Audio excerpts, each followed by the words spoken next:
Cornell University F64 Library L Safati B Anatretu Ixon P S equals 3 SRT 3B0 TFMI-6 IEAFE at LJ2 Cornell University Library BL 1031.F64 31924 023 201 423. The original of this book is in the Cornell University Library. There are no known copyright restrictions in the United States on the use of the text. http://www.archive.org/klida/cu319240232014223. The ZB and Mazdayasna Stephen Religions Comparative Legislations, Doctrines, and Rites of Parsiism, Brahmanism and Buddhism bearing upon Bible, Talmud, Gospel, Quran, their missile deals and social problems.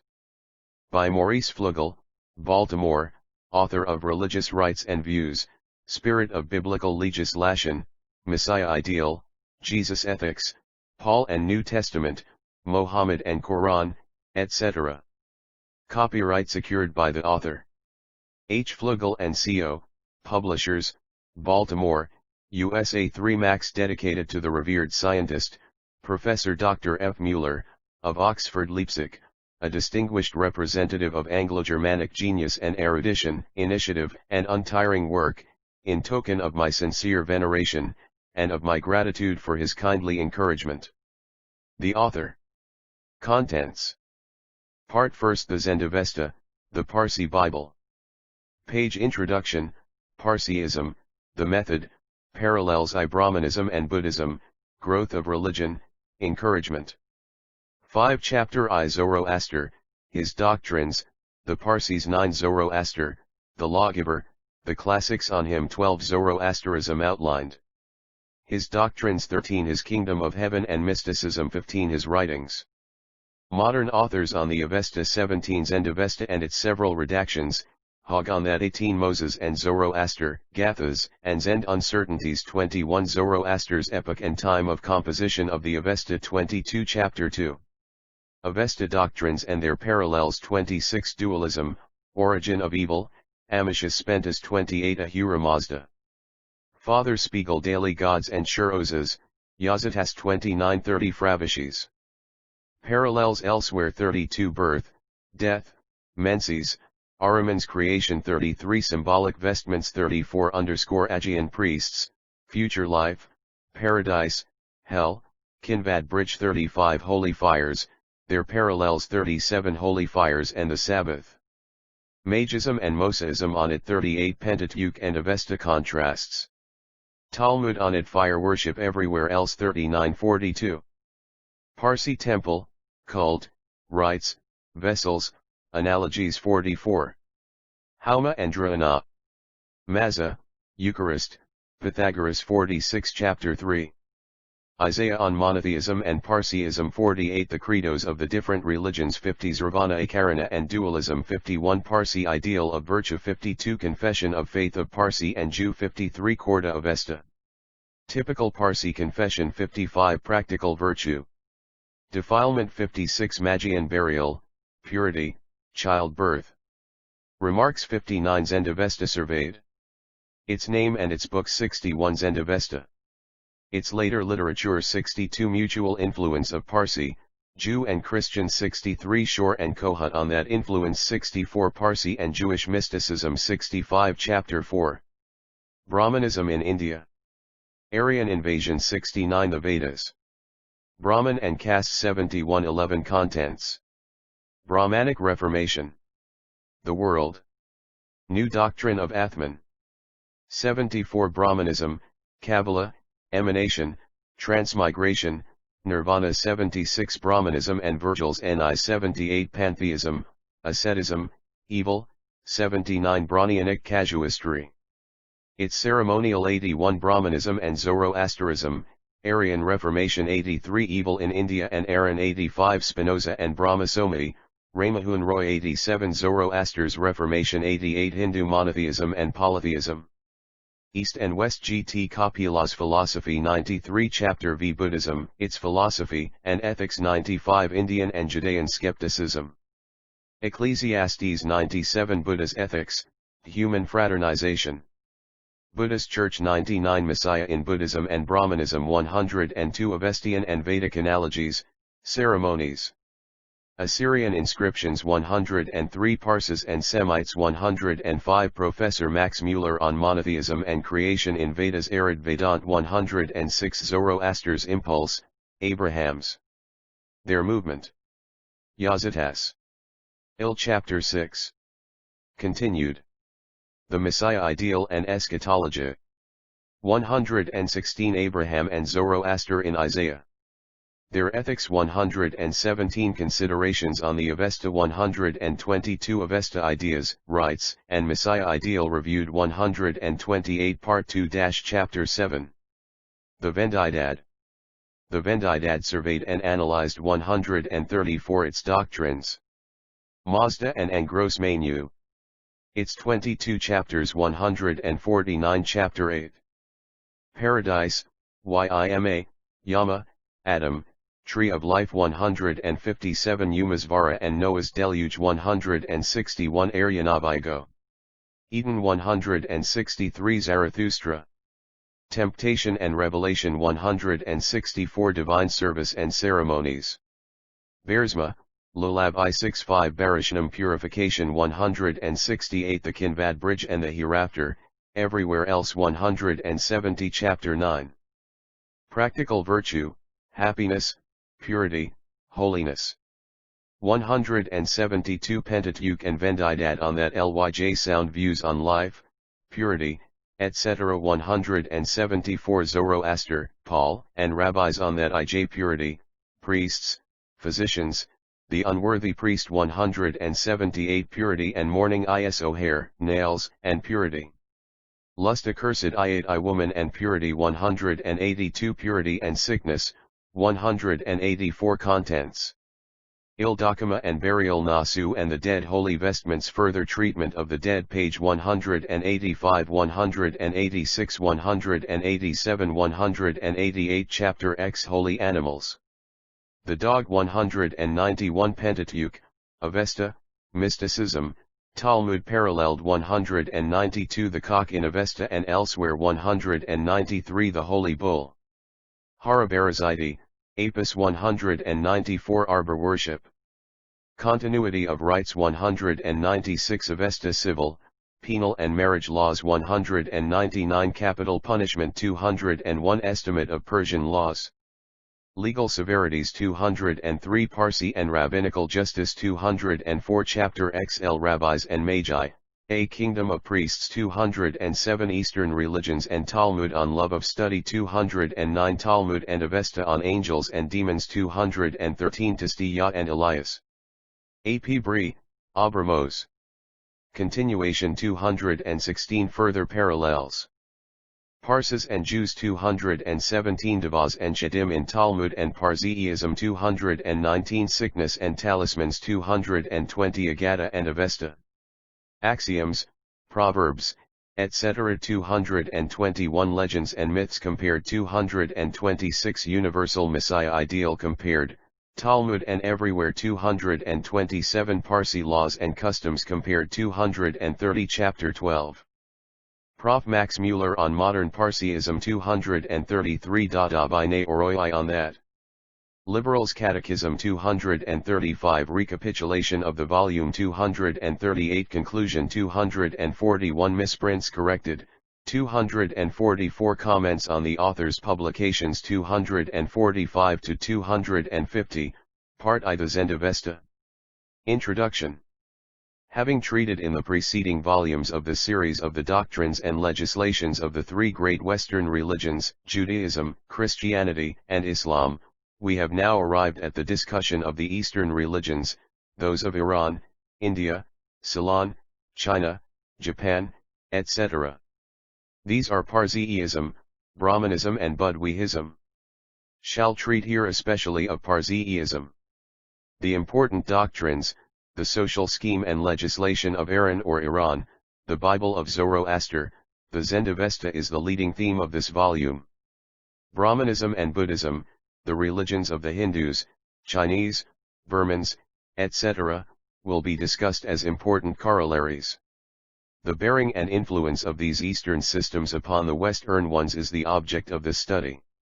To find out their relation towards one another, what affinities and what discrepancies, what analogies and what contrasts, what gain or loss, advance or retrogression, these two leading religious sets exhibit towards each other, to find out the different phases of each of these groups and of every member of the group, how they represent but one continued chain of development, one ethical and social growth of the tree of life and of knowledge, termed religion, connecting all the races, creeds and systems into one unit of civilization and humanization. That is the final scope of this volume, devoted principally to the study of the Zend Avesta with its relation to and bearing upon the Western biblical religions.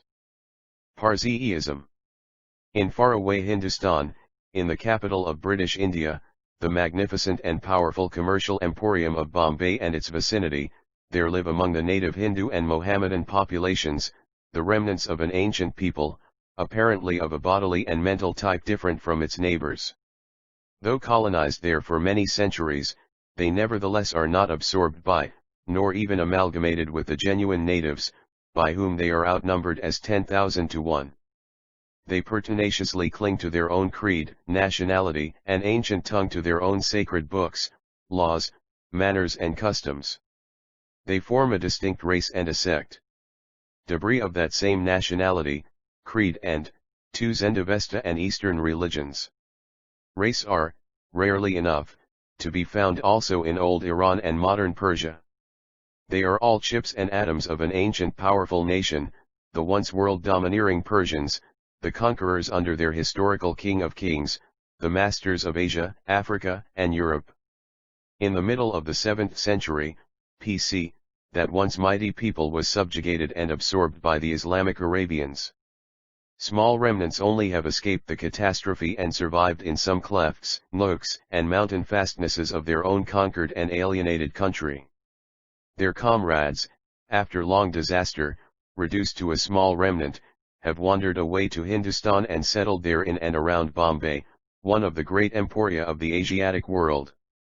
There they have joined the English masters, have learned their civilization and speech, their crafts and industries, and thus have become by far superior to the native Hindus, bodily, mentally, and economically. These highly interesting last debris of an ancient, vanquished race and creed have, besides, many more titles to our interest, our curiosity, and our sympathy, viz., their sacred books. These have, apparently, nothing in common with the Hindu popular mythology. They inculcate to abhor idolatry and to believe in the one only God, eternal and incorporeal. Their ethical laws teach justice and virtue, work, and charity. Studying these laws we find they're so much akin to our own Western religions, our own morality and idealities, that we sometimes rub our eyes and ask whether we have not unearthed there the silent tombs of our own fathers, whether these Parsis have not once been a branch of our own race, creed, and civilization, flesh and bone our own faith and culture. No less kinship do we find with their mysticism and supernaturalism, their superstitions and notions, their hopes and fears, sayings and teachings, as if a fraction of the Western races in bygone ages had been torn away by some social upheaval, exiled into some other regions, and was now rediscovered and exhumed. We feel as if we see the relics of Roman civilization found in the resurrected cities of Pompeii and Herculaneum. Now these remnants of an old race, with their fractions of a literature, their creed, manners, and notions are the last debris of the world-renowned ancient Medo-Persian people, now called Parsis, and their remains of doctrines, laws, and customs form the book, Zend Avesta. Both, people and laws, have much that is strikingly akin to our Western races and Western biblical laws. That code, civilly the method. 3 Zashan, creed, and people are the themes of our consideration in this present volume. Indeed, studying that theme, we shall not be a little surprised to see how much of Parsi doctrines and views we can retrace now among those of Christian, Jew, and Moslem, for good and we for bad. Shall discover there a deal of our own beliefs, hopes and aspirations, of our own notions, cravings, fears, and superstitions. We shall meet there, in rudiment, our metaphysics, our dogmas, our mysticism, our angels and demons, heaven and hell, much of our dietary laws, much of our marriage, birth, death, and funeral ceremonies. Shall find them there in their first stages, rudimentary, and shall recognize with surprise that we, in 1898, in Europe and America are but the continuators and successors of those once in Babylon and Persepolis, that we are their spiritual descendants, that they are our historical ancestors and that we are but developing a civilization which they have inaugurated, that Aryan or Semite, Asiatic, European or American, Jew, Christian or Mohammedan, men and women, we are simply flourishing upon the graves of them, our predecessors. So it is in geology and so in ethics. There is cause for glory in, not for shame of such a genealogy. To say that our Bible has many contrasts and many parallels with the Zend Avesta, that the Talmudic Pharisees were influencing and influenced by the Avestian Parses and identified perhaps by that name, that the New Testament was cradled by the lullaby of Persian Essenian enthusiasm and hopefulness, that the Quran has found there many of its views, its paradise with the black-eyed houris chanting in perfumed groves on elevated brocade divans, as also its hell with Eblis and his black fiends to hint at that, would now not offend any rational being, since Darwin has accustomed the thoughtful to the possibility that, at a much earlier period, man may have had the simian genus as his progenitor and hence, that the Parisian belle and the London fashionable may have descended even from the wolf and the monkey. It is not origin and descent, but degeneration which is disparaging. To improve upon our original status is our destiny, our glorious birthright. As long as development is improvement, man has done his duty and can glory in its performance. The method. In our copious selections and renditions from the Zend Avesta, particularly the Vendidad, we have carefully collated the great masters of the Zend science and chosen the best. We especially have followed Darmstädter, Spiegel, and Hogg. For Zend Avesta and Eastern religions have often given, besides them, the translations of other leading Orientalists, so as to offer the reader an opportunity to judge for himself. But we have been independent in the interpretation of the texts. The prominent and distinctive feature of this volume and its predecessors is to adduce parallels and analogies at nearly every opportunity lent by the themes, taken from the other creeds, codes, and doctrines. By this we believe to have substantially assisted the reader in elucidating the often enigmatical Zend passages, in helping to penetrate deeper into their real meaning and scope. This may constitute perhaps the chief claim to usefulness and merit of this modest contribution to the literature on the Zend Avesta. I do not pretend to rival any of predecessors in that field of learning. I simply selected what I deemed the best among the translations already extant. Nor do one claim to have here brought forward anything better in the simple translations of the texts.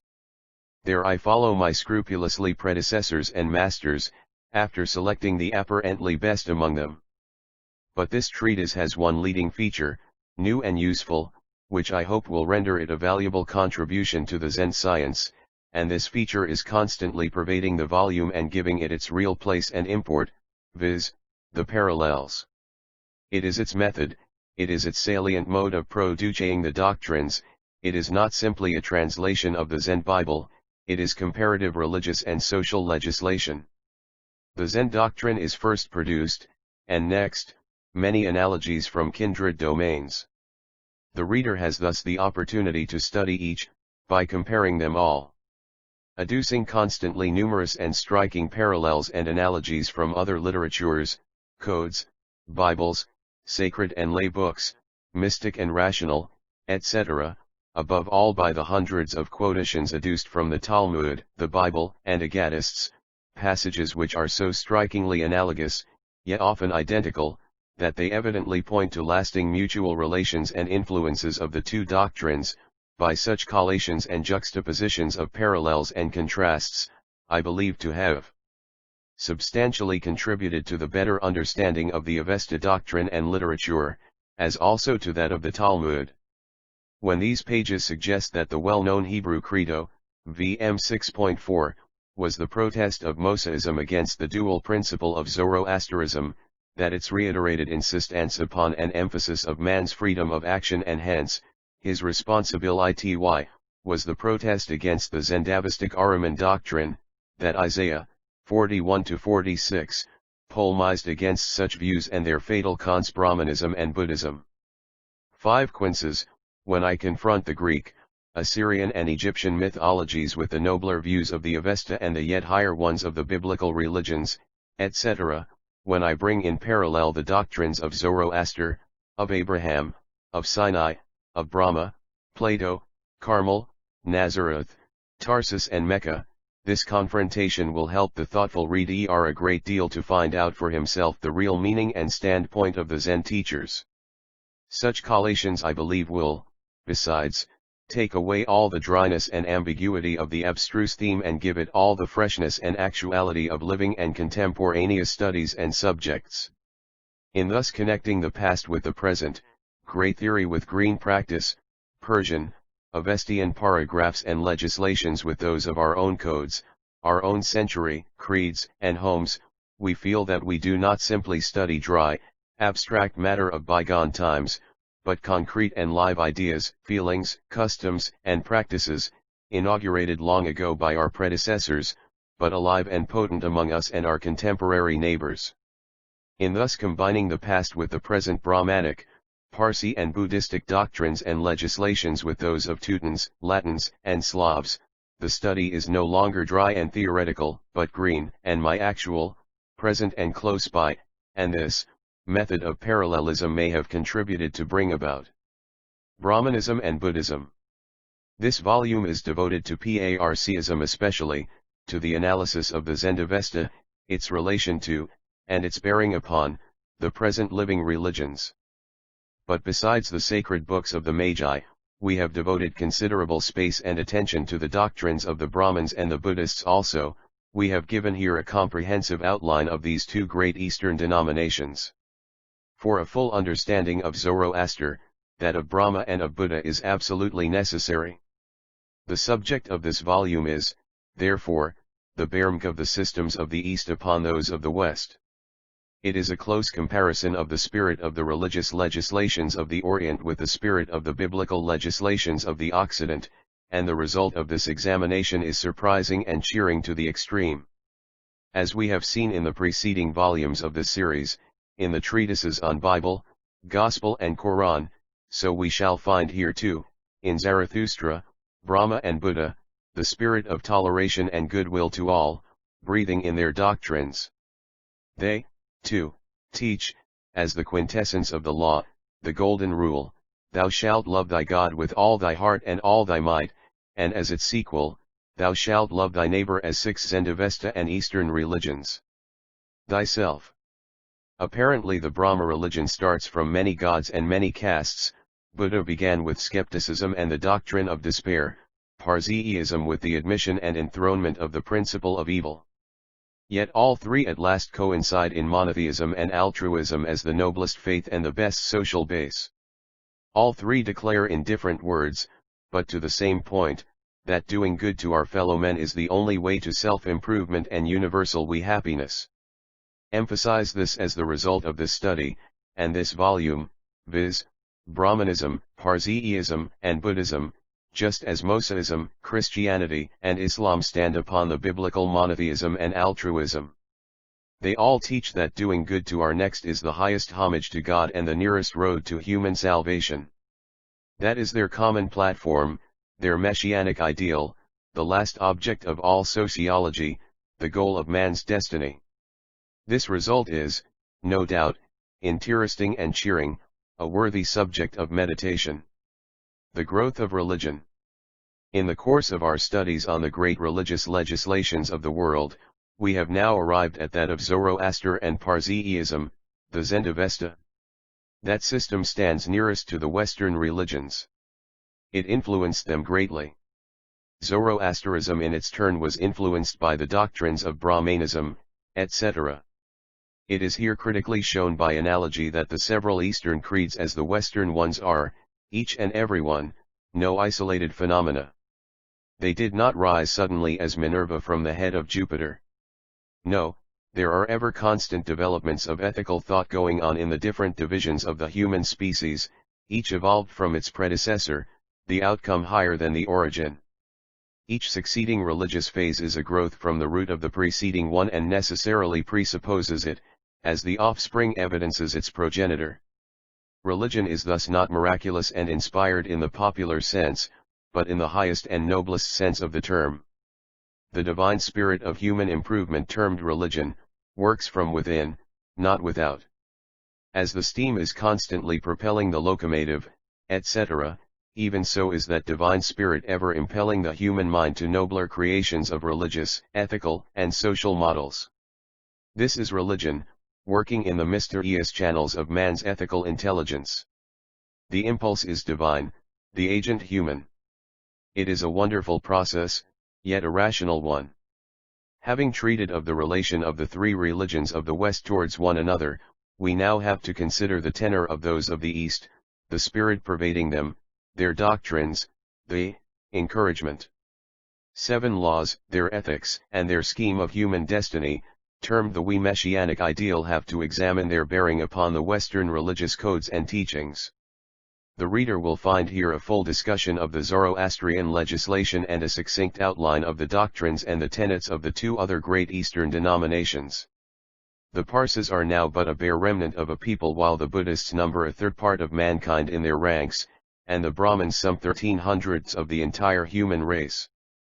Nevertheless, we have devoted the largest space of this volume to Parsiism, because it stands nearest to the Western races, religions, and civilizations.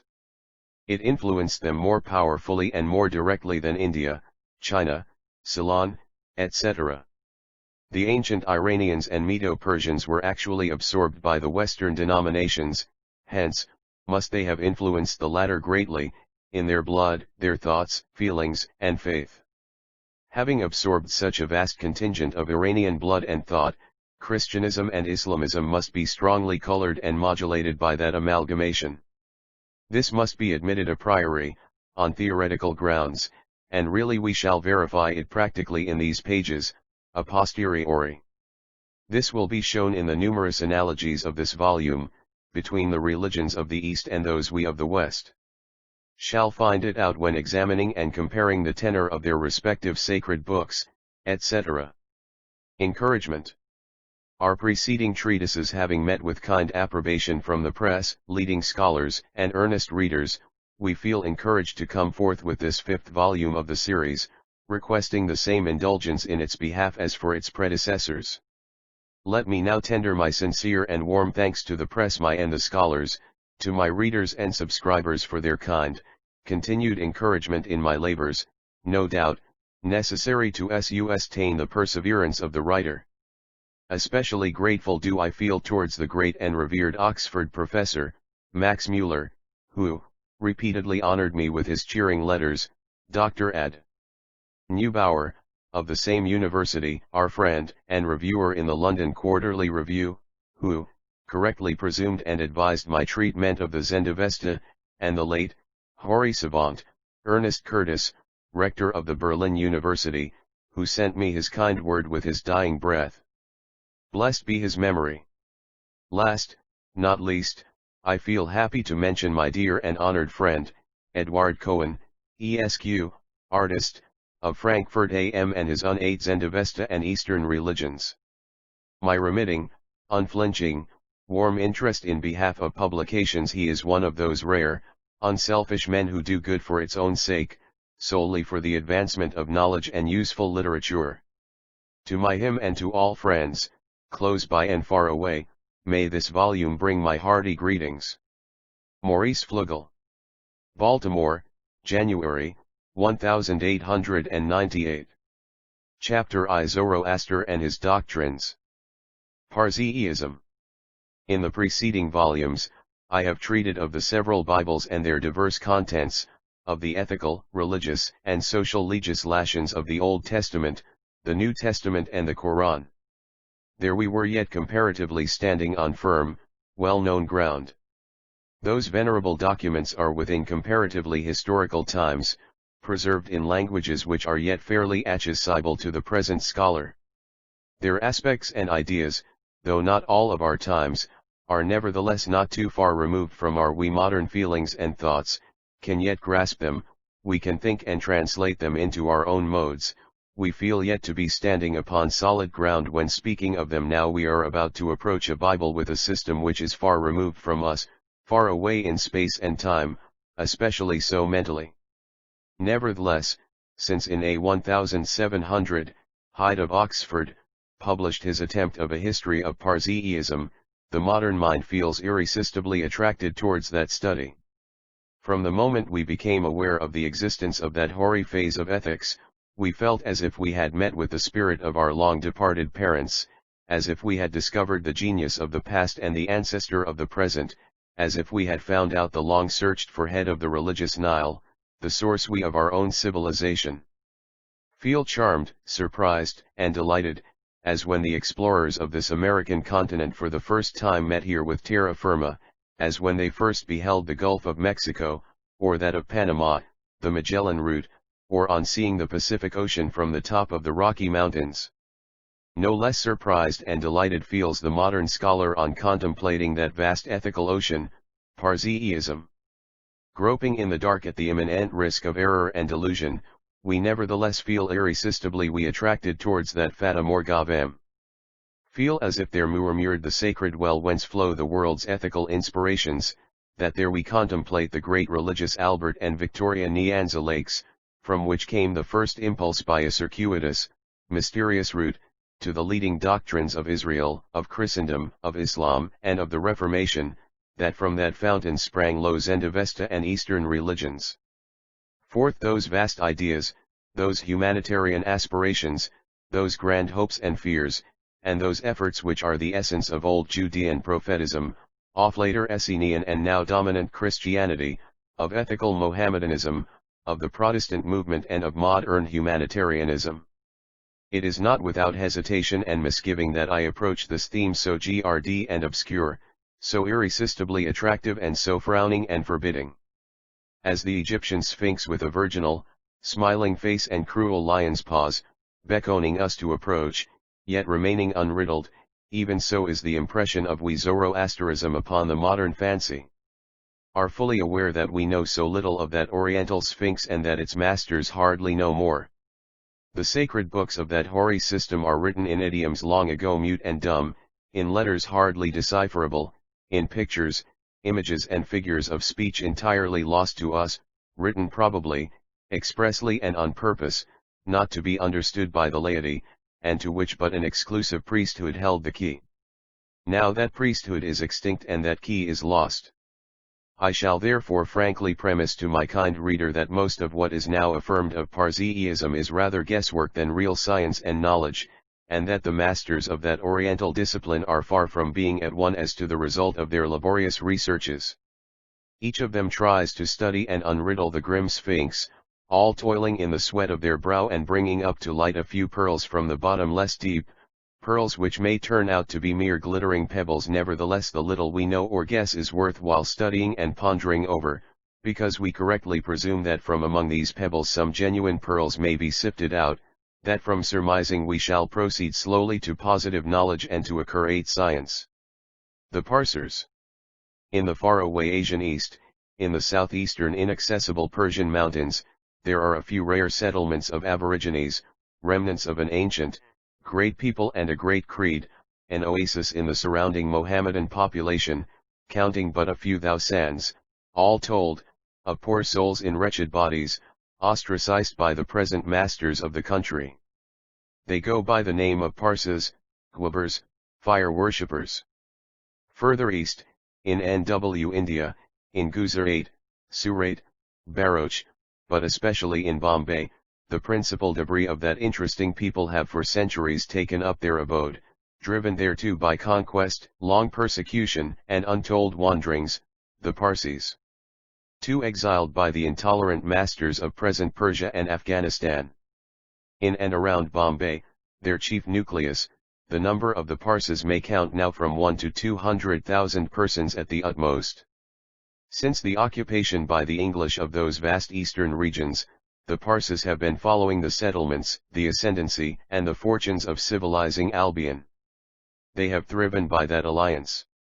Slowly they have acquired good repute, wealth, Western civilization with European industries, views, and habits. They are now occupying with commence and crafts. They are generally more cultivated than the native Hindus. They are the preferred and trusted friends and allies of the Europeans. Few of them have established great industries at the side of the English, following them from Hindustan to China and to London. With all that, they cling to their own ancient faith which they understand and interpret so as to square with and assimilate to Western European monotheistic modes of religious thought. This is the small remnant of the once great people, creed, and world empire of Persia, Persia that once under her illustrious princes, the Achaemenides, 550 to 332 BC, was the mistress of the then known world.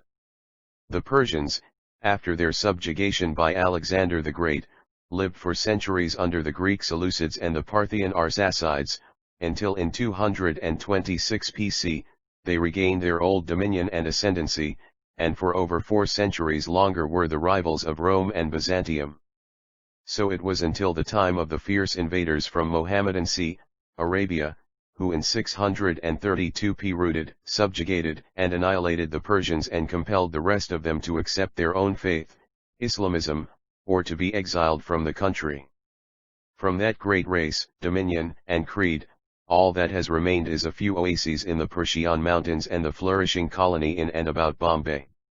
Studying the history, fate, and status of the modern Parsis, the reader will recognize with wonderment that in the East they are, as described by numerous contemporaries, another edition of the people of Israel in the West. A proud past, centuries of long and bitter persecutions, exile, and emigration, the acquisition of great elasticity of body and of mind, wonderful adaptation to circumstances combined with indomitable willpower, tenacity and perseverance, all is the outcome of the principle of survival of the fittest and natural selection. But we shall see and be even more surprised to learn that that affinity is not new. It has been such from times immemorial, it is going on and may originally have been derived from a kinship 12 Zend Avesta and Eastern religions. We of mind and a similar national psychology and history shall see that from hoary times onward, there was a parallel line between Persians and Israelites, between the followers of Zoroaster and those of Moses, and that monotheism and an exalted morality is the essence of both the systems. So it was in biblical times and so it is now. The Bombay Parsis tenaciously cling to their religion of old, which, nevertheless they rationally expound as pure monotheism. Though parallel to Hinduism, and living 40 centuries in Hindu climes and surroundings, they yet feel akin rather to the Western English, because they assume monotheism to be the essence and kernel of the religion of both, the English and the Parsis. So are their ethics derived from the same source, identical in both the creeds, their best result and their noblest aspiration. These Parsis or Gwabers are the last debris of that ancient people, the Persians, and of that great creed, Mazdayasm or Zoroasterism. Their doctrines * sacred books and teachings are the objects of our study. Zoroaster, the lawgiver. The founder of that antique religion of the Persians is universally accepted to have been Zoroaster, called in the sacred books of that creed, Zarathustra, in their later modern literature, Zerdust, and by the Greeks Zoroastes. The meaning of the word is doubtful and differently interpreted, by some, prosaically, as meaning possessor of old camels. I should venture to suggest it means brilliant star, bright luminary. He is named and repeatedly designated in those sacred books as the prophet and the author of the old Iranian religion and Bible. He was celebrated throughout antiquity by the leading classic writers as the founder of the wisdom of the Magi. He was much better known to the Greeks and Romans of classical times than were Moses and David. Since the Persians were not so fiercely prominent in their antagonism to polytheism, since they later admitted even some sort of idol worship, Zoroasterism was more favorably appreciated than Mosianism by Greece and Rome. The classics on Zoroaster. Already at the time of Socrates, Persia was well known to follow the doctrines of that sage. He was claimed by some writers to hail from Media, by others from Bactria, from the west, from the east, etc. He is respectfully mentioned by the leading masters of classical literature Q. Plutarch compares him to Lycurgus and Numa, Xanthus, Plato, Hermetidas, Hermippus, Trogus Pompeius, Diodorus, Pliny, Tisias, Plutarch, and others, not by Herodotus. The classics on Zoroaster. I3 etc. As the place of his birth, so is the time of his existence most undetermined. Some suppose him as contemporaneous with Darius Hystaspes, 500 BC. Hermippus thinks that 5,000 or even 6,000 years before the Achaemenidean dynasty would not be too much. Others affirm him as having existed in the period between Moses and Abraham. Some call him even Ibrahim Zoroaster, a name suggestive of wonderful possibilities. Thomas Hyde almost identifies him with Abraham, believing at least that the Persians learned his doctrines from the Jewish exiles in Babylon. Others again take him for a mythical person, a personified force of nature, as the storm god purifying the atmosphere by thunder. So do especially Darmstädter and E. Meyer. No doubt in later Persian literature, he is claimed as having accepted the mission declined by fabulous Yuma of the Golden Age of Iran, and that he was a son to Purushispa and born at Aryanovigo. He is depicted under mythic colors and with supernatural attributes. As of Jesus of Nazareth, so it is told of him that he smiled at his birth, that in his youth he was dreaded and tempted by the evil spirit, that at his advent the devil and his hosts fled in dismay to hell. It is further behaved that he familiarly talked with the deity and brought down the law from heaven, etc. Soberer passages in the sacred books allude to Riga in Media, as his birthplace. Others claim this as the later residence of the priestly chief, and that a place of Atropatene, in Media, or Balkh, was Zoroaster's residence. All seem to agree that whether he came from the west or the east, his main activity was in Bactria, east of Media, Iran, and Persia. His protector, friend, and partisan was Vistispa, a half-legendary king of Bactria. He died at a ripe old age, murdered at the hands of a horde of invading Turanians, at Balkh, after having firmly established his religion and his polity Zoroastrianism outlined. As his epoch, his birthplace, and his writings, so is his doctrine not perfectly agreed upon by all the modern Zend scholars. One shall begin by giving here an outline of those features nearly acceded to on all sides. Zoroaster appears to have been the reformator of the former Iranian, or Iranian, popular religion. Instead of the preceding, material pantheism, nature worship, and ancestor worship, he arrived at the new conception of mind, of spirituality, of God, Ahura, and he enthroned that principle in place of nature. The phenomenon of the bodily universe suggested to him the existence of a spiritual deity. The diversity of forces behind the 14 Zend Avesta and Eastern religions. Bodies united in harmony, suggested the supreme power, divine intelligence. He spiritualized and personified the universe, its supreme rule is mind, not body. Thus he made a strong approach toward pure monotheism to unify and enliven nature and its forces. The one God idea loomed up before him, slowly and dimly, instead of the infinity of bodies and agents. He taught Ahura Mazda, the divine wisdom, as the supreme deity. Zoroaster's doctrine. He taught morality as the great object of religion and of state, of the church and of society. The highest religion to him is purity of thought, word, and deed. He thus was the forerunner of Judean prophetism, of gospel and Quran ethics. But finding also in the world, apparent, clashing disharmony, stupidity, wrong, vice, misfortune and ill, he concluded that there must needs be two powers in existence, the principles of good and of evil, each working with autonomy. These he symbolized as the genii of light and of darkness. Thus he taught instead of God nature or God's forces, dualism, the God Holy Spirit and the God Unholy Spirit. Here is the genesis of the Jewish and Christian Holy Spirit and of the devil. His definition of the evil spirit is negation, destruction, lies, ignorance and ill. Veracity, honesty, purity in body and in mind, agriculture husbandry, breeding of domestic cattle, irrigation, All useful activity and productive work, not empty creed and ceremony, were his ideals of humane life, virtue, happiness. His dualism was cosmic and ethical.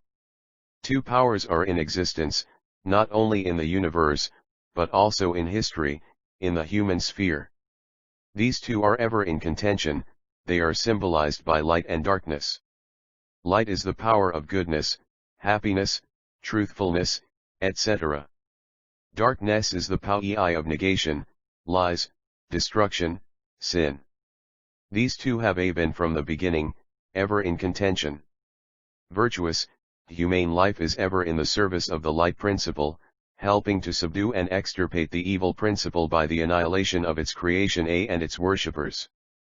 Vicious, beastly, selfish life is in the service of the devas, and harms the good creation by meanness and fraud. Yasna 3, etc., is claimed by the Zen scholars to purport this dualistic theory.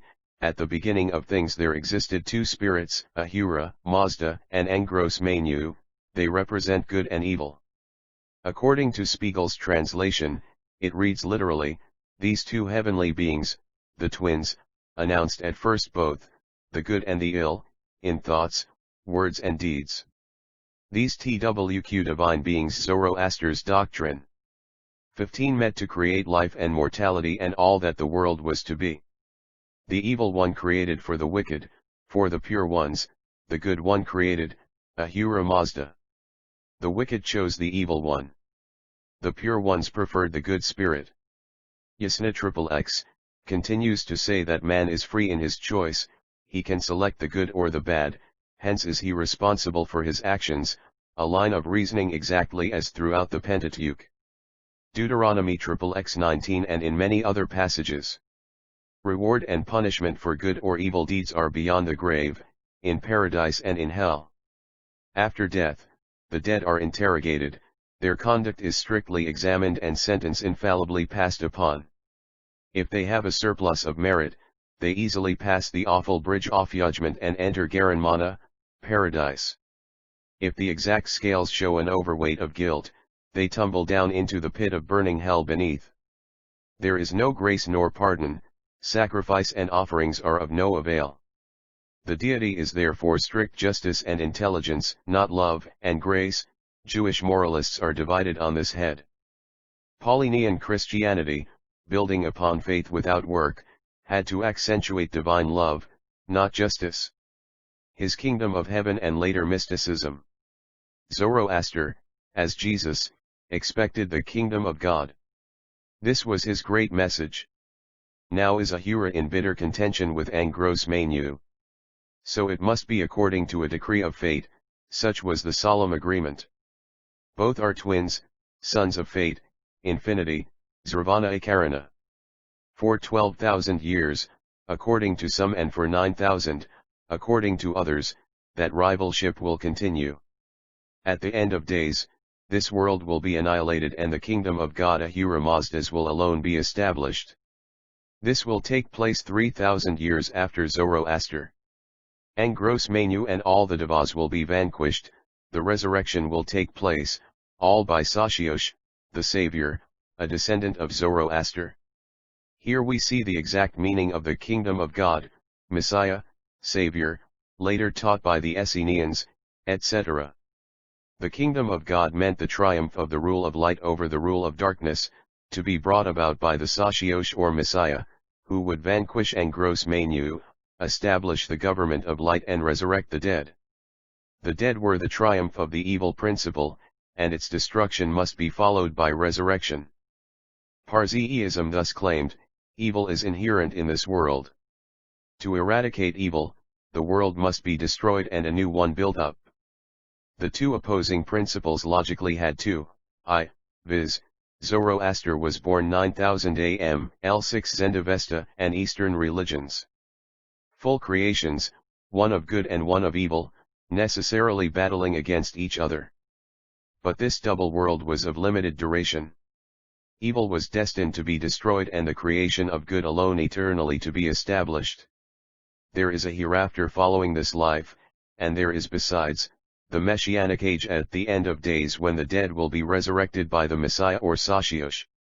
These are the dogmas of Parsi Creed, and the reader will easily see how far they influence the dogmatics of the later creeds. The Pentateuch teaches, the world was good, but man's deeds spoiled it, and obedience to the revealed law is its remedy. Paul combined both the doctrines.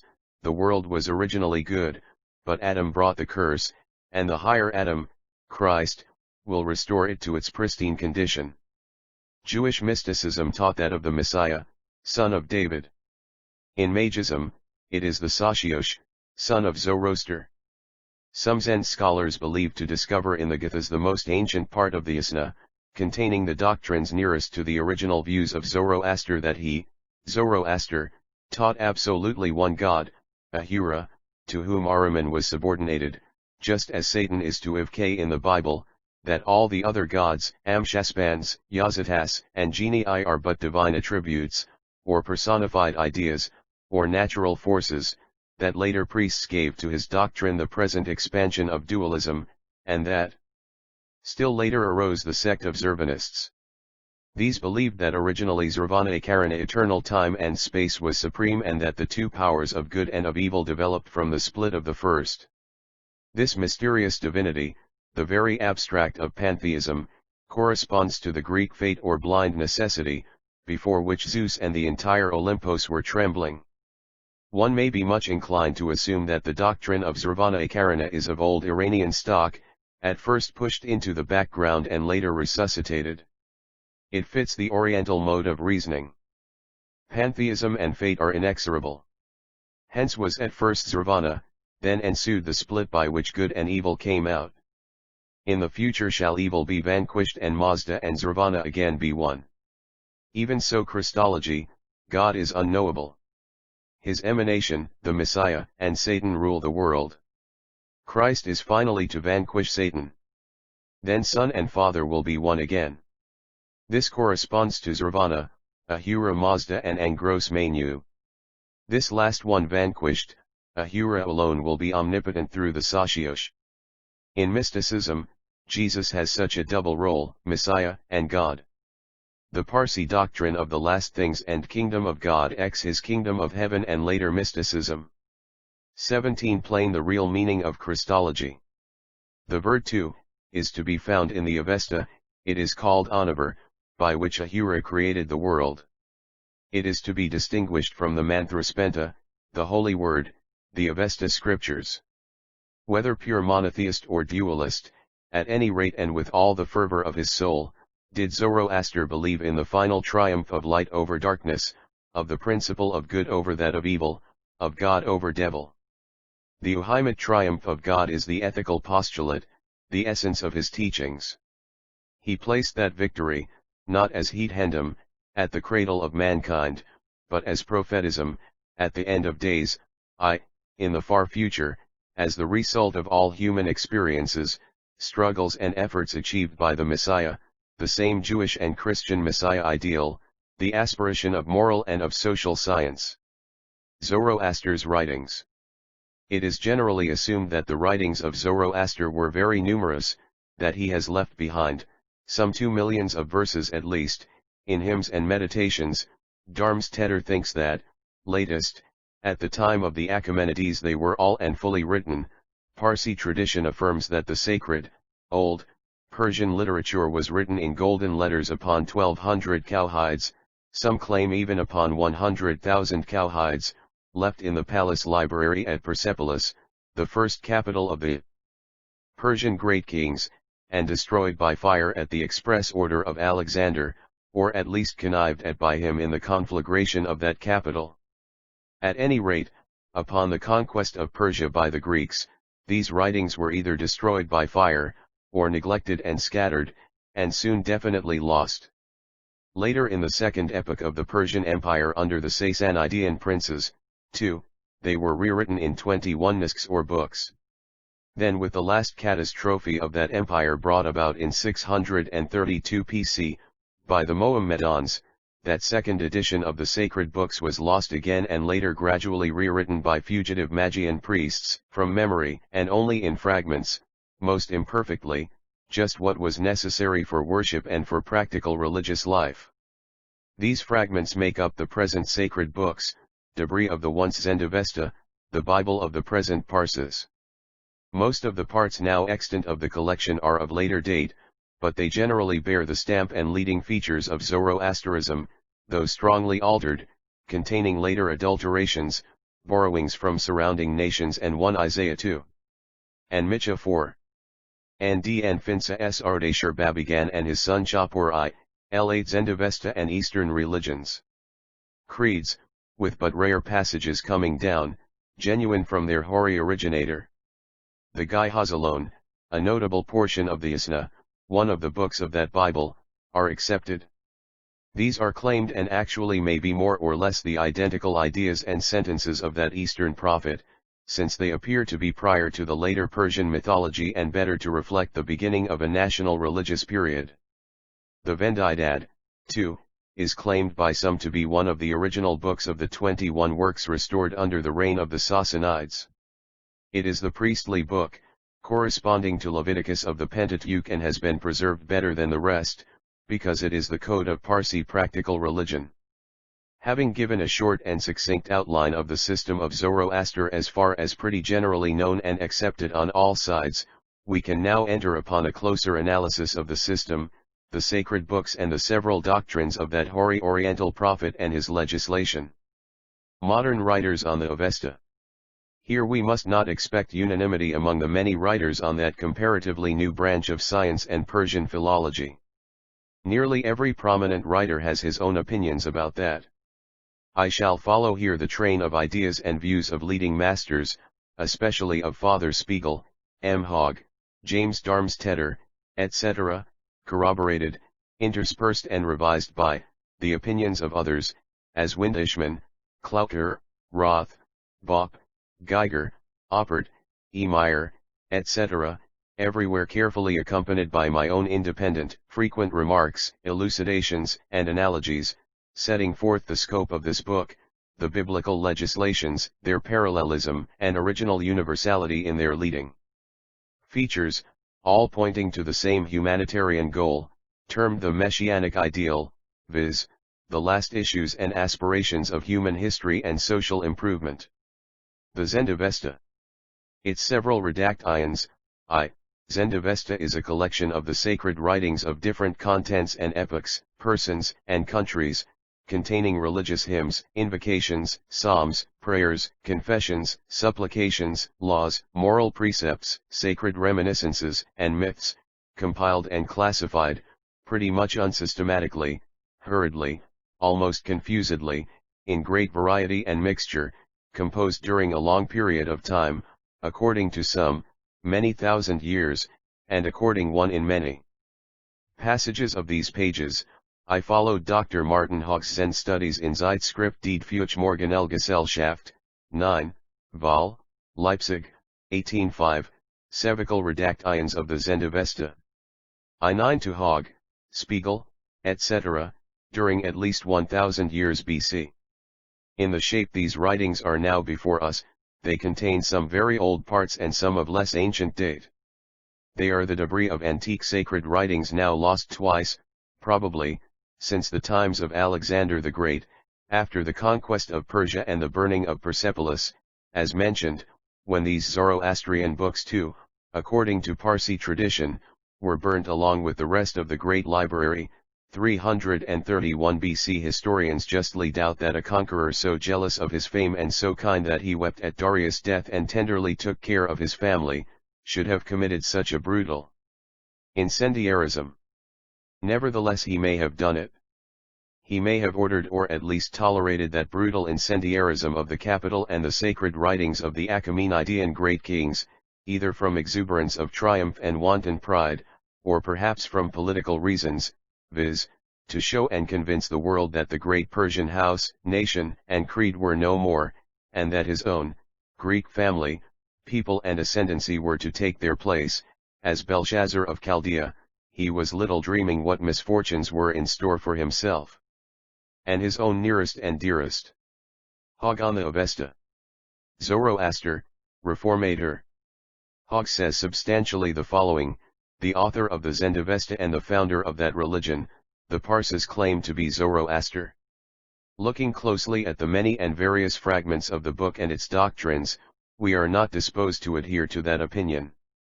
There are besides, wide discrepancies in the language of the several parts of the book which witness to the diversity of hands, ages, and countries of its composition. The doctrines taught there, too, show evident signs of slow development and of diverse stages, requiring centuries for their successive formations. Thus, the book cannot be the work of one person. To all appearance, Zoroaster is not the originator of that Iranic religion, but he has developed, shaped it and brought it to a higher degree of perfection and spirituality. These propositions are generally assented to. He continues that spirituality is the leading trait of Zoroaster's creed, though he is not its originator, as little as he is of the Zend Avesta in general, but undoubtedly his hand and mind are predominant everywhere. This last part of Hang's opinion finds its adherents and its opponents. James Darmstaedter is in doubt whether Zoroaster is a man apotheosized to a god, or a god later converted into a man. To him, he is rather the latter. He says, Hog erroneously con. 20 Zend Avesta and Eastern religions. Vert Mazdaism into a religious revolution against Vedic polytheism. Vend pxxix.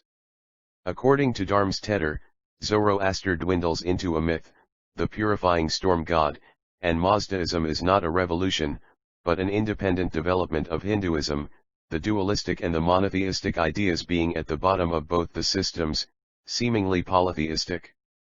Agreed to that Zoroaster is not the founder of the Avesta religion, he is no doubt its reformator and a historical person. The preceding Hindu nature force and ancestor worship he spiritualized and refined. He gave it a soul, he breathed life into it. He added a higher God conviction, the spiritual God idea, and with it a higher man idea. He thus made a great approach to spiritual monotheism. As an important, necessary result and logical sequence, he taught a purer morality, the one Ahura Mazda could not teach the many Hindu castes, but one law and one right. Since this is generally attributed to Zoroaster, I see no reason to question his person and his influence in Mazdaism. I cannot see why certain writers, otherwise great and illustrious scholars, are so quick in declaring every extraordinary historical personage to be a myth and fiction. As if only the vulgar are real and existent. To some, are Nimrod and Semiramis, Abraham, Moses, and Maccabees but myths. I believe if even many attributes of such persons are exaggerated and legendary, yet in each there is a solid nucleus, a kernel of historical fact, hence they existed and were the forces of their times. I am inclined to believe that even myth was originally history, reality apotheosized. I recognize that in the domain of critical history, what is not proven is not to be posited and affirmed. But I think what is assumed by universal consent and is not positively contradicted by reason and fact, is entitled to credence. Here we find in hoary times a great religion rising, impregnated with new, startling and truthful elements, having their reverberations, to this day in the leading religious systems of the world. By common consent, they are attributed to Zoroaster. Why doubt it? Cui bono? Must not somebody be their author? Why not Zoroaster?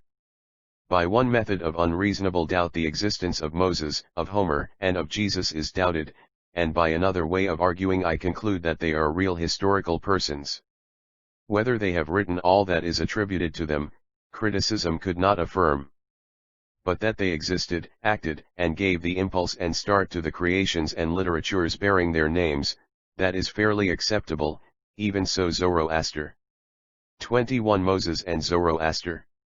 In many respects, indeed, is Zoroaster comparable to the Hebrew lawgiver. Whether Moses wrote every word and scroll of that Pentateuch, criticism may differ. But his genius and his impulse are visible everywhere there. Even so, is that of Zoroaster, in the Avesta system. His mind, person, and hand are visible in its best parts. He is surrounded by a halo of sanctity. His epithet is, Spidima all holy, sanctissimus. As in the ancient, cosmic philosophies, each species of creation had its prototype and ideal, representing that genus in its superlative perfection. Even so was Zoroaster the supreme type of the humankind. He was later half and half divinized. He was the mediator and prophet between God and man, bearer of divine revelations, head and patron of the sublunar world. He occupied among the Parsi masses of the East a position much akin if not superior to that of Moses with the Jews. There never arose a man like Moses who spoke with God face to face. 2. But the Parsis claim more of Zoroaster, the Yazida. With the Jews Moses was never divinized. His grave is not known. But he died and was buried. Later legend says Moses died not. 3. Zoroaster is in later Persian myth fully apotheosized with all the paraphernalia. His role is therefore even more comparable to that of the Essenian Messiah, or even with Jesus in Christology. Indeed, the supernatural Messiah ideal, as we find it in the Apocryphy, the Talmud, Targums, and later in the Kabbalah, is Zoroastrian, that type especially which was elaborated as a state religion by the Gentile Christians in the Christ idea, as a hypostasis and a person of the triune deity. The type of that idea and the pattern of that ideal appears to have been taken from Zoroaster, the mediator between Ormuzd and man, between heaven and earth, the opponent of Ahriman. At any rate, Moses, Homer, and Jesus are historical persons and no myths. They are the heads and authors of the systems bearing their names. Even so is Zoroaster the leading author of the Mazda religion. Gathas and Zend uncertainties. A striking example of the uncertainty in the Zend studies are the various explanations of the very name Zoroaster. According to Hogg, the meaning of Zoroaster or Zarathustra is, praise singer, a chanter of divine hymns. Others say it means possessor of old one. Some think Spitama or Pitama was his family name. 8d3boj93 no th Ravim 22 Zend Avesta and Eastern religions. Camels. I suggested that it may be a metaphor, meaning, brilliant star, starry luminary. 2. It strikes me that when Moses de Leon of the 13th century, p.c., the presumptive author of the Zohar, the Bible of the Jewish mystics, called his book Zohar, light, luster, he may in his mind have alluded to Zoroaster and to his doctrines, there being great affinity between his theories and Zoroasterism, as shown by Professor Frank, 3, of the Paris Sorbonne, and as I shall corroborate later. It is pretty nearly agreed to by all Zend scholars that the Avesta contains many parts, chapters, and passages which may well be derived directly from the Bactrian ethical teacher. One notable portion of the Asna, denominated the Gathas, Meditations, may well be so verbatim, or at least in ideas and expressions. They bear the stamp of genuineness and reality, without that pomp of myth and exaggeration which is usually the sign of later ages, when the hero has passed into a state of legend and myth, surrounded by the halo of smoke and of incense, of admiration and adulation, as we see among other races, as Hercules and Theseus among the Greeks, Romulus and Bacchus among the Latins, etc. In the more ancient parts of the Avesta, Zoroaster figures as the author of religious song, the greatest poet of hymns, poet and prophet and religious teacher being yet synonymous in those infantine times. These old poems claim that he has shaped the words into song, has advanced godliness and purity by his hymns, upon whom Ahura Mazda has bestowed the gift of oratory, who took the tongue into the service of the intelligence, who was the only one who listened to the teachings of the highest God and was able to hand them down to men. His powerful friend, co-worker, and zealous adherent was Kavavistispa, king of Bactria. Many more friends of his religious initiative are mentioned in the Avesta. It is immaterial whether Vistispa, etc., are history or myth. No doubt his movement must have been supported, or it would have collapsed. Zoroaster's epoch. As to the age when he flourished, as hinted at above, the opinions of historians greatly vary. Some believe that he lived 400 or see Spiegel comment, Avesta, Volume 2, 8. 6-2 from Zohar, light, luster, NN. Andastip, Stella, Sterna, Sitara, SCR, Stri, Stara, Zoroaster is later described almost mythically, and his name, too, bears probably such a character of myth. 3. Lajkabal. Zoroaster's epoch. 23,500 years, and some 5,000 or 6,000 before the present era. Dr. Hogg, whom I often follow in these pages, presumes that he flourished 1,500 to 2,000 years before the Christian era. Since in 400 BC, the verb latest doctrine of Parseism is already developed, viz., that of the resurrection of the dead, that is mentioned for the first time in one of the youngest fragments of the Avesta and is fully described in the late Bund Hesh. Theopomp, a contemporary of Alexander the Great, mentions that doctrine as belonging to the Magi. It would therefore not be too much, says Hogg, to assume that at least 1,000 years had elapsed since the dawn of that religion, as described in the oldest poems and hymns of the Avesta, to the resurrection doctrine, its latest development. Some objections have been raised to that, from the fact that in many passages in Herodotus and other early Greek writers, we see that burying of the dead was the general practice of the Persians under the Achaemenian kings, a practice which is most rigorously denunciated in the Avesta as now before us. Some claim therefore that this is an evident proof that the Avesta is posterior to that dynasty. But Darmstetter and others have justly shown that those passages in Herodotus prove only that in the Achaemenian times the practice of destroying the dead bodies by beasts of prey, on the Dakamas, was not yet accepted by the people, but it was law and practice with the Magian priests. It was the law, but later, under the Sassanids, with the full ascendancy of the Magi, the people, too, conformed to it. It takes a long while until certain theories become practice, and this was the case with substituting the Magian mode of disposing of the dead to that of burying them, as universally practiced. Time of composition of Avesta. The idea of the immortality of the soul that sweetened the death of Socrates and the life of Plato, is but the rational kernel and contents of that other, more popular conception of the resurrection of the body. Neither of them is yet to be found in the earlier parts of the Hebrew canon. They are faintly alluded to as a problem by Ezekiel and the sacred writers after the Babylonian exile. That double idea of the immortality of the body and the soul must be derived from later developments of Zoroaster's doctrines, but hardly did it originate with that teacher himself. The Pentateuch and Isaiah 38.18 has it not, though Egypt taught it. But the post-exile canonical books, some later Psalms, Daniel, the Maccabees, Apocryphy, Mishnah, Aggadah, and Halachah set it forth prom in 24 Zend Avesta and Eastern religions. Ently. The New Testament and the Quran are brimful of that doctrine.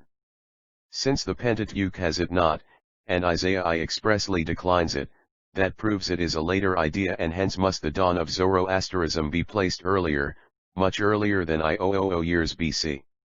We shall elucidate that. The immortality or resurrection idea is not taught in the 5 books of Moses, but is in the later parts of the Hebrew canon, viz., of the post-Babylonian epoch, hence it must have been a growth upon Parsi soil and accepted later by the sacred writers. But since the Pentateuch itself is contemporaneous with Zoroasterism, as we shall clearly show in a large number of its regulations, positive and negative, running in parallel lines with, or in express opposition to, Avesta doctrines, therefore are we bound to admit many and long phases in the development of the Zend books. We have to allow them a commensurate space of time for development. They must have existed, not only contemporaneously with, but even prior to the Pentateuch, and their unfoldings must have continued during post-Pentateuchal times. Zoroasterism seems therefore to be older, in part at least, than Mosaism, and that proves the Avesta to date back further than 1,000 years prior to the Achaemenids. The claim that Zoroaster has lived during the century of the Persian Darius Hystaspes, about 550 BC, is decidedly erroneous, justly agree all the writers on our subject. That opinion rested on the false identification of that name with the Bactrian legendary king, Kavavastispa. Now it is against all probability that from 550 to 400 BC the Zend religion received all those vast developments intervening between its venerable origin, the hoary hymns and songs, down to its latest and full dogmatic completion as found later in the Bund, says Hogg, that is conclusive. It is by some, assumed that the whole religious system of Iran has been elaborated in its antagonism against Hinduism. The Vedas, India's sacred books, represent simply a system of poetic personifications of the forces of the cosmos. They are a poetic divinization of nature. Yet in rudiment, the leading theories of the Iranian religion are to be found in the Vedic ones. Hogg continues, there we find the rudiments of later Parsiism, dualism, the good gods, gods of light, as halfway spiritual beings, and in opposition to them are the wicked demons who try to hinder the efforts of the good spirits and to harm man. But as yet these gods are mere natural forces personified, one by Hogg and others, but contradicted by Darmstaedter, who denies any such revolution, but admits a slow evolution, Vend p. 38. Time of composition.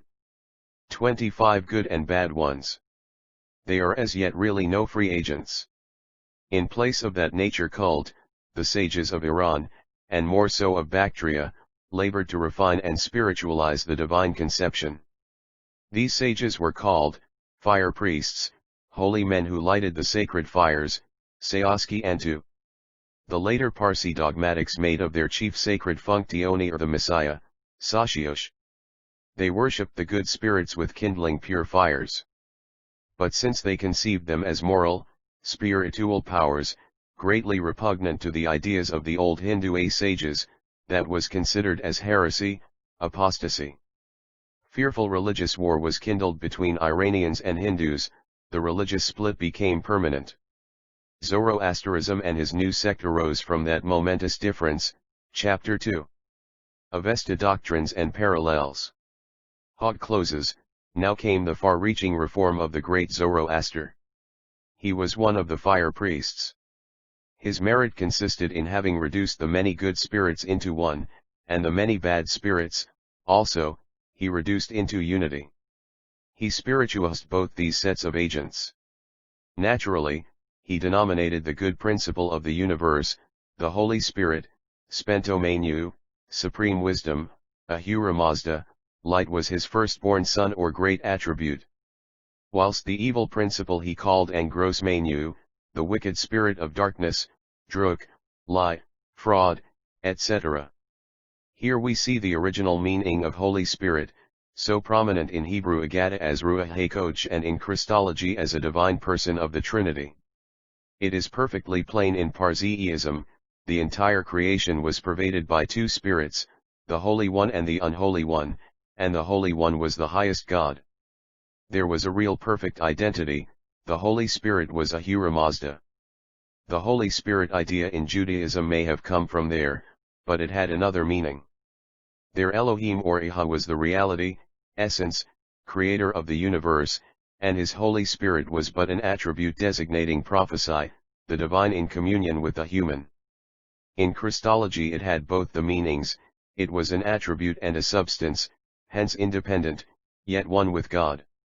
Zoroaster introduced monotheism in the Far East. Curious, his name was Ibrahim.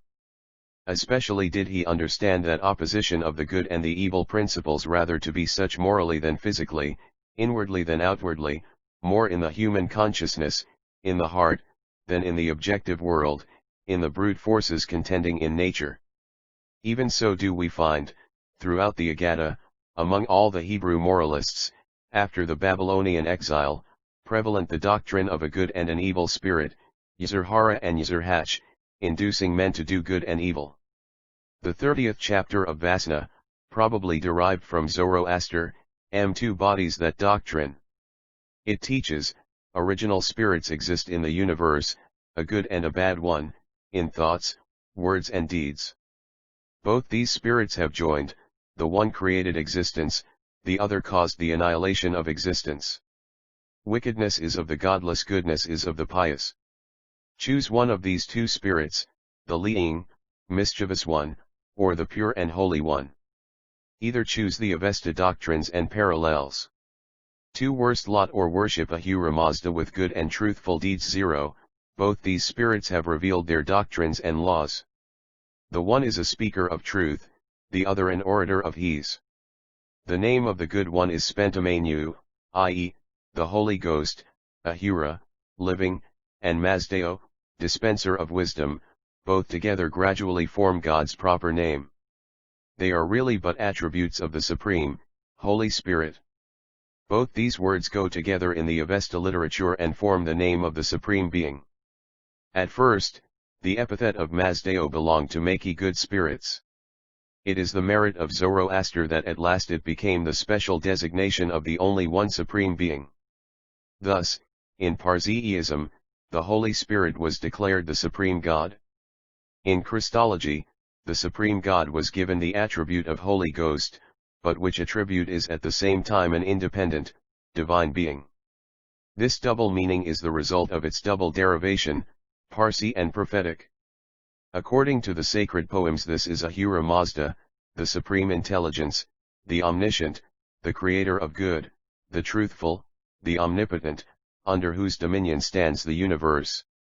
Sun, moon, and stars have their orbits prescribed by him, and all the forces of nature are under his control. So also is the earth created and ruled by him, and surrendered to man as his dominion and inheritance. The earth is termed his daughter. Everything good he created. He is the author of life. He is wisdom and intelligence, author of good conscience, purity, and truth. He rewards the good ones with happiness, and the wicked with evil. He is gracious and merciful and allows existence even to the wicked, awaiting their repentance.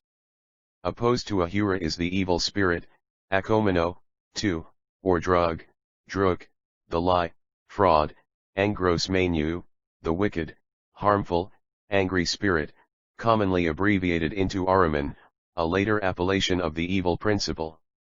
He is the creator of the devas, devils, or bad spirits. He murders life. The safest means to annihilate his creation is wisdom and knowledge. His essence is lying. Doubt too, is his work. Both of these, the lie and the doubt, produce all human perverseness. He taught his wicked doctrines to oppose the pure creation. Do not trust him. He renders the fields barren and harms the pure ones. 1. This is the approximate sense of the verses.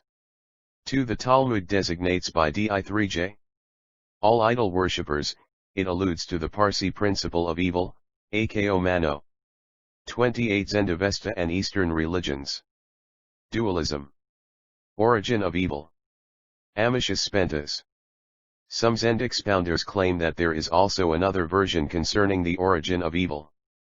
According to a passage in Yasna 48, Ahura Mazda created the good and the evil spirits. Hence is the evil one subordinated to the supreme Ahura Mazda. He alone is the supreme ruler. This is the Jewish view, as in Bible, Talmud and moralists. Again, another version is, the evil comes from wickedness and lust. Wicked men create the devas by their evil deeds. Hence are impure spirits the result of bad men's deeds. Such too, we find in Hebrew Agadas, every sin committed, creates an evil spirit. The court of Ahura Mazda is supported and graced by a council of grandees or peers, the Amicius Spentas, Amshaspans, viz., the sanctified immortals. They are 6 in number. The older poems do not mention them. They are of later development. At first they appear to have been mere attributes of the supreme deity, his benefactions and emanations. Gradually they assumed personality and self-existence as leading genii, angels, assistant companions of Ahura Mazda. They are at the same time personifications of virtues and types of special creations. Vohumano is the good intention, Hashem Vohu is purity and holiness, Kasherem is possession, property, earthly power, good luck, and material blessing, Armadi or spend Armat is the earth and its spirit, the home, the hearth, also the genius of devotion.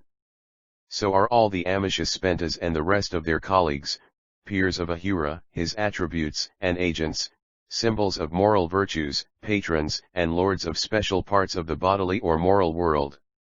They are in reality but personified forces, raised by the vulgar into independent, divine entities.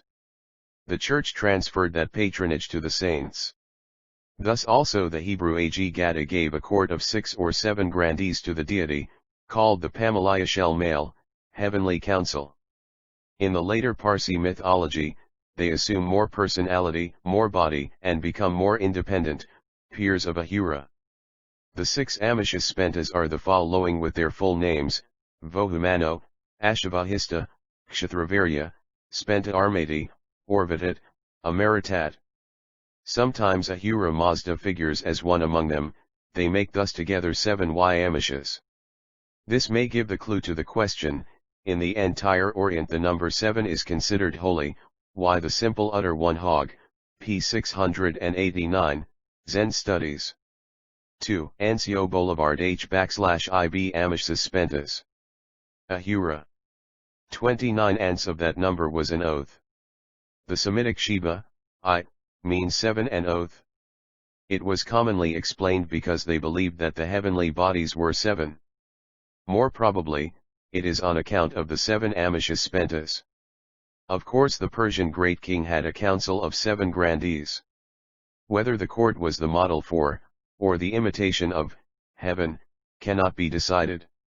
Of course Ahriman, too, had his court of 6 wicked peers and his long retinue of impure spirits.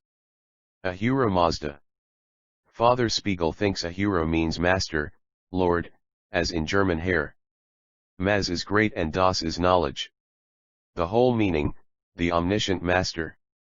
The same writer in his commentary on the Avesta, p. 2, says, Ahura Mazda, written in one word or in two, according to Burnouf and the unanimous tradition of the Parsis, means, the very wise Lord.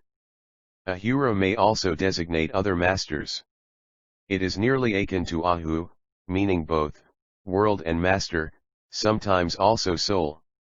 In Sanskrit Ahura, Asu corresponds to it. The root is undoubtedly as, to be, Ahu. Ahura is thus, the really existing one, as the Hebrew Ive. 2. Of the word Mazdeo, Burnouf has uncontrovertibly proven that it consists of Maz, great, and Deo, knowledge. He is depicted as the highest spirit, the most holy light. Ahura may mean light, akin to aura. 3. He is spirit Hual, yet in later Avesta writers he is corporeal. 2. Is also called Spenta Manu, the Holy Ghost, opposing the unholy one. Before Jews and Christians the Parsis had their Holy Ghost, the opponent of the wicked one. He is the highest, not the only one. He is corporeal, too, he his wives and children. In later myth he is the protector of men.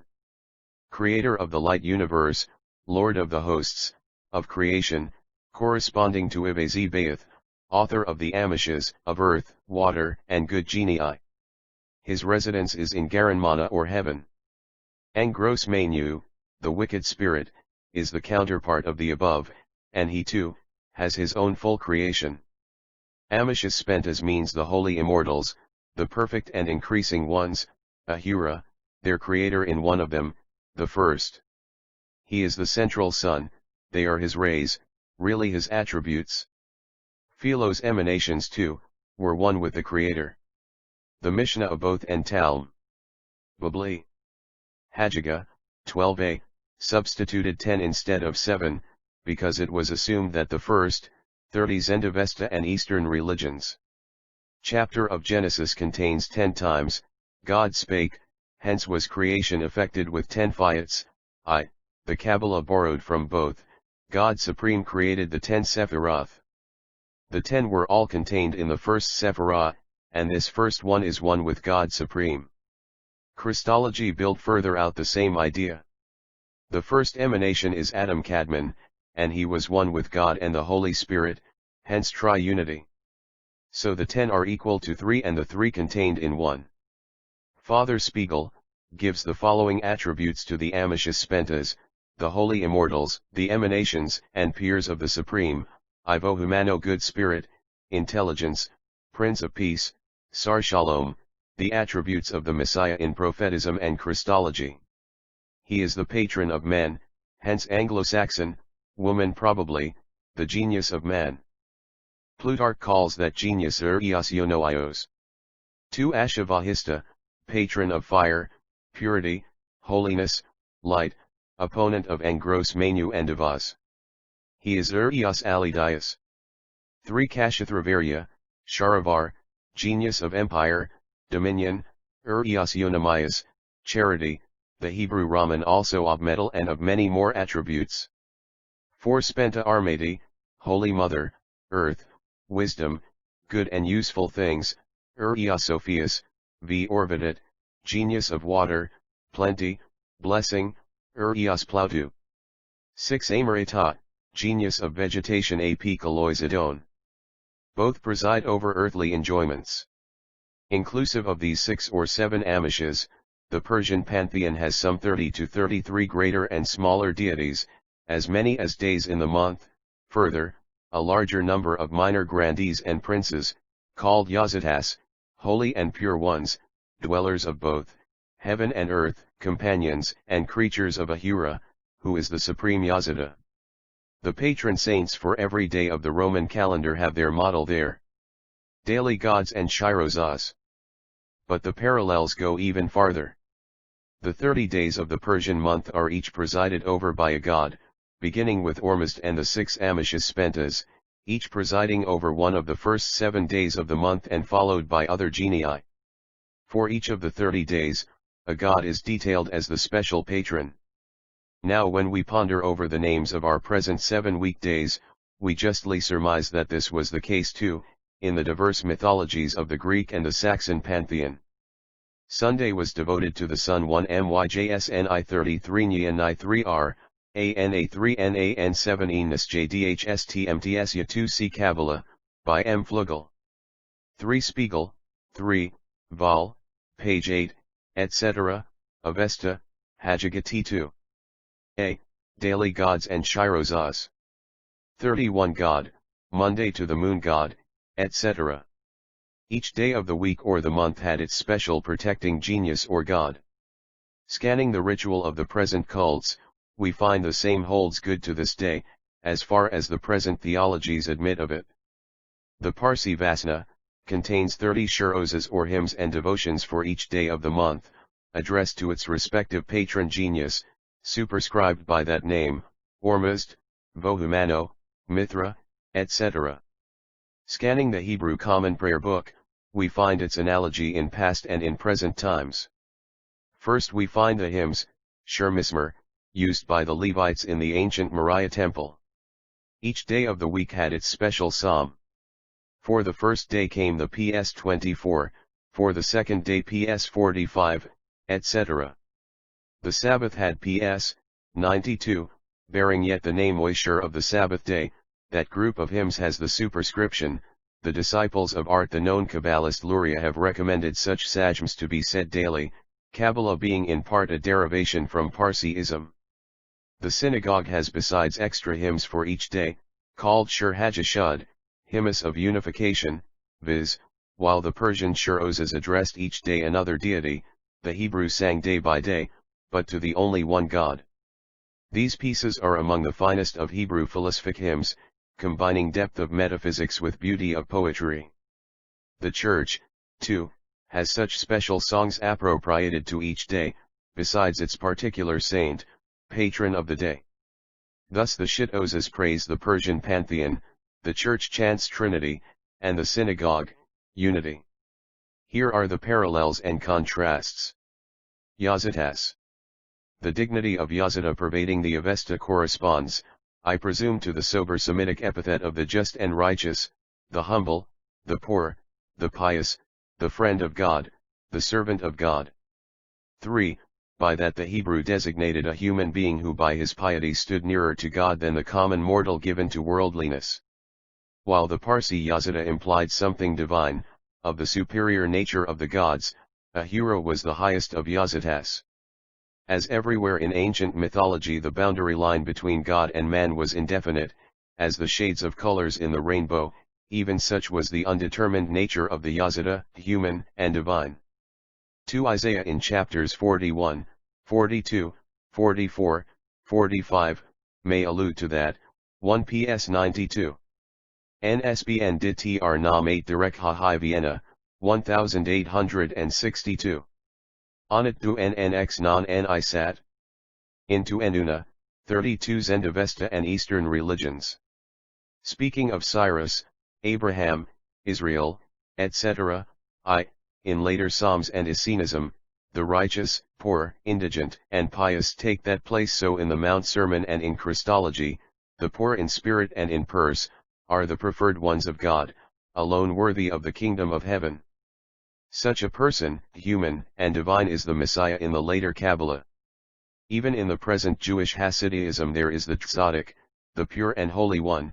He is, as in former Parsiism, the trusted friend and confidant of the deity, participating in omnipotence. So became Zoroaster himself in later myth, such a Yazida, the highest on earth, friend of Ahura, the highest in heaven, the vehicle of the revelations of Mazda and author of the Mazdayasnian religion and law, God spent a mantra or holy word. Fravishis their parallels. Remnants of the hoary ancestor worship have left their traces in the Avesta. The souls of the distinguished departed were imagined to continue their existence in heaven. These souls were termed Fravishi. They were the genii of the past, protecting the present generations by their vigilance, their occasional warnings, principally by the surplus and superabundance of merit which they carried away from earth and kept in store ever available for their living posterity. That idea and term, the overmerit of the ancestors, available for the shortcomings of the descendants, came from the Parsis into the synagogue few and to the church. It was not wanting in Greek and Roman conceptions, and is yet potent in our today's notions of birth aristocracy and blue blood.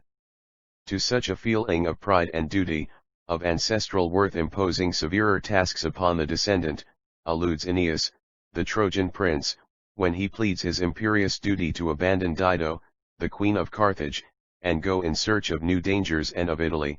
The idea there is, that Anchises had such a surplus of goodness that it came down to his weak son, who was now on the point of forgetting his glory for the sake of love for a woman. This was the Fravishi of Anchises. There is nevertheless this difference there: the classic meritorious ancestor imposed upon the descendant superior duties, b1 see below on Abraham and Zoroaster. 2 et nos fos exterra querere regna. Me patris Anchisae, quodies humantibus umbras, nox operat terras, quodies astra igna surgunt, admonit insomnes et turbida terrat imago. Virgil Aeneis, Liber 4, v 530, Fravishis thy parallels. 33 Cause nobility obliges. The Parsi and Semitic one condoned with the weakness of the offspring, since the ancestral overmerit came good to him. Such Fravishis were always at hand to help a poor sinner found wanting in the scales of the severe judge and on the point to go to hell. This idea is often to be found in Jewish legendary and as seeketh both, the surplus merits of the ancestors, particularly of Abraham, Isaac, and Jacob, the patriarchs, invoked in daily prayer and on days of special import. Such a specially meritorious soul is called in Zoroasterism, Fravishi. The soul of Zoroaster was continually invoked in prayer by the pious Mazdayasnian to come to his rescue and protect him against the wicked attempts of the Devas. This great Fravishi soul of Zoroaster seems to me to be the pattern of the legendary and mystic Messiah soul in heaven, sheltered beneath the divine throne, ever ready to come forth and deliver mankind from the clutches of Gog and Magog and of the Antichrist. This latter one again is no other personage than our Parsi genius of evil, Angros Manu. Fire, too, was such a protecting genius, we shall later see, against the evil one, used on critical occasions. In holy places, it was eternally kept up. It was the chief cult of Parsiism. It was so with the Vestals in Rome and the Druids in Gaul, etc. So in the Moriah temple, ordained in Leviticus 6. Eternal fire shall burn there, never to be quenched. The Parsi festivals, in parallel with the Sabbath of Genesis 2, were instituted to remember the creation of the world, etc., by Ahura, against Angros Manu, ever inculcating to be a Mazdayasnian, an opponent of the Devas, etc., and ever reminding that the good creation is by Ahura. Ahriman's wicked creation had its full core of spirits and genii. They were called devas, druks, or drugs, perikas, led on by Angros Manu the angry spirit, the wicked unholy one, or Gano Manu, the smiting, destructive and denying one. Their habitation was in hell, Dujaka, or Asistaku, the evil place. Darkness was there such that one could grasp it with the hand. The death angel, Astovidatus, is one of them, so is Ishma, a specially wicked devil. The Hebrew Azazel, the satyr of Greek mythology, is not mentioned by that name, except perhaps the Arazura, which will be spoken of later. Birth, death. Menses. Ahriman. Women in their periodical sickness, the menstruation, are under the influence and in imminent danger of the evil spirits.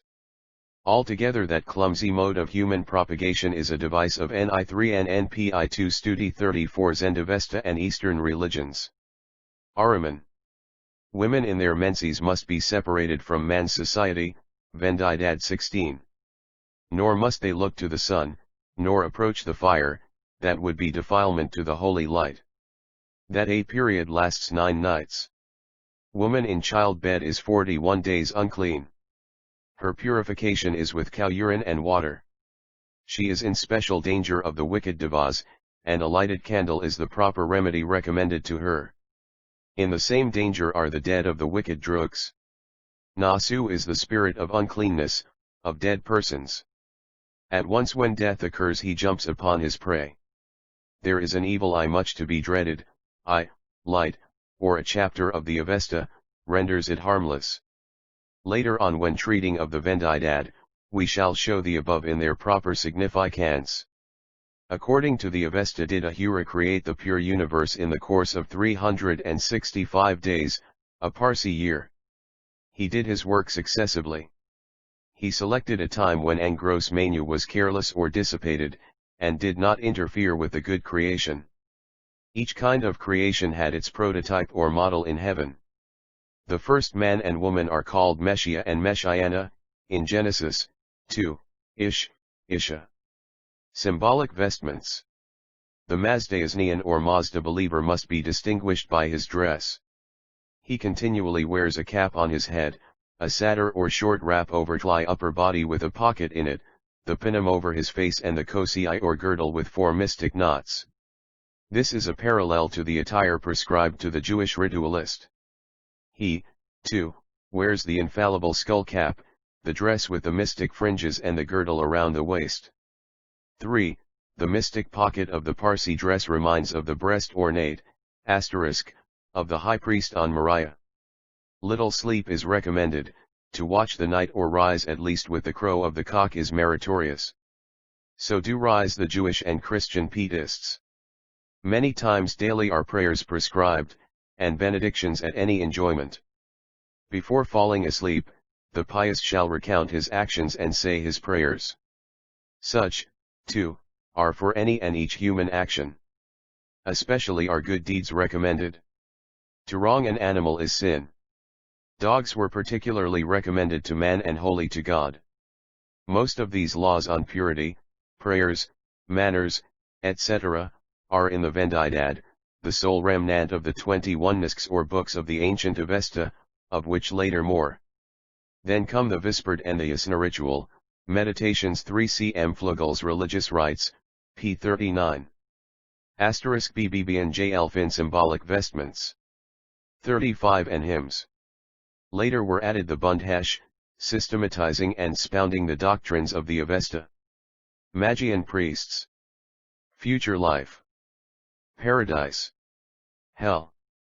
The priests belonged to a caste and claimed to be of one origin and family, as in the Pentateuch were the Kohanim, Aaronids. That caste was called the Magi, well known already to the classics. The Avesta knows not that name yet. Commonly, a priest is designated there as Kaikara, later as Moabd, Urbad and Dister may be Magus meant originally, great, akin to Magnus, grandi, noblenton, just as in Hebrew, Kohen meant nobleman, and but later became synonymous with priest. According to Straya Gadas, the tribe of Levi, of the 12 Israelitish clans, was distinguished from the brother tribes by superior freedom and education. Even in the Aranids, its noble family were later designated as Kohanim, nobleman, freeman, and Kohen became the synonym of priest, religious teacher. Something akin to that were the Magi. First but a clan, later a priestly denomination. Chardin IIL 130 at Amsterdam, says, later Moabs interpret their name Magus, as meaning, men without heirs, claiming that their teacher, Zoroaster, learned all in heaven, not from men. Herodotus and Marcellinus say that the Magi were one of the 6 or 7 tribes, originally inhabiting Media. They were a clan devoted to religion, as the tribe of Levi. Later they emigrated to other countries and gained those populations over to their own creed. Darmstaedter believes even that Magus may originally have implied their foreign origin, hence something inimical. Later when naturalized, it may have become a title of honor and akin to priest, which originally it was not. Herodotus and Marcellinus claiming the Magians as one of the several Median tribes, make them a striking parallel to the clans of Levi and Aaron. The Avesta mentions 3 estates, the first is called Hadhara, warriors and tillers come as Il and Iil estates. Magus was simply a tide, as in Hebrew Sar, Ahura, Hair, Ahura, and Magus corresponded thus to the contemporaneous Aramaic title, Rabbi, Rab. In Jerem 39, 3, we find both combined, Rub Mug. Later on both came to designate priests exclusively. The belief in a future life beyond the grave is old, yet it received but later its fuller developments. There is the life terrestrial and the life in the far future. This latter is not the life beyond the grave, after death, but a future period of bodily reawakening. And 36 Zend Avesta and Eastern religions. Existence on earth. In Yasna, 34, 8, is Mentioild, those not pure in thought, etc., are far from the good heavens. To Garadamana or Mana, the happy, holy heaven, Ahura Mazda brings those that are pious and wise. The place of the wicked is Druxdamana, Liang House, in the later Zend books. Hitherto come and stay forever all the impure ones in thought, word, and deed, and those of a bad creed. Such we find in Daniel, alluded to the resurrection, life hereafter and eternal hell.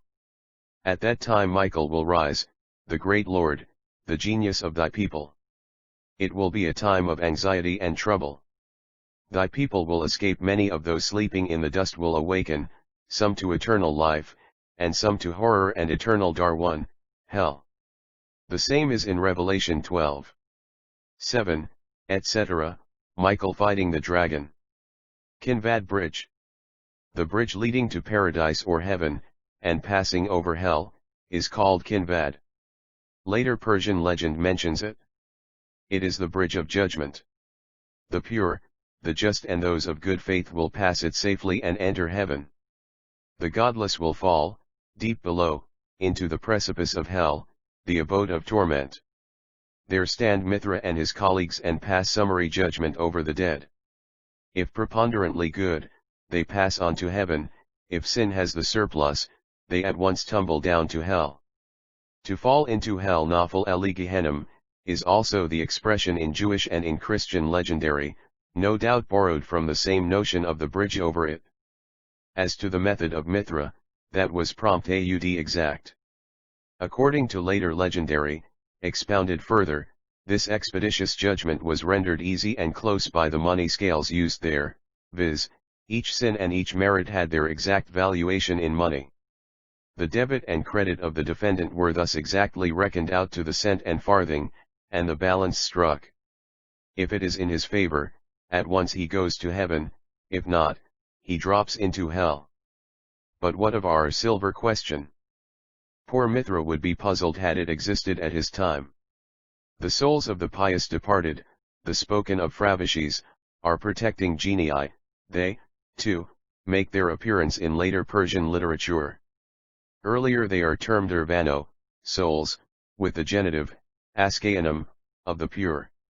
As in life, they continue lighting against the wicked, untired array against the prince of evil. they are the remnant of ancestor and hero worship, practiced at an earlier date. The four elements are holy. Fire and earth are especially revered. Fire is the noblest. 112. 1-3, /mm. So, 2, Isaiah 66:24. Kinvad Bridge. 37 Emblem of Ahura Mazda. He is worshipped by kindling and keeping up eternal fires. One of the old hymns mentions, in thy honor, we pray near the great fire, etc. Holy fires. Their parallels. The sole external cult of the Parsis consists in holy fires. Parsi or Persian has the original meaning of fire worshipper. They did not worship fire, indeed, for its own sake, but as the most worthy symbol of the supreme deity. Possibly, etymologically, the word Ahura may, too, mean, light, corresponding to the Hebrew words, or an aura. Must remember that the worship of light, in Magism, was no new invention there. It was derived from Brahmanism, or rather from their common religious source.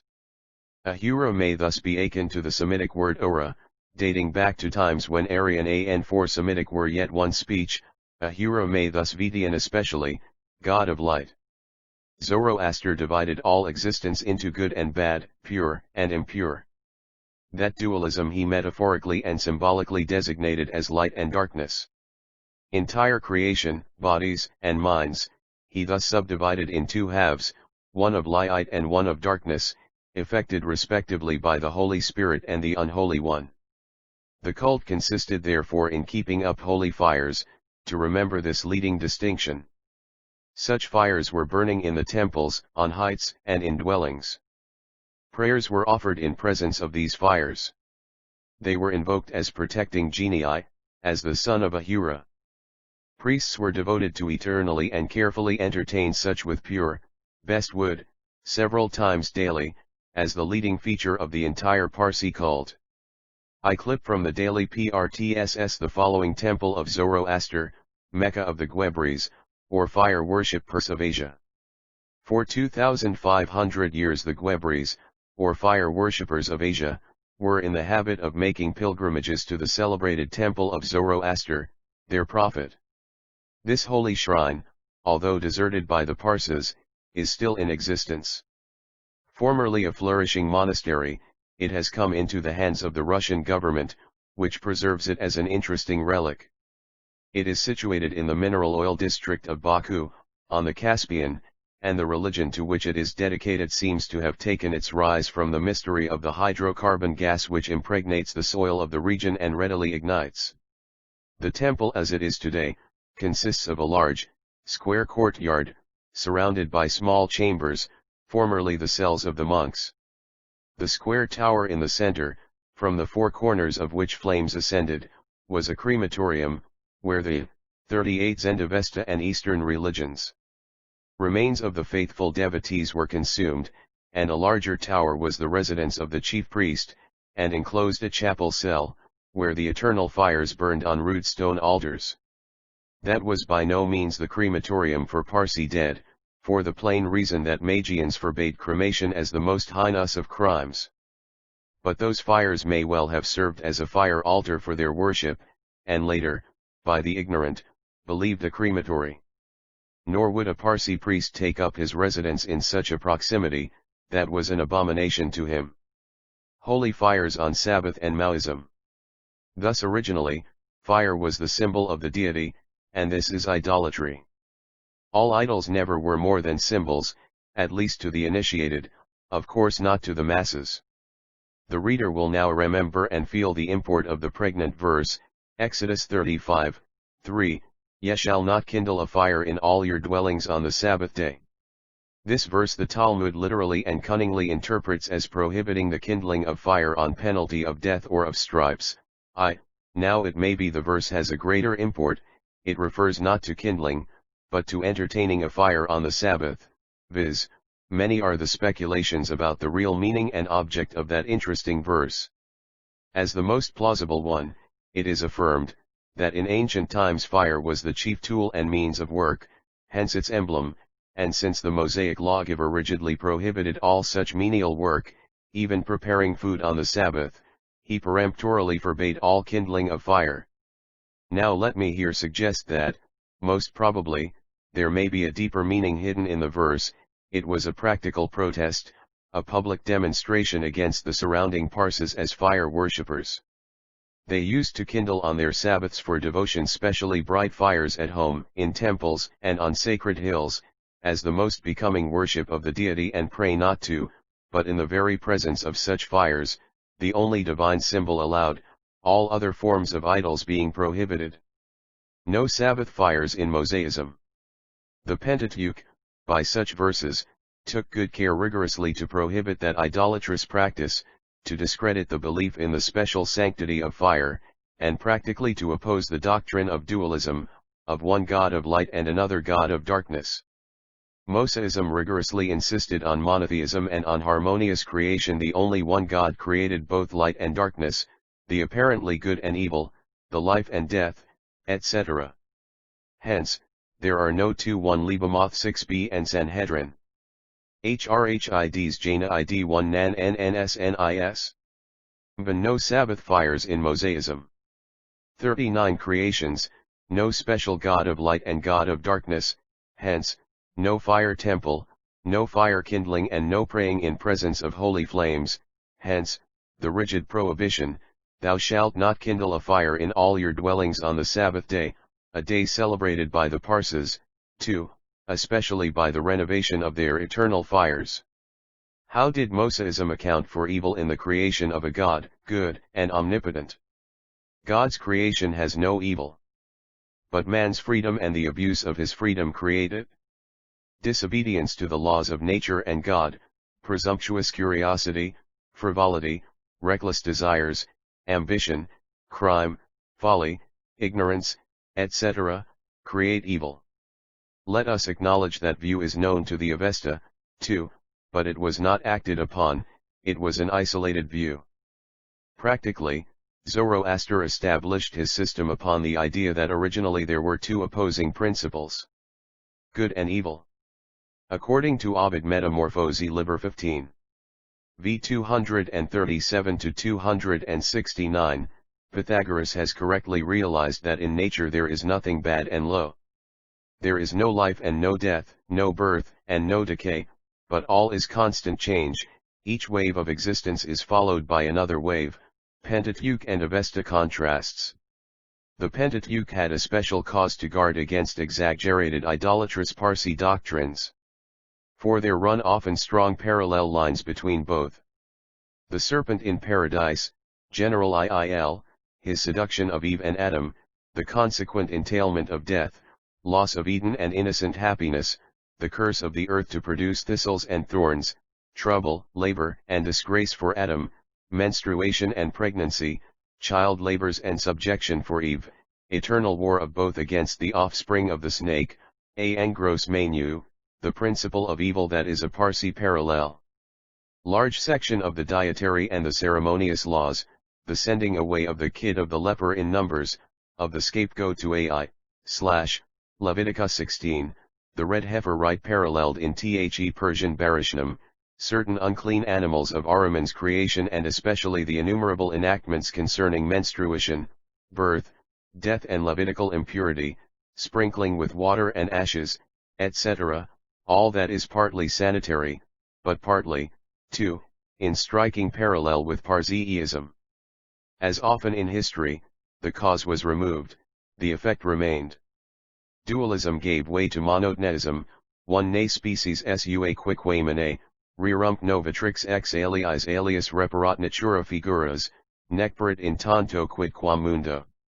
Nasic vocator, in cypera esse aliad quam quadfut anti, moric, desinir illud idem. 40 Zex de Avesta and Eastern religions. But dualistic feelings and views remained.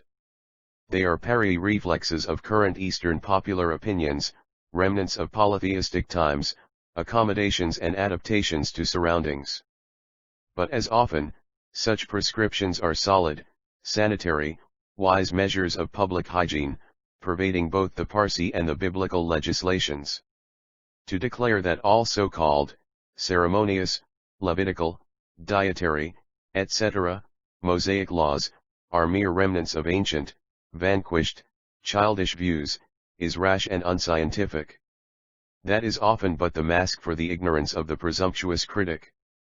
I conscientiously believe that a good deal of such enactments have a solid basis in fact, and are wise measures of purity, cleanliness, hygiene, and chastity, preventive of crime, sickness, irregularity, and dissipation, measures grown out of the circumstances and surroundings, in part superseded by and in part in full consonance with our times and with human nature in general.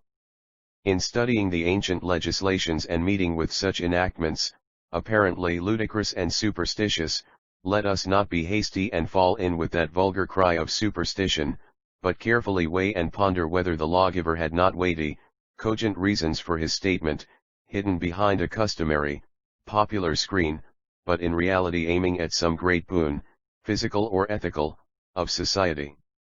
In one word, I am not much inclined to assume a great lawgiver to be either a fool or a knave. So we shall later see the Vendidad prohibiting the throwing about of pared nails and cut off hair, as creating devils and harmful to the crops. In reality, it was a wise measure of cleanliness and orderliness. So the Magian lawgiver recommended as meritorious, intermarriage between near relations. The Mosaic legislator forbids it as an abomination. Was either motive superstition? No.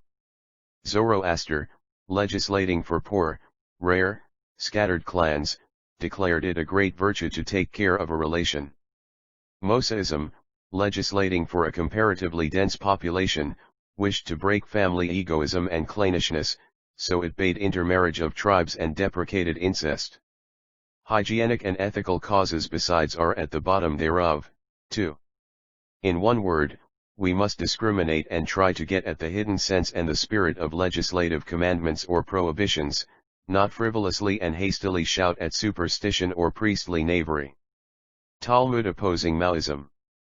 The Pentateuch, as also the prophets, contain many passages that are intently aiming at contrasting monotheism with Persian dualism. So is the Talmud, too. Indeed, the parallels and the Talmud opposing Maoism. For we contrasts there to Magism are legion. Shall later treat of that largely. Here we shall offer but one example of rabbinical, intentional opposition to Parsi doctrine, practice, and views. At the first glance the critical reader will recognize that that is a piece of legislation intending to oppose Parsiism. Here is such a Mishnah and Gemara, whosoever prays, to a bird's nest, O God, thou extendest thy mercy, for the good thy name shall be we thanked. Thank thee, thank thee. He shall be bid to hold who his tongue. The teachers now discuss this Mishnah, repeats we thank thee, shall be interrupted because that appears to acknowledge two divine powers, Ormuzd and Ahriman.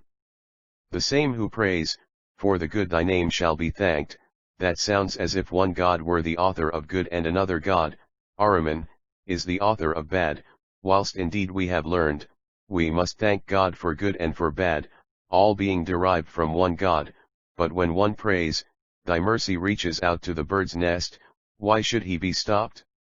The rational answer is because he intimates that the attribute of God is love, while that is really justice, fitness.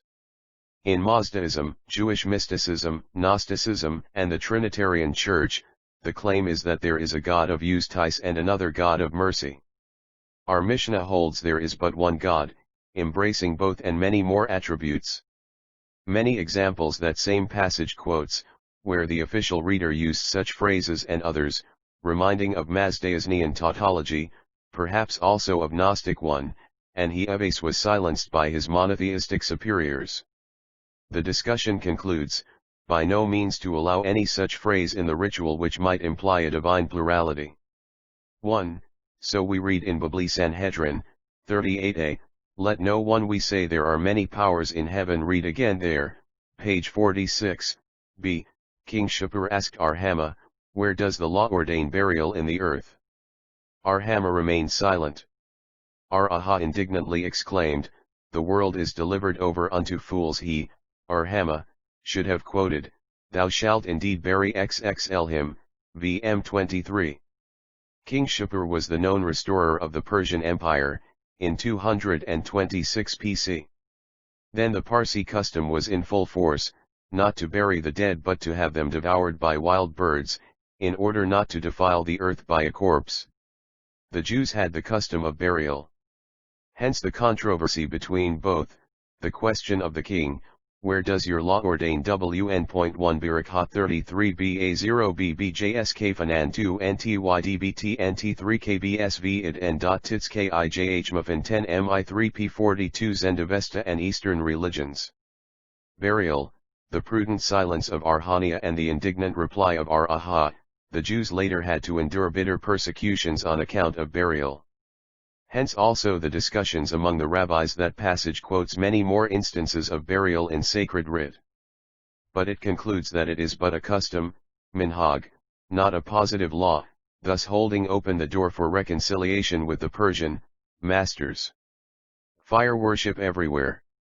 Remnants of fire veneration, if not of worship, are to be found among nearly all nations and sects, in all climes and regions, as previously alluded to. That fire worship, impersonated in god Agni, is older than Magism. It pervaded it kindred religion, Brahmanism. To all appearance have both inherited it from their common religious parent, be it in their later seats, Iran and India, or in their original ones, beyond the Himalayan mountains from whence they had emigrated. Fire worship is of most hoary antiquity. Agi, Ignis, was one of the supreme gods, and the kindling of holy fires during worship was one of the leading rites of Brahmanism. Hence, we find it in Zoroastrianism, and gradually in nearly all the other cults. At last it lost its character as a deity and assumed that of a sacred symbol, emblematic of some spiritual idea, known and utilized even in our own times and cults. So we read in the first hymn of the Rig Veda, Agni, thou art worthy of the praise of ancient and living poets. Rig Veda 3:120. Again, I have proclaimed, Agni, these thy ancient songs. These great libations have been made to him who showers benefits upon us, the sacred fire has been kept from generation to generation. So, Max Mueller Sanskrit Literat 492. Then the sacred fire was kindled by friction. It was lighted at the full moon and the new moon, and likewise at each of the great natural divisions of the year. So in RV 3. 29, 10, sit, thou Agni, and make our prayers prosper. This wood is thy mother every season. In the first hymn of the 2. 9, Mandala, Agni receives the epithets of the very supreme deity.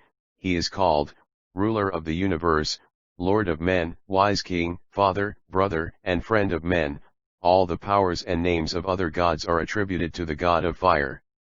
In other hymns he is described more humanly, as the priest administering to the sacrifices and rites.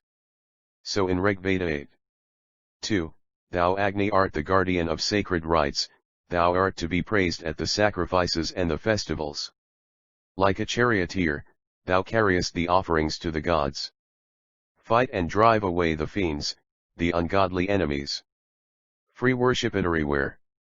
43. Thus we find that the kindling of fires was a leading ceremony on new moons and holy seasons. The offering of wood was considered as a sacred sacrifice. So it was in the Talmud, offered to the ever-burning fire on the altar of the Moriah temple. The prescript ions there are very minute. The Hindu priests considered it as propitious to prayer. It was called forth by friction, and was originally the only fire kept up in the community for the benefit of every household. Hence, its importance and its sanctity, for in primeval times men worshipped everything that was beneficial to them. Fire is no doubt the greatest benefactor of men, hence it was considered a great deity, and the kindling of fire a sacred ceremony. That kindling done by friction of dry wood or flint is also expressly mentioned by Virgil in the Aeneid, etc. The Vestal and in the Roman and Greek world kept up such eternal, holy fires. The leading temples of antiquity had an altar with eternal fire. Such had the Druids in Gaul and Britain. Such burned in the holy groves of Germany. Such a fire flamed on the altar of the tabernacle and the Moriah temple. An eternal fire shall burn on the altar, never to be extinguished. Leviticus 6:6. God appeared in burning busk, and on Xe flaming esmah. He is a consuming fire. 2. M3. 219.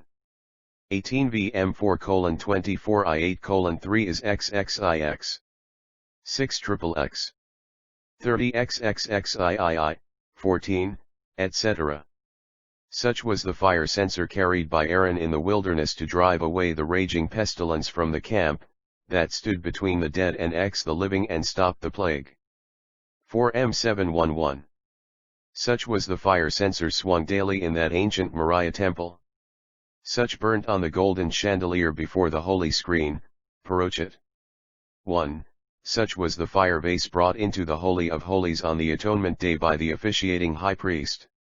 It was the very central act performed on that solemn occasion, with his most solemn supplication, to bring down from the deity forgiveness and reconciliation. That fire is continued now in the eternal lamp, J. Tamid, in the synagogue of today, in the church and the mosque of today, just as in the Parsi temples at Bombay and Gujarat. The many other holy usages of fire and light today, the tapers in daytime in church and synagogue, the use of a lighted candle in the house of mourning, at childbirth, at wedding ceremonies, at festivals, public, judiciary oaths, and many other solemn occasions among all sects and creeds, proves the tenacity of the instinctive we belief that light is beneficent and holy. Must not forget Primi 1 ton 13 2 Nise Muo 44 Zend Avesta and Eastern religions. Tip times. Fire was indeed the greatest benefactor of man. Without fire, man would be yet a brute, at the mercy of the elements and the beasts of prey. To keep up fire, ready for use, was in hoary times no doubt the first care of society. It was kept up as the dearest treasure of the community. They had no matches nor electric wires to strike fire at will.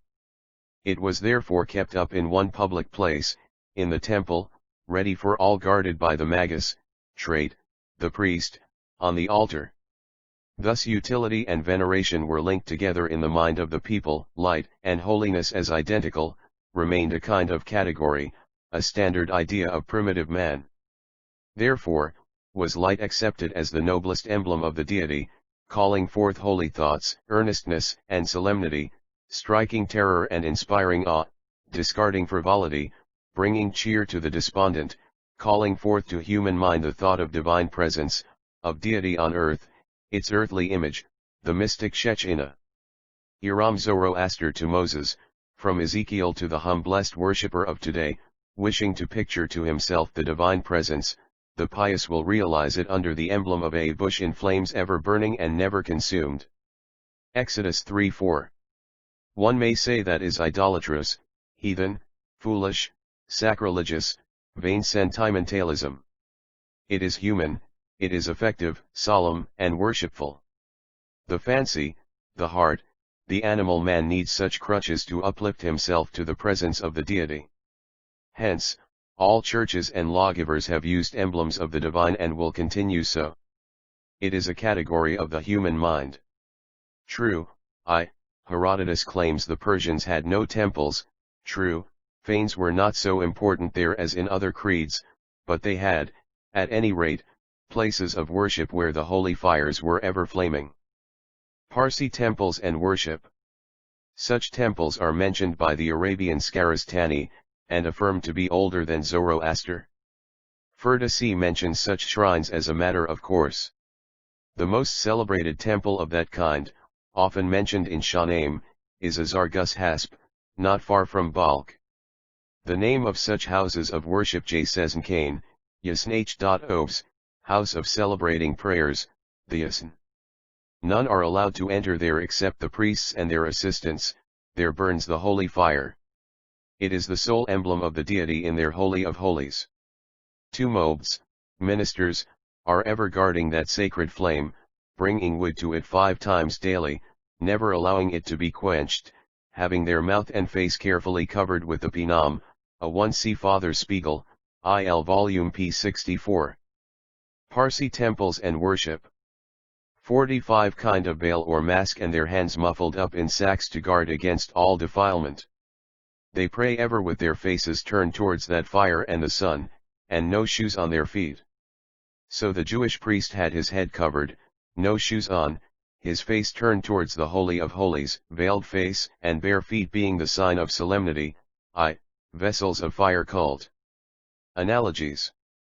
The leading sacred objects and paraphernalia of the cult are the holy fire flame, symbol of the light of Ahura, the only visible cult object, and the bersma, bundle or branch of green twigs, emblem of opposition to evil, light and darkness being the two principles of Parsiism. There are further some more utensils for the performance of the cult of that worship, viz., the Atish Dabti fire vase. It is in the form of our pottery or marble flower holders in parks and gardens, a large pot of brass, brought above, slowly nar rowing down below with a foot as in a goblet. It is filled with ashes, the burning coals on the top and incense lit in the flames. That vessel stands upon a stone pedestal called adasht. The cleansing of that stone is one of the most holy ministrations reserved for the priests. Great deal of legend clusters around that stone. It is believed to be the foundation and rock of the world. So used the high priest of the two Jewish temple, bringing the fire pan, on the atonement, into the Holy of Holies, to place it upon the stone in its midst, pour the incense thereon and pronounce his prayer. That stone was called Eben Shethia, too, and considered the center of the earth by priests and laity. So in the principal mosque now, at Jerusalem, such a rock forms its center and is revered as the one of Isaac's sacrifice and the center of the world. That hyperbolical figure of speech is easily explained. In the Parsi cult as in the Mosaic one, that was the center and leading feature of worship, and worship was the great business of Jew and Parsi, hence its import. Whether the words adasht and shethia have not a kindred sense, philology may determine. Shethia in Hebrew means undoubtedly foundation, and both, Parsi and Hebrew legendary, claim those stones as the cornerstones of the universe.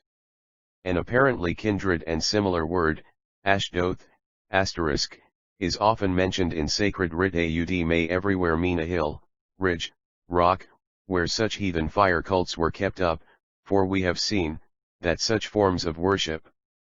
My 1c Religious Rites, p. 12, 27, 35, etc. 3n and bpspni on 8n, id north-northeast and Deuteronomy 3. 17, 4. 49, Joshua 12. 3, 13. 2, etc. 46 Zend Avesta and Eastern religions have been universal and not confined to the Parsis. With them it was the unique mode of cult, with others it stood side by side with more idolatrous practices, that may have been all the difference. The bersma or barziman, was a green twig chiefly from palm or date trees. It was cut with great ceremony by the priests. Such was the mistletoe cut down by the Druid priests on Yule festival. In the synagogue, the palm tree branch occupies that place. But the Pentateuch took care that it never obtained any idolatrous import akin to the Persian bersma which, there, was almost divinized. This bersman symbols the battle of the Mazdayasna against wicked Ahriman. I believe that the striking, of the hashenoth or branch of twigs on the last day of Booth at the synagogue, and perhaps the shaking of the palm tree branch, lolab, during the entire Booth festival, may have some kinship with the use of the bersman in the Parsi cult, viz., to drive away the evil spirits. Such hints are thrown out by some Agadas, whilst oftener it is claimed to symbolize the divine omnipresence. Besides there were several vessels for administering the halma rite, the lavin, a mortar to grind that plant, the talai, a plate for the flowers and fruit of the offering, the tasta, a cup of gold with 9 holes for pressing out the juice of the halmo, a bottle for the milk of the objering, and many minor utensils and ingredients for that fire and halma cult. Halma Andrana. Yilzh. Eucharist. Pythagoras. We have seen that the fire cult symbolized the worship of the god of light, principle of good, Ahura Mazda. Now the leading sacrifices offered are the Drana's and Haumo. The first were small, round, flat, white flour cakes, of the size of $1. These cakes are called Drana, dam. Such are offered on frequent occasions, eaten by the priests with the solemn benediction, "I am ready to eat this at the command of Ahura." Some are in the shape of the sun, and some of the moon. On some special occasions, a slice of meat is added to the cake. As a rule, Parsiism does not allow any bloody sacrifices. Later on, when men were generally eating meat, an animal was slaughtered with a benediction, by a special man, and a slice was offered to the deity. Originally flesh meat was forbidden. So Pythagoras deprecated on Parsi principles, the use of flesh for human food. He ridiculed the idea that the gods relished bloody sacrifices. So Ovid Metamorphoses Liber 15v1. See my thoughts on religious rites, p. 36. Hauma and Drana. Mazda Eucharist. 47:1 Lo, 1, with these Dranas was offered a sacrificial beverage. It is the Hauma. It is identical with the Hindu Soma. The white Hauma is a fabulous herb, growing in the fabulous lake Burakasha, conferring immortality, as mythological nectar does. The real Parsi Hauma is yellow, growing on the summit of mountains, known already to Plutarch and well described by Ainquetil Duperon, as a found near Yezd in Kerman.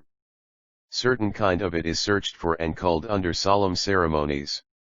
From that plant, the juice is pressed out, called parahauma, and drunk by the priest with certain ceremonies. That juice is semi-intoxicating. Closely looking at that drana and hauma offering, we are strongly tempted to take it as the Parsi version of the Hebrew Passover cake, the showbread, the aphicomen, and the sacred wine cups. It is the version of the Christian Mass, hostia, and Eucharist, too. Both hauma and drana are imagined to be things and offerings, as also divinities, deities hidden in bread and drink, much akin to the mystical real presence in the Church.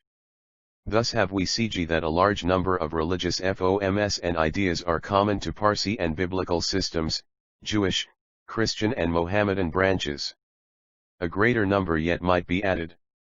The Pentateuch, therefore, had to be on its guard concerning forms and ideas that are downright idolatrous. It therefore, entrenched itself behind many bulwarks, against Parsi doctrines of which we shall speak soon. So, too, it stated emphatically, "Ye shall not kindle a fire on the Sabbath day in all your dwellings, private or public." The lawgiver, knowing that many forms of cult in Bible and Mazdayasm are common to both, he, the more rigorously set his face against its many remnants of rank idolatry, hence, his prohibition of Sabbath fires. Showing in these pages such striking similarities between ideas and forms of the modern religious systems, the intention is not to desecrate them, but on the contrary to render them more venerable by showing their universality and therefore our duty of broad toleration. 1. Ne satis estate quod tale nefas committetur, ipsos, inscripsir Deo Soleri, numinc supernaton. Sed laboriferi credunt gauderage vinci. Victima lab carens et persistentissima forma, nam placuus nocit, vidis insignis et oro, sistitur adoras, audit ignara precantum, imponici sus vidit inter cornua fronti. Quas colud, fruges, percussici sanguine cultros. Inficit in liquida privacis forsitan unda. Proteinus ereptus vivanti pectori fibris inspiciant, ment esc deum scrutantur in illis. My 8c Messiah Ideal, Vol. I, p. 55, etc. Chapter 3. Isaiah on Monotheism and Parsiism. Isaiah, the second, frequently alludes to Parsi views and doctrines, sometimes approvingly and sometimes disapprovingly. His 45-46 is especially of that nature. The prophet of the Echil announces the advent of Cyrus of Persia, with great rejoicing and hopefulness. No doubt that the leading features of Zoroastrianism were established long before the dynasty of the Achaemenides. Because in that chapter, the prophet alludes, as long established things, to both, the great affinities and the discrepancies of Zoroastrianism and Mosiism, of pure monotheism and qualified dualism of the Parsis. There were great and striking affinities between the two systems, yet no identity. The Persians conquering Media, Babel and Assyria, Bactria, Syria, Egypt, etc., may have yielded in some points, yet on the whole, they have brought about for the conquered a purification of worship, less idolatry, and more exalted ideas about deity, one God, Ahura, spiritual, eternal and sole creator, no images, few temples, or none, no human sacrifices, one human race, little of castes, one duty and one right for all. With a higher God idea, the Persians brought no doubt a purer morality. On the whole they were nearest to Mosiism among the nations then extant, hence their salient sympathy towards Israel, their lack of jealousy, their assistance towards a reconstruction of the Hebrew nationality, as a strong bulwark against the idolatrous Assyrians, Egyptians, etc. This alone explains the reason, why broken Judea found such powerful patrons among the Persians, why it clung to them to the very last of their fortunes. With all that was the Persian dualism strongly clashing with monotheistic, prophetic Mosism. At first it taught two supreme principles with two creations, that of good and that of evil, instead of one God and one creation. It is not impossible that the two. Isaiah, so often inveighing against dualism, alludes distinctly to the Persian Ahriman. He says, Chapt. 042, 6-8, I, Ive have called thee and made thee, Israel, a light to the nations, to open the eyes of the blind and release the imprisoned ones from the dungeon, those dwelling in darkness. Ive is my name, and to Ahura I shall not yield my honor, nor my glory to the idols, Persian and Babylonian. The usual translation is, and to another, Ahura. But it may well be a verbal equivocation, a hit upon Ahriman, whose bynames were Isaiah on monotheism and Parsiism. 49 Ahura, Akra, Agar, Ahura, etc., as will be seen below. To the Persian belief in the principle of darkness, the prophet may sarcastically allude by, to release those imprisoned, from their dungeon, the dwellers of darkness. Alluding to this Ahura in Isaiah, the Talmudists call Elisha ben Abuja Ahura, since he held to dualism. 3. Next, the Persian dualism embodied a long crowd of subordinate deities, perhaps not seriously meant, but popularly idolatrous, genii associated with the supreme deity. Apparently it boasted of allowing no idols, only few sacrifices, no human, and hardly any animal bloody, offerings. Yet really it had the fire cult, Mithra, the sun chariot with horses and a whole mythology of gods and idols. The Parsi morality, no doubt, was infinitely purer than elsewhere, indeed purity and cleanliness in body and soul, or as the Avesta expresses it, purity in thought, word, and deed, was the essence of their ethics. The system represented the highest evolution of ancient polytheism. It was a strong reform and a decided gain over Greek and Hindu Asian sensualism and worship of beauty. Yet it was not entirely beyond it. It was but a refined, vast, mythic allegory. The coarser mythological element was eliminated, not so its more hidden errors and sores. They were the nearest to, still not identical with Mosiism. Indeed, soon idol worship crept in again. This position towards prophetic Mosiism is expressed in Is 45, etc., thus speaks Ive to Cyrus, whom I have taken hold of by his right hand, and before whom I have weakened the loins of kings, submitted nations to him and burst open their bolts and gates. I shall walk before thee. One shall demolish and nivel to the ground their fortresses, break down their gates and yield to thee their hidden treasures. That thou shalt learn that I, Ive, have called thee by name, for the sake of my servant Jacob and on behalf of Israel, my chosen one. I have called thee by name, I have established thee. 3. Though thou knowest me not, I am the supreme being, Ive. There are no other gods besides me. I have armed thee, and thou dost not know me. That they shall all know, from the rise of the sun to his setting that there is none besides me. I am Ive, there is no other power, evil, and gross manu. I have formed the light and created the darkness. I make for peace and create the, apparently. Isaiah 4216:8. Bab Haggadah 14a, etc. 3 Or I denominated the I33T, inks, IH in, ni AINJN in NVCNTC.N IKJSP int asterisk, 50 Zend Avesta and Eastern religions. Evil. I, Ive, have made all.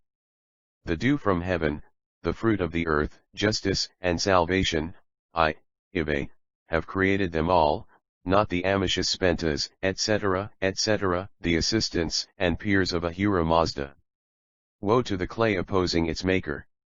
Woe to the creature rebelling against its creator, alluding to the antagonism of Ahriman in the Parsi dualism. Thus spake Ive, the Holy One of Israel. You question my creation? I have made the earth and man upon it I have called forth, I have created the heavens and all their hosts. I have bidden all. Not the myriads of genii or creative types and patrons pervading the Parsi Olympus, where each kind of being, from the fly to the mounts, suns, and stars, each concrete thing or abstract idea claimed to have its celestial type, its protecting genius or God in heaven. Even so, I have awakened him, Cyrus I shall make even his path. He will build my city and free captives, without ransom or price. Thus spake Ive, Lord of the universe.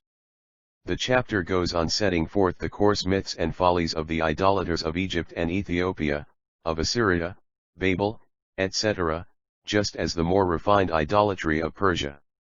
It closes with the superiority of Israel's monotheism, 45:20, gather around and let us be confronted, ye remnants of nations. You, carrying your wooden idols, invoking gods that cannot help. Who has announced that from time immemorial, who but I, Ive, the Anled One, besides me there is no Savior. Behold Baal and Nebo, they are wandering into exile. The several credos. The credo of Israel, that word to which the faithful are bound from the cradle to the grave, appears, also, to be intended emphatically to confess monotheism and to protest against the dualistic Mazdayasm. Zoroaster, Gathas, AFLSRMS that from the beginning of existence there were two principles in the universe. The Avesta teaches that from the dawn of creation the universe split into two dominions, two opposing principles, one supreme in the creation of light and the other supreme in the creation of darkness. It thus breaks the all of existence into two halves, in eternal deadly antagonism to each other. It posits that all human goodness is resumed in man's honest struggle against the principle of evil. The Pentateuch, therefore, as the prophets, teach with all solemnity and emphasis, and with a great display of circumstantiality, the unity of deity and the harmony of creation. This is the great credo O hear, Israel, Ive is our God, Ive is one. Deuteronomy 6:4. This credo is expressly instituted as the motto of Monism. It is the several credos. 5I The credo and the dividing line of Monism, in contradistinction from polytheism and Mazdayasm, in place of the many gods, the ancestor and hero worship, the star worship, the sun worship, the physical nature worship, the Assyrian, Babylonian and Egyptian triads and the dualistic Parsiism in special. The first were simply force and body cult. Parsiism was an approach to spirit worship, yet splitting the universe in two, from an imperfect understanding of the natural phenomena. Prophetism, better grasping the perfect harmony of the universe, correctly postulated the unity of the divine plan and the object of existence. It, therefore, formulated its credo, God is the eternal being, and being is one. From the monotheistic credo Christianism derived its own leading formula. It adopted the God one symbol with its own mystic development, viz., the one God under three aspects, as were all the triads of those times, inclusive of the Philonian, the unknowable God Father, the Logos Son and the Holy Spirit, viz., the spirit of prophecy or communion with men, the Persian Holy Ghost epithet of Ahura, the Greek Theos Demiurgos, and the emanated, universe, the created world. Even so Mohammedanism. It adopted the Hebrew credo, God one, with its own variation, there is but one God, not Trinity or plurality, and Mohammed is his last prophet, Jesus and Moses being abrogated, he is Messiah. Those different views on existence and its cause, pantheism, polytheism, dualism, and monotheism were not accidental and arbitrary. Nothing is accidental in the universe of matter or mind.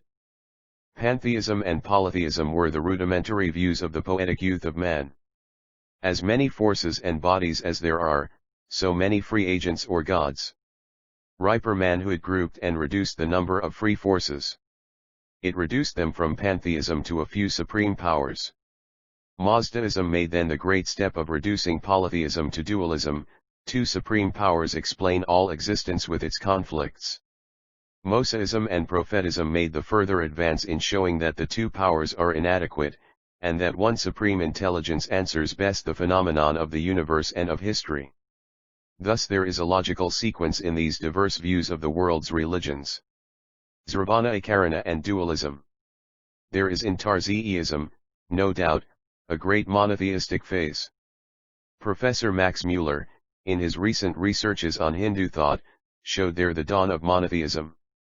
This is expressed in two different ways. One is, Ahura Mazda is the one and only God, 52 Zend Avesta and Eastern religions.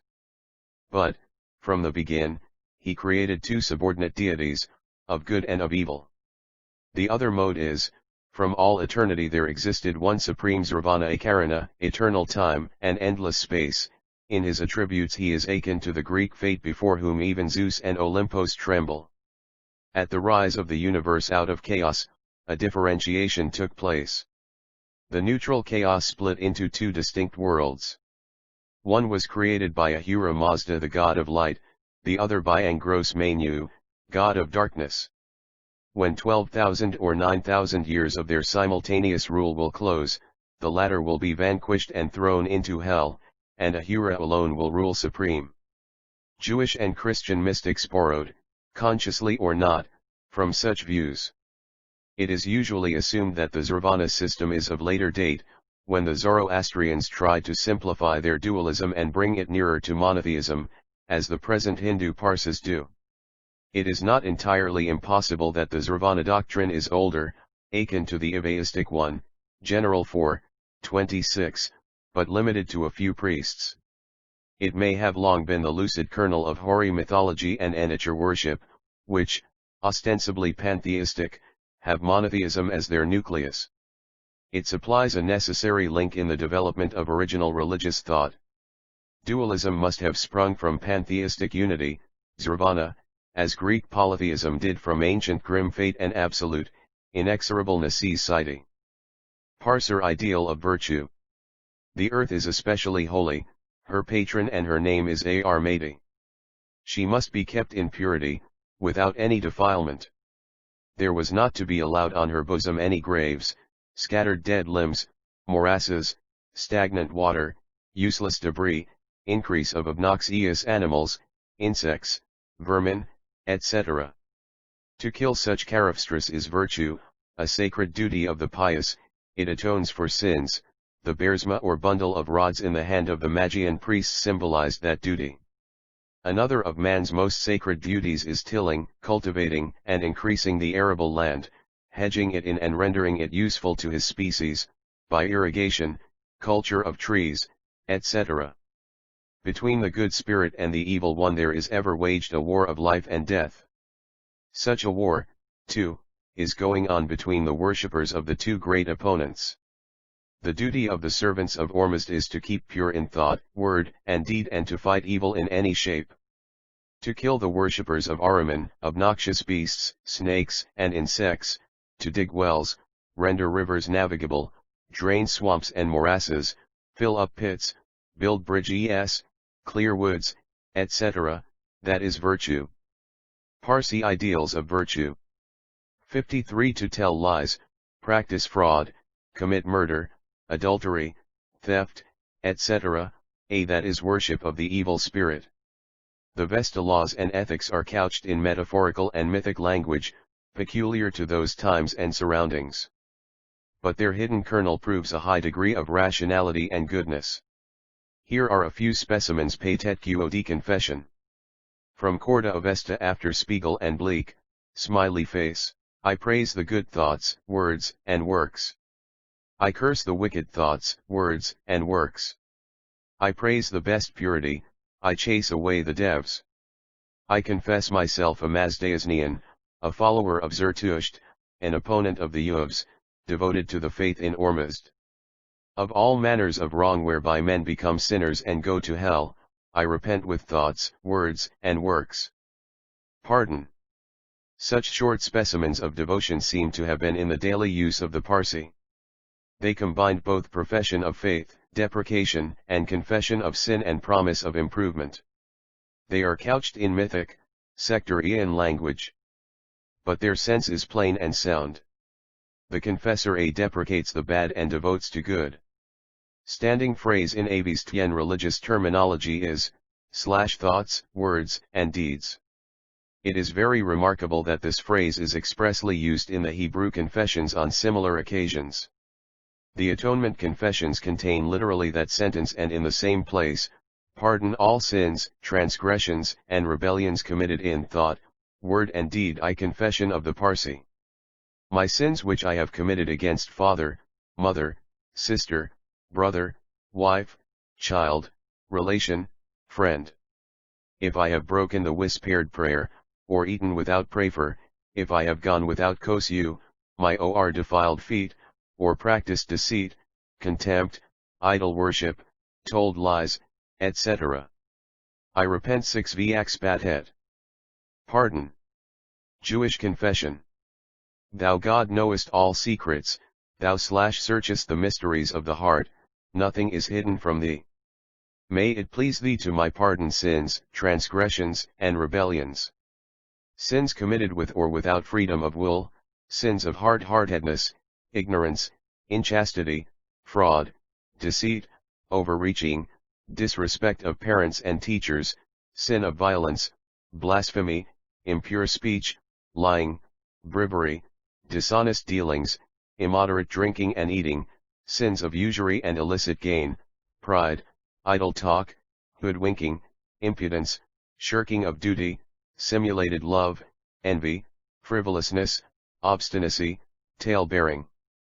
54 Zend Avesta and Eastern religions. Perjury, dishonesty, and all other sins, pardon, forgive and wipe off, God of forgiveness. From the Atonement Al-Hay prayer. The prayer books of all other modern creeds will furnish like specimens. Jewish fervent and tender prayers of confession, etc., are those destined for the 10 days of repentance before the Atonement Day, and those for Mondays and Thursdays, too, but most thrilling is the daily confession of sin and the prayer for political and social redemption. 3. Pity and mercy. I have sinned, God misericordious. Have pity upon me and receive my devotions. Do not punish me in thine anger, grant me mercy, for I am weak, do for thy mercy's sake. Asterisk. Lord, God of Israel, forego thine ire and consider the evil fate of thy people. Look down from on high, we and see, have become the laughter and scoffing of nations doomed, like sheep to the slaughter, the object of derision, maltreatment, ruin and death. The barbarians say, there is no hope for them. Be thou gracious to the nation hoping in thy name. Pure One, hasten our redemption. Protect us in thy mercy. God, deliver us not into the hands of those tyrants. They scoff, where is their God? Withal we have not forgotten thy name. God, remember us. Listen to our plaints. Forsake us not to the power we of our enemies blotting out our name. Are but few now, nevertheless we remember thy name, O God, forget us not. Thus prayed Israel of yore and recently, too, in the East, thrilling to the utmost Parsi confession of faith. I believe in the purity of the good Mazdayasnian faith, in the Creator Ormazd, in the Amshaspans, in the furthering of righteousness, in the resurrection of the new body. As Ormuzd has imparted it to Zarathustra, his successors and the Desturs have brought it down to us. Here we have a model of the Credo. Mark also, written law and traditional law as among the rabbis of the Talmud. It is not easy to determine when the above passage of the Court of Avesta has been composed.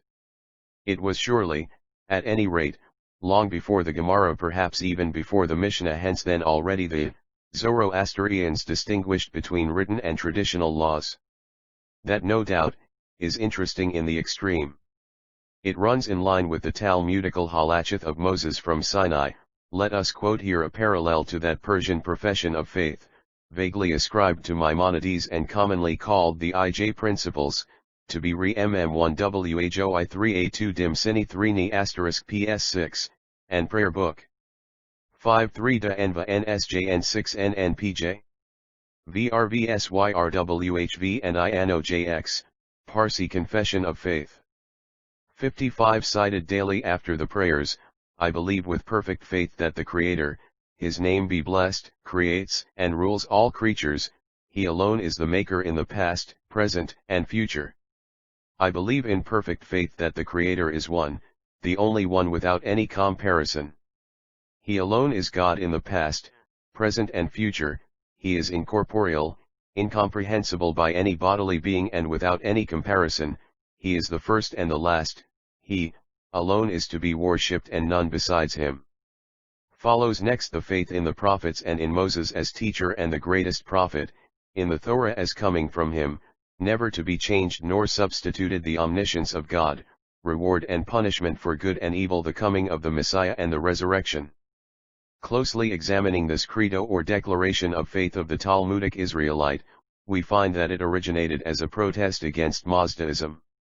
But more, we at once see it contains elements and verses of olden date and of more recent date.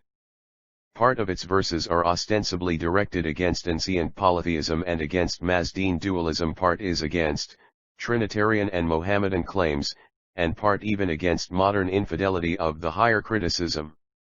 It states, I believe with perfect faith that the Pentateuch as now in our hands, is identical with the one given to Moses, our teacher. It rejects both Christology and Mohammed's supreme prophecy, but declares its firm belief that the Messiah will come. It emphasizes the unity and uncorporeality of God, and confirms the belief in resurrection, as in Mazdaism, Christianity, and Mohammedanism. It might well be said of it that it represents rather a religious mosaic than the Mosaic religion. Some elements of that credo must be very old, as in opposition to hoary Parseism, and some very young, deprecating, modern infidelity and rash conclusions. Court of Avesta continued. I have this payat as an atonement for sins. I have a share in the reward for good deeds, joy for the soul, to close for me the way to hell and open for me the road to paradise. The mentioned, well-known, Hebrew profession of faith and the confession of sins on the Atonement Day, on Imamin and Al-Het, may well have taken their models from such instances. Conception and expression are strikingly alike, but differently executed, according to the theologies and morals of the respective creeds and nations. There was here no plagiarism, no servile imitation. The parties borrowed and rejected consciously, with eyes wide awake. The credo was a need of the times, each party formulated it according to its own genius and 56 Zend Avesta and Eastern religions. Form to its doctrines. Each credo represented its partial adhesion and partial opposition to its neighbor creed, corroborating what it accepted and contrasting what it repudiated. Specially and typically Parsi. If I have sinned against any kind of cattle, if I have beaten it, slain it wrongfully, given it no fodder, no water, or castrated it, not protected it from robber and wolf, I repent, of all kinds of sins, theft, lies, false witness, pride, thanklessness, revenge, envy, willfulness, spiteful hostility to Yazatas, disrespect to the priests, inchastity, intercourse with menstruous women, adultery, walking with one shoe, going without the costi, girdle, neglect of prayer, enjoyment without the proper benediction, if I have made water standing upright, if I have honored the devs. etc. I repent. It is not allowed to have any sort of enjoyment, bodily or mental, even satisfying the natural necessities, without giving a benediction to Ahura. Just the same is the case with Hebrew moralists and casuists. Their standing maxim is, a man owes 100 benedictions daily to his Maker. Such benedictions in the customary 3 to 5 daily standing devotions, with grace at meals, minor enjoyments, religious duties, natural needs, etc., made up the full 100. Magian and Rabbi could truly say, "Ye shall be unto me a kingdom of priests and a holy nation." As to the devs or devas, they were, according to Hogg, the old gods of the Iranians and Hindus, and after Zoroaster's reformation they were declared devils and degraded to hell. Just so were the Greek gods after the rise of Christianity. The people continuing to believe in them, the priests had to declare them evil spirits. History repeats itself. Practical virtue. Who vendidad farg. IH. 76 Rejoiceth the earth with the greatest of joy. He who fills up holes, cultivates the fruit of trees and grass on the fields, provideth for water, tills the ground, etc. He promotes the Mazdayasnian law. When there are thick ears of corn, then the devas fly. This remarkable paragraph shows the lawgiver as by no means befogged with the notions of spirits and drugs, but simply using the popular language better to impress his hearers. Virtue is simply to do good, to be useful to his fellow men, to create things for their comforts. Such a man is pleasing to God. Where there is plenty the devil flies. Viz., temptation loses its opportunity. It is excellent, common sense popularly expressed, or, as the Talmud has it, the law speaks in human language. 57 Defilement. Creator. If one buries in the earth dead dogs or dead men and does not dig them up and remove them, what is his punishment? 500 blows. Ibidem, J. After man, is the dog the ahoist creature, and his dead body defiles the holy earth. Grave contaminates the soil. The Magian custom was that the dead were exposed to be devoured by carnivorous beasts and birds. The dog, the companion of the Persian shepherd and farmer, plays an important part in the Avesta. He is a good omen for man in life and in death. Four-eyed dog, or a two-eyed one with yellow ears, or at least with 2 spots above the eyes, was brought into the room where the dead was. The dog looked into his face. The ceremony was called Sagdid, and by this look the evil spirit Javesu, who was about taking hold of the corpse, was frightened away to hell. Apparently this was a remnant from aboriginal times when the faithful dog was man's keeper and screened him even in death from the devil, his enemy. So we read in Virgil, Aeneas Liber. 7:150, Alas! Thou knowest it not, one of thy faithful companions lies inanimate on the shore, and defiles thy entire fleet by the presence of his corpse, while thou art here. 1. The belief that a dead body defiles the living was universal. It intended probably to inculcate the sacred duty of decently burying the dead. The more respectable the man, the greater was that duty. This will also explain another strange appearing idea in Parseism and in Rabbinism. According to both, only a co-religionist defile, a why stranger does not. So, the foregoing makes it plain. The pious wish of burying a dead fellow man contrived the notion that his unburied corpse defiles the surroundings. Such a duty was the burying of a/Elasverelkstency, for a stranger such a duty did not exist, hence, did not the claim either, that his corpse defile. The above Virgil passage concludes therefore with an injunction to Aeneas to bring his dead companion to an honorable grave and offer him black sheep as an expiatory sacrifice. These ideas were thus universal, with Greek, Persian and Hebrew. So the prophet Jeremiah threatens the Judean princes, etc., with obtaining no burial, but to rot on the ground. Even more pathetic, harrowing is that feeling expressed by Ezekiel 24:16. Behold, man, in a pestilence I shall take away the delight of thine eyes, thy wife. 1 Jacet exanimum tibi corpus amici, Hu. Nescis, totem inst stat funere classem. 8 Jeremiah 16. 4, XXV. 3358 Zend Avesta and Eastern religions. Yet shalt thou suppress all tears and sighs nor wear any mourning. Even so Israel shall I desecrate thy sanctuary, your eyes delight, and your tender sons and daughters will perish by the sword, and you shall not mourn, nor weep, nor wear any mourning apparel. To die and not obtain the customary funeral honors was the height of ignominy. In other regions and environments the motive of that same custom may have been a hygienic one, viz. The desire of the lawgiver to moderate the excessive filial piety which induced the relatives of a beloved person to keep the corpse too long for the health and the cleanliness of the surviving. In some countries they kept it so long until it passed into decay. Hence, the legislators stated that dead bodies, unburied, are under the sway of the evil principle, impure and defiling, and declared that true piety is not to keep the body, but to give it an honorable burial. Thus diametrically opposite reasons may underlie one and the same legislative enactment and religious funeral rite. The above quoted chapter of the Ennis gives us the narrative of a model burial of hoary, mythological times, which in some respects contrasts, but mostly coincides with what we have seen concerning funeral ceremonies. Virgil Ennis Liber 6 213-229, 1. In the meantime the Trojans mourn over Misenus lying dead on the shore, and render to his insensible remains their last duty. They raise an enormous pyramid of oak and resinous woods, rising to the clouds. The edges are garnered with lugubrious, dark leaves, and cypress trees stand in front. Brilliant arms decorate the top of the pyramid. The body is carefully bathed and washed in warm water and embalmed. Shouts of regret and loud lamentations are widely echoed and tears abundantly shed.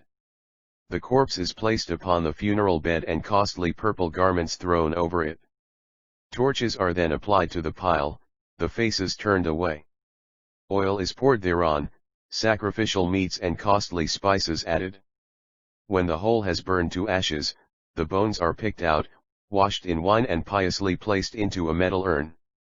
An olive branch in hand, the priest walks around, he dips it into holy water, he sprinkles with it the entire funeral cortege and assembly, throwing over them a thin spray of pure water and pronounces the last one ne minus interia missinum in literi tucri flebant, et cineri in grotto suprema. Firbant. Principo. Ingentum struxura param. Idem ter socios pora circumtulatunda spargens roer levi et ramo felicis olivi, lustravit viros, dixit novus tema verba. That was no doubt a solemn closing prayer, as the modern requiem and kaddish, etc. Defilement. 59 Funeral prayer. This is termed the expiation or purification. Aeneas then raises a lofty monument to his friend, affixing thereto his arms and insignia. Jeremiah 8:2 undoubtedly alludes to the same funeral rites in Judea. They were also Roman and Greek, but later the Magians changed them grady, forbidding both cremation and burial. They also forbade the waste of costly garments upon the funeral occasion. Virgil, 2, reminds of the sprinkling with pure water and an olive branch, corresponding to the bersma and the water purification of Parzeism, and the hyssop of the biblical red heifer rite. 4 M19, 6. Thus we see the belief in defilement, the duty 01 burial, purification, raising a monument, mourning and tears, lust rations of the funeral cortege, even the bersma or green twig, etc., ain't to be found among Parses, Judaeans, Roman and Greek mythologists. And the same ideas are yet at the bottom of our own funeral rites today. Mosque, church, and synagogue have preserved them under different names and claims. So are the notions that the dead defile, the public burial, sprinkling water, lust rations, incense, eulogies, and closing rites corresponding to our requiem, mass and kaddish. The above Ennis passage concludes as follows, illustrating our theme. Aeneas, wondering, asks the Sibyl, "Tell me what means the crowd at the stream, to the nether world? What do these souls desire, some being allowed to pass the river Styx and some being discarded?" She replies, "This crowd are the unfortunates who had no burial." Only those are allowed to pass who were buried. Without that honor they flutter about 100 years before they are permitted to cross the boundary river. Magian burial. As said, the dead could not be cremated by fire, nor buried in the earth, nor deposited in the sea. All the elements were holy, they were defiled by the contact of the dead, who belonged to Ahriman. This was Magian doctrine, and since the Sasanidean domination it had become the custom of the people. According to Herodotus, during the Achaemenidean period, the Persians buried yet their dead in the earth. Only later the people conformed to the Magian custom of having them devoured by beasts. 1 Aeneas Muratus. Die quod vult conc ursus ad amum. Quid patunt? Hec omnio quam cernis inops inhumitactuba est. Ne ripus dater horrendas et rora fluenta transportar, prius quam sedibus ossequirunt. Centum errant annos. Turndim amid missi stagna exoptata revisant. Virgil Annis Liber 6 216-330. 6 O Zend Avesta and Eastern religions. And birds of prey.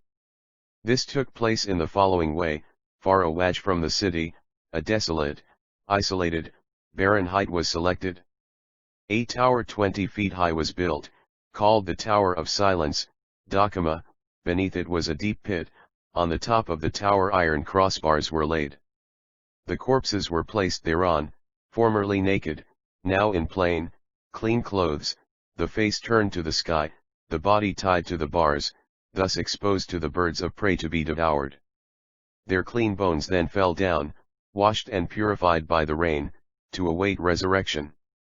Certain mystic, golden wires or threads were used in that construction to ideally or symbolically represent the isolation of the tower from the earth, as if it hung in the air and thus did not contaminate the holy earth on which the tower really stood.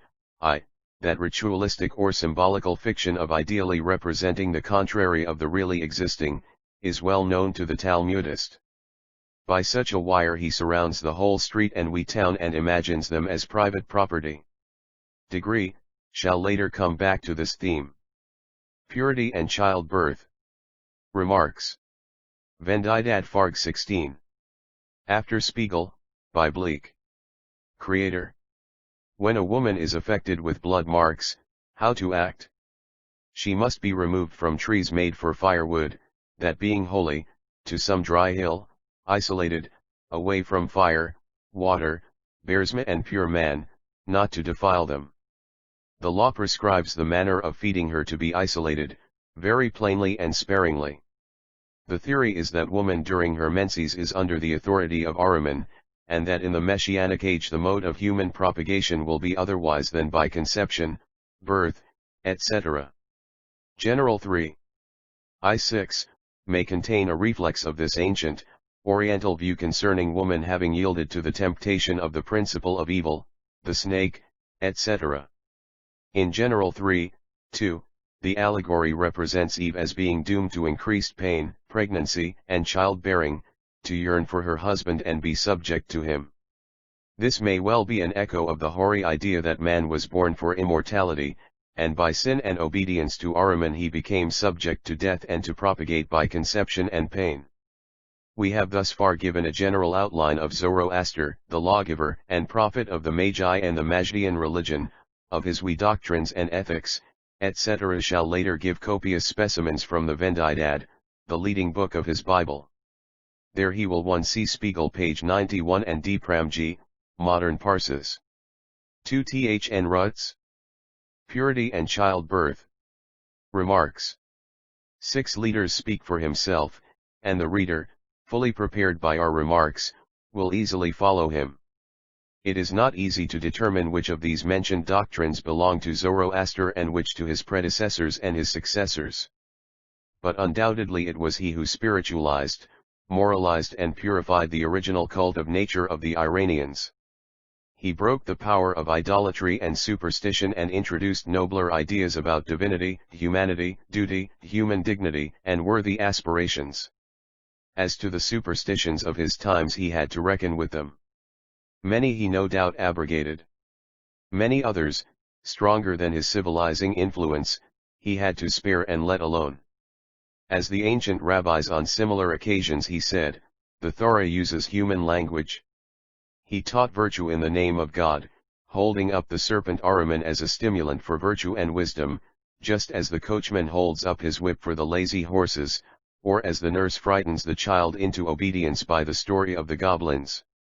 Dualism was his cosmic philosophy.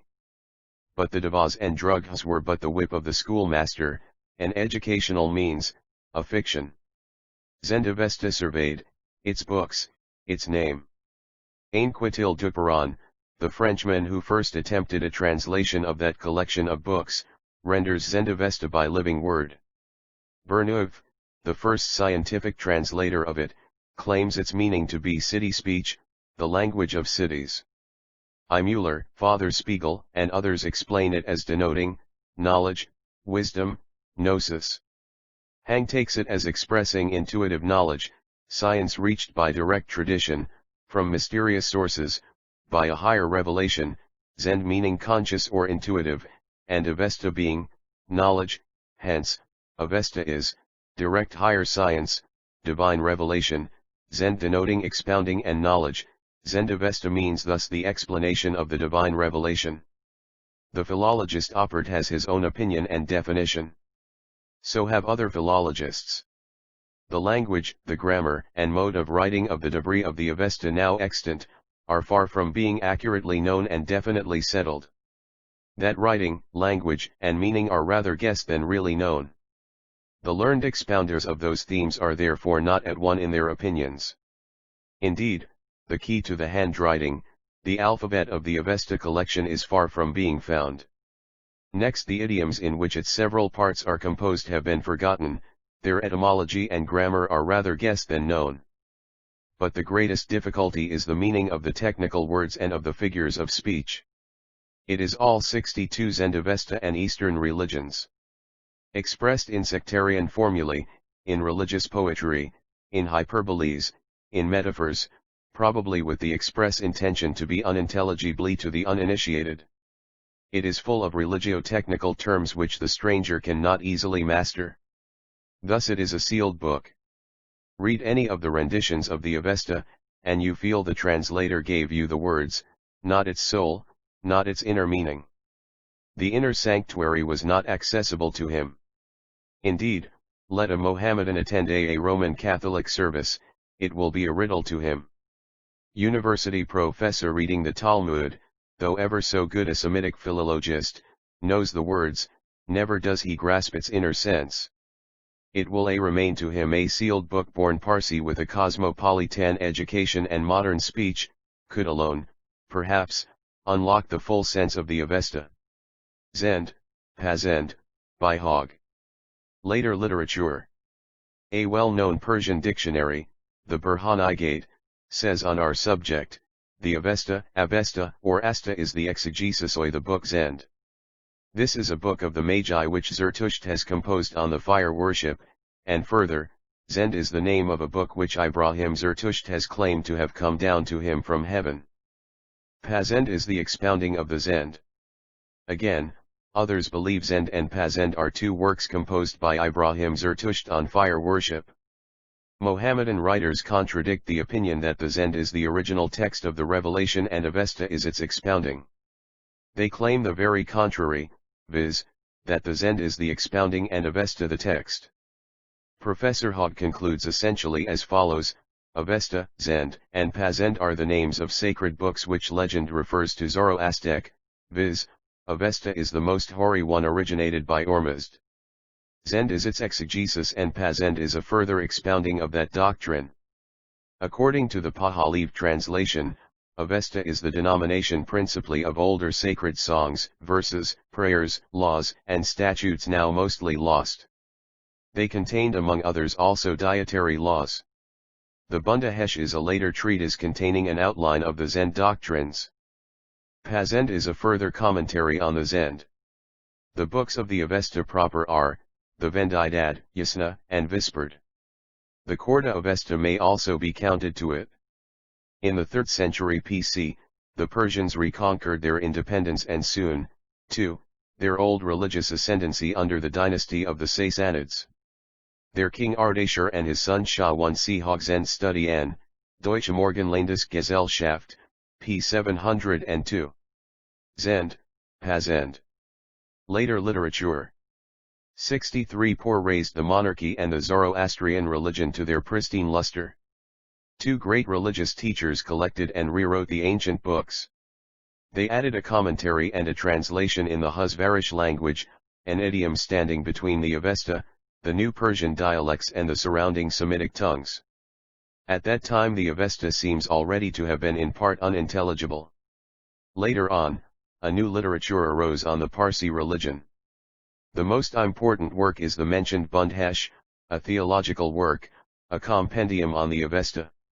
The Ardivirov name brings mystic doctrines.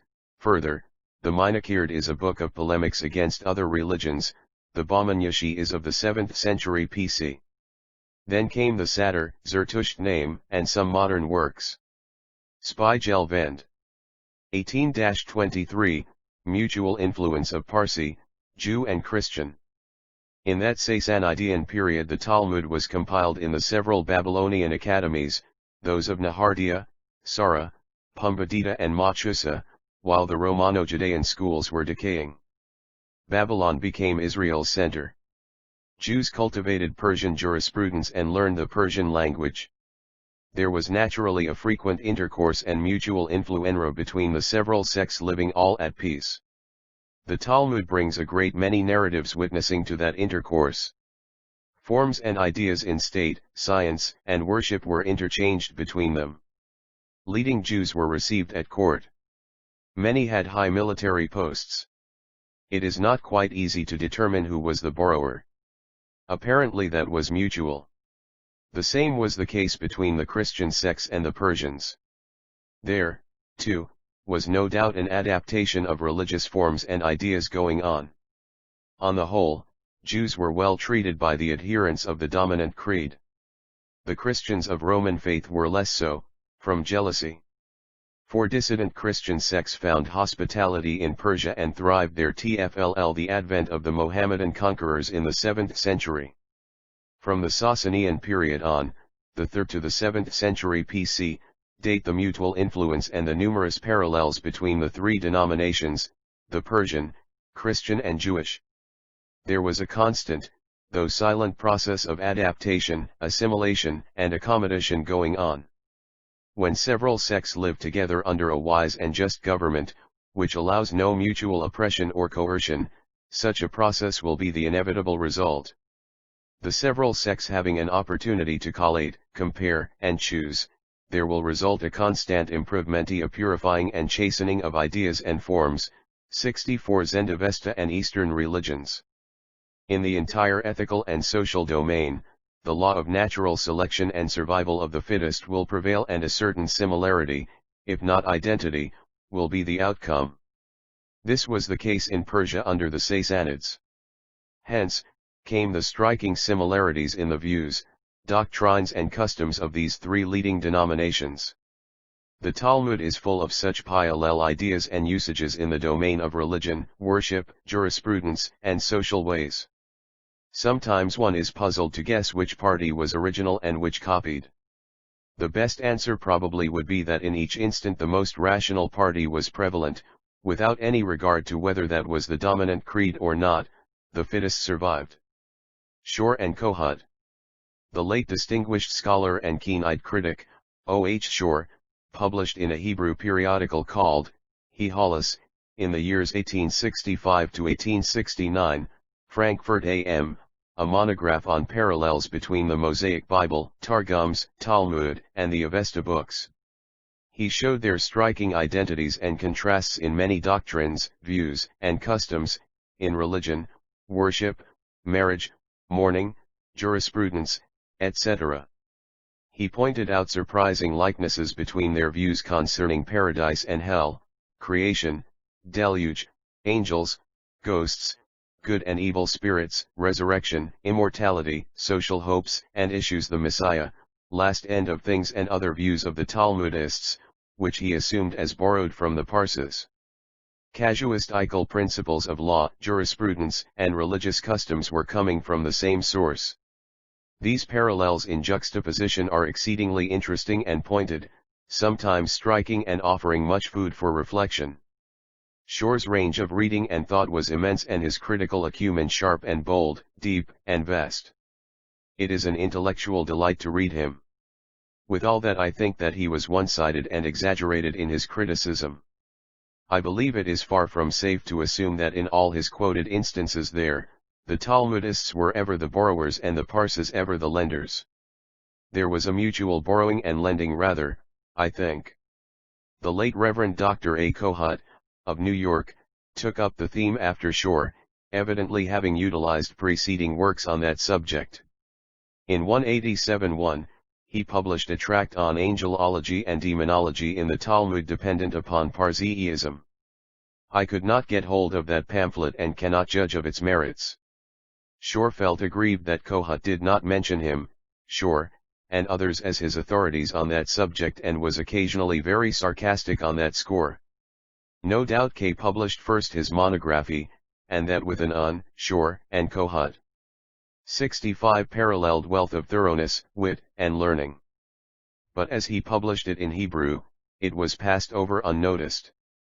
On the contrary, the treatise of his younger and later competitor, being a thesis on a public occasion, at a German university and written in German, received all due attention, publicity, and applause, the previous Hebraic Shore being passed in silence in spite of his just and loud protest. Both the witiers and compeers are now in paradise, I am sure, and have cordially settled their difficulty about priority to fame. In the halls of eternity they have heartily shaken hands, and in the best of collegial humor, remembered a Mishnah, amicably settling their controversy. Peace be to their ashes and a wreath to their blessed memory. Let the controversy be closed. As to the result of their tracts practically, I think the question whether the Jews were ever the recipients and the Persians the constant lenders is not yet settled. The Talmudists, hailing from prophetic, monotheistic monism, were fully equipped to evolve new forms and ideas and to pay their full share towards the progress of their time. Proof thereof is Hillel, that humble Babylonian, yet keen Judean reformer. He knew how to make the most important innovations and engraft them pleasantly upon the old Torah parchments, simply by methods of pliable hermeneutics. Nay, those ancient rabbis were abreast with the Persian doctors, and if they ever borrowed, they fully repaid we their donors. Shall in the course of these pages bring more parallels illustrating the above. Parsi and Jewish mysticism. But I coincide with Shore and Kohat, that mysticism has its primary source in Parsiism, spreading its white wings and its ghostly shadows to all parts of the world, to all creeds, peoples, ages, and regions, to Christian, Jew, and Mohammedan. There is no doubt that Parsiism has been teaching, as long as Mosiism, that God is pure spirit, a bright spirit of light and intelligence. This is a great acquisition to mankind, the idea of spirituality. That was a new religious departure. Whether this idea came simultaneously into the human brain, in Hindustan by one man, in Media Bactria by another, and in Chaldea Haran by a third, or whether this was but one intellectual movement, starting from one impulse and as the sunlight, spreading its rays from east to west, is hard to one ipnnxsn 3 nam ntin phi sajknnn. Phi iaa ini 8, babli babo mesia I. Conjointly with Brahmanism. *C my Gedanken über Religion Breusch, p. 62. 66 Zend Avesta and Eastern Religions. Determine. At any rate, Parsiism has the great merit of being among the first to have started the one God Spirit idea, which is now pervading the intellectual world. On the other hand, did Parsiism teach a second principle, that of darkness, and this became a source of darkness indeed to the intellectual world at large. Possibly Zoroaster meant by the evil spirit just the same as the Hebrew moralist, viz., the inborn evil passions against which man has to contend. Unfortunately, that figure of speech created the idea of an external personal evil one, which potion increased the evil, in place of diminishing it. Instead of subduing our own passions, we tried to exorcise and ban the imaginary devil, thus wasting our force in fighting not the ill, but merely its shadow. Mazdayasm, announcing side by side with the one God of light, another sovereign principle of darkness, has created an inexhaustible source of superstition not closed to this day, a real intellectual darkness not yet overcome in the face of the closing 19th century. Thousand observances perpetuate to this day the bright and dark sides of magism. Christian, Jew, and Mohammedan light, to this day, candles, perpetual lamps, chandeliers, torches, and funeral piles in death, mourning, childbirth, etc., to cheer the patient, to invoke the protection of God and chase away the evil one. Parsiism has created hell and devil, angels, and carnal paradise. Parsiism teaches, the dead are conquered by Ahriman who springs upon them in the shape of a fly nasu. This explains our modern fears, superstitions, and practices in cases of death and mourning, to guard against the devil. When the Pentateuch enjoins to use water with the ashes from the red heifer for purification against contact with defilement and death, Parsiism gives the cue to that. Cow urine was used there for lustrations. When the Vendidad warns against the throwing about of hair and nails cut out from the human body, as defiling, this explains similar usages in present times and creeds, well known to the acute observer. When Parsiism taught, God of light, Ahura, and an other god of light, Mithra, his son, or supreme intelligence, Logos, emanation, that doctrine is not extinct even now. When the most powerful sect among the Judaeans, sticklers to exaggerated rules of purity and godliness, authors of hair-splitting casuistry about artificial cleanliness and uncleanliness, allowed and not allowed, are termed parashim, Pharisees, we see whence they hail. When the Pentateuch forbids the kindling of fires on the Sabbath, I see that was a protest against fire worship. When Isaiah insists upon God, I Spiegel Vendidad p. 27. Brahmins used cow dirt for sinners. Parsi and Jewish mysticism. 6. Creator of good and evil, of light and darkness, I see it was in opposition to dual Zoroasterism. When we read of that system advancing 7 gods, 7 Amishas Spentas, we know why 7 is a holy number and an oath. When I read, the righteous are met in paradise by their own goodness, in the shape of a beautiful Madian, I find out whence hail Mohammed's Huris. Again there I read to it offered Hashiano with Bersma bound together with overflowing fullness. Grant me that I may smite the Devas, sorcerers, and Perikas and subdue Agromanu. I recognize in that rite and water prayer of Parsiism its kinship to the known synagogal rite and service on the 7th day of Booth Hashiano Rabba, with shaking of the palm branch and smiting the green rods called Hashianoth and invoking Hashiano. Zend Avesta ordains prayers with washed hands and uplifted hauma at the shining fire, *, here is hand washing and hostia, its formula was, I am about to prepare to do as ordained by Mazdayasna. Exactly the same is the Hebrew formula 5, the Avesta had a benediction for each enjoyment, especially so after meals, so the Hebrew ritual, so the Roman Catholic and Mohammedan ones. Zend Avesta teaches a judgment day at the bridge Kinvat and hell beneath, 3 judges there administering prompt justice. The same legends are current today about awful doomsday, hellfires, judge and savior, etc., and Parsiism gives the best cue. The Parsi used to write in the legal marriage contract according to the laws and customs of the good Mazdayasnian law. Just such a phrase is in rabbinical notary acts. The same source mentions the 72 letters of God's name, or even 72 divine names. The numbers 1, 3, and 7 were sacred to magism. So it is in modern mysticism.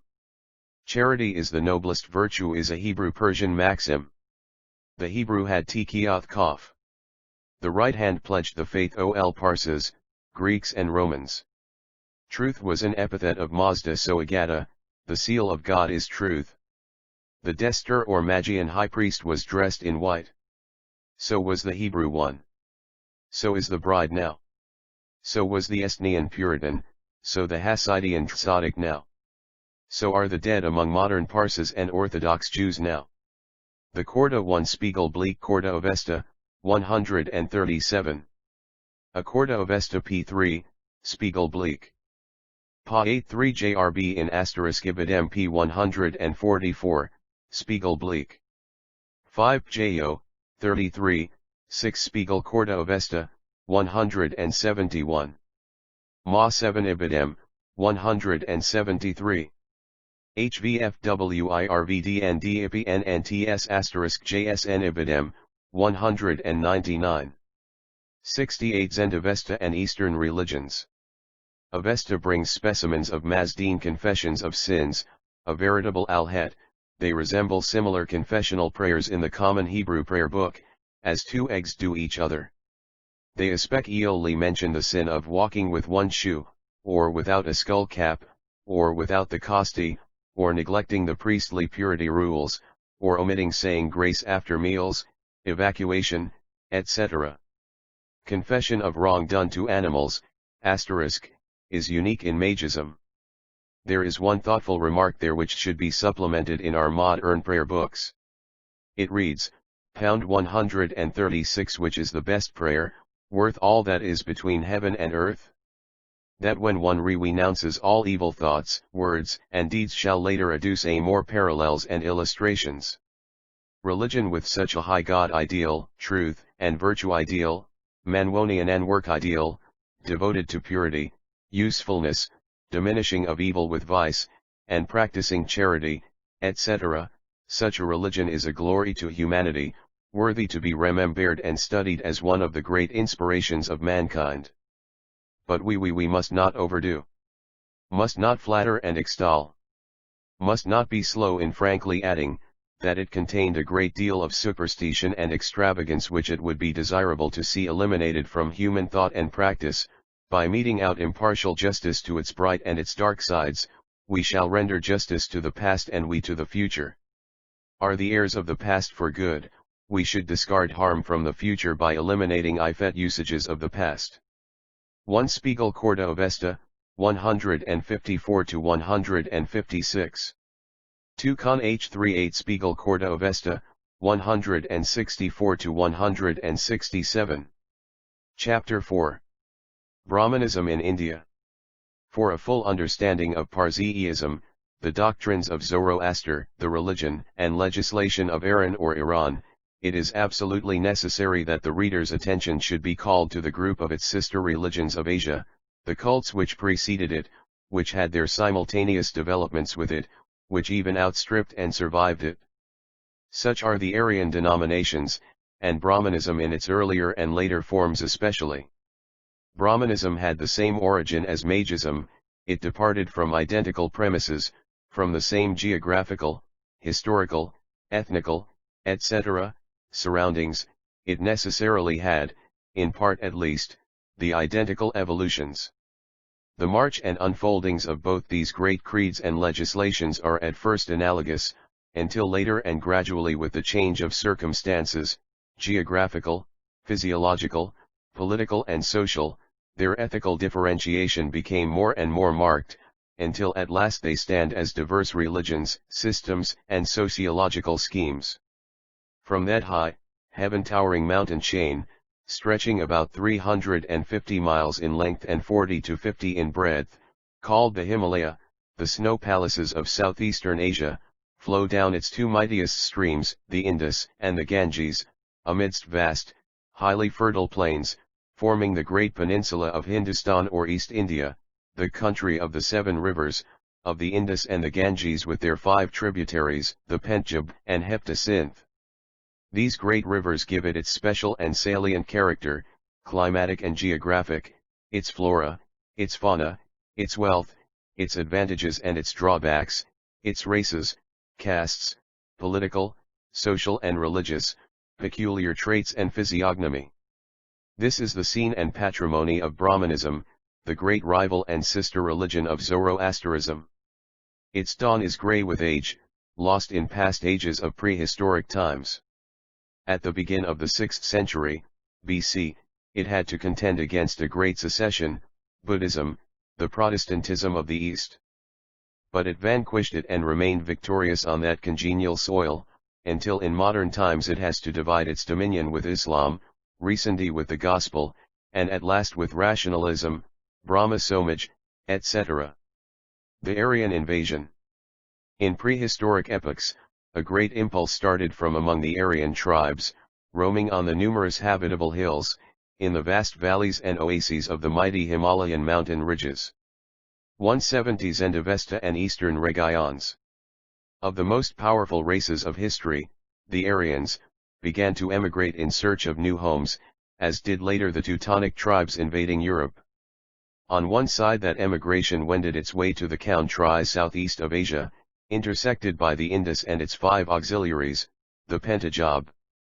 After long centuries of invasion, having conquered that most fertile country, the same tribes of Aryas, or Aryans, spread further and further eastwards, and invaded the even more luxuriant shores of the Ganges and its subsidiaries. That entire, vast region was conquered after long, bloody, and hard fighting against the Aborigines, who were compelled to recognize the Aryans as their masters and submit to their rule. And while one branch of that mighty Aryan stock descended from the Himalayan mounts and subjugated the vast and wealthy regions of the Indus and the Ganges, another tribe of the same family emigrated in the opposite direction, the less sunny and less fertile highlands, geographically denominated as Iran, Aran, a name derived from the same root, Arya, Aryan. Fighting and advancing, this tribe of Aryas gradually occupied the vast and varied western regions. Some parts were then already peopled, some were so rarely, and some had no aborigines at all. These Iranians, or Western Aryans, gradually gained the many, varied countries stretching west of Hindustan and occupying the whole of Central Asia, from Bactria, Arachosia, and Mount Peloponnesos to Armenia and Khalchid, having the Scythes or Massagets, the Caspian and the Black Seas as their northern frontier, the kingdom of Lydia and Cappadocia as their western limits, Arabia, the Persian Gulf with the Erythraean and Indian Ocean as their southern boundaries. Now these vast countries of Iran became for long centuries the patrimony of the Magi and the Zoroastrian doctrine. Whilst east of that vast region in the southeast of Asia, all the countries situated between and beyond the powerful rivers of the Indus and the Ganges, covering now the possessions of English Hindustan, with the empires of Burman, Siam, etc., remain to this day the inheritance of Brahmanism, its daughter religion. As hinted at, for some time the religion of Buddhism had created a vast secession in India. But, soon it was overpowered, driven beyond the frontiers and compelled to take refuge in Burman, Ceylon, Tibet, China, etc., and Brahmanism remained sole mistress of the Seven Rivers country. Until in comparatively modern times, as mentioned, Mohammedanism conquered and religiously encroached upon it, and at last the Dutch and now, won the Aryan invasion. 7. The English have mostly subdued and made it tributary to the nations of the cross. Nevertheless is Brahmanism as yet the dominant religion of India. The Vedas. Long before the Christian era, began those mighty migrations and invasions of the Aryas from the Himalayan mountains down to the Indus and the Ganges on one side and towards the west, from Bactria to Parthia, etc., on the other side. Not only that history cannot designate the exact epoch of that powerful movement, but hardly can the century when it began be determined. Nor has history unraveled the extent of time during which that impulse continued, how long it lasted before the Aryas invading those vast plains, those regions of the Seven Rivers conquered and subdued them. It took many long centuries of strenuous, bloody fighting to accomplish that work. That is the heroic epoch of the East Indian Aryas. The Vedas, the holy writings of Brahmanism, seem to have been the records inspired by those heroic deeds of the prehistoric Aryas of Hindustan. The Vedas are the epic and religious poems of the Hindu Aryans. As the Greeks have their Homeric, etc., songs, as the heroic poetries of Ossian, Edda, Nibelungen, etc., of the Teutons, as the Hebrews had their epics of the wars of Ive, even so are the Vedas the heroic legends of the Aryans of the East. They narrate under a mythological guise those supernaturally colored deeds of heroism which gave to the valorous Aryas dominion over the rich valleys of India and Bengal.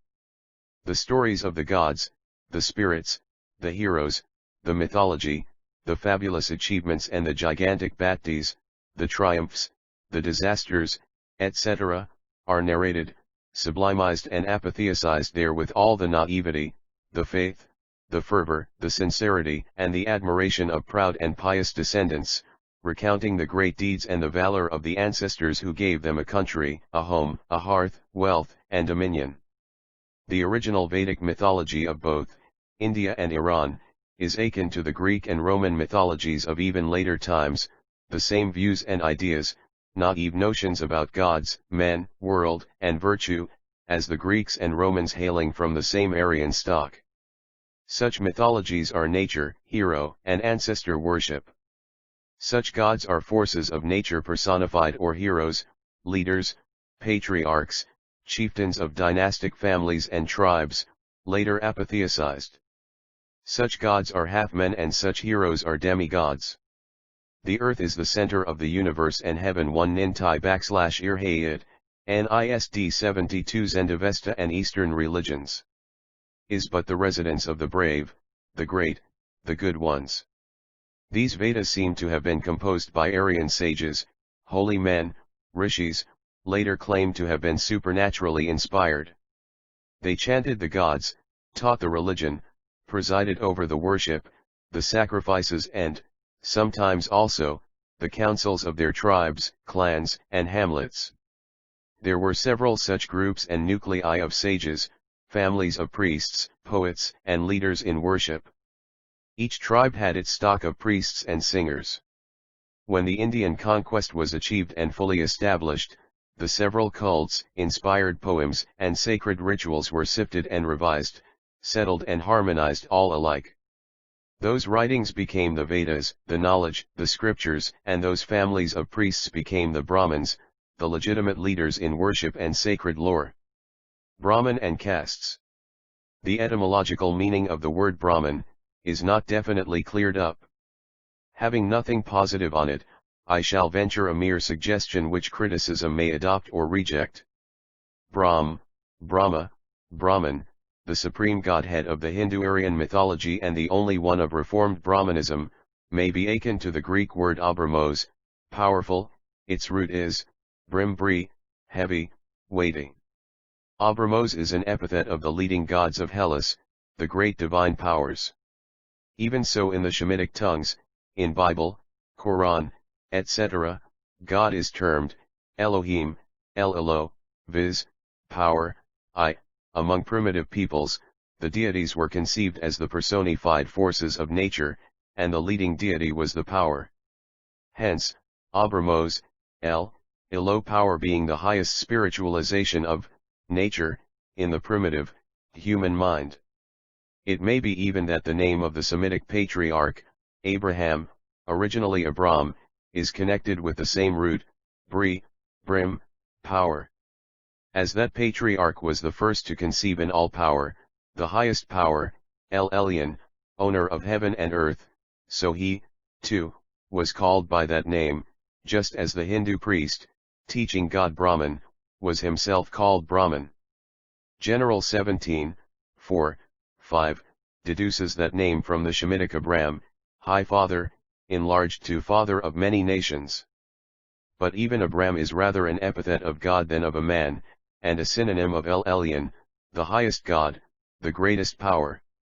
Thus Abratun also comes near to the Greek Abramos, the mighty one, and to the Hindu, Brahm and Brahman, the name of the highest God and of the priest teaching that God. Brahman, the creator of all, of course, is the origin of the castes. From his mouth came the Brahman priests, from his arms one Hak Brahman and caste. 73 The military, from his body the laboring class, and from his feet the Sudras and all the subjugated masses.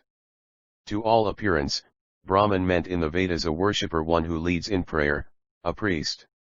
For a long time Brahman was identical with a priest who offers prayers. The leading tribes of the Arya had each their own Brahman family. These united later and became a caste, the first caste of the Aryan society, the spiritual class. The conquering Aryas were subdivided into 3 classes, which settled down as castes. The first and highest was that of the Brahmins, priests, devoting their lives to religion, worship, study, teaching, and educating. The second caste was the Kshatriya, the militia, the soldiers. Their head was the king, they alone wielded the sword as the military aristocracy, defending and ruling the people.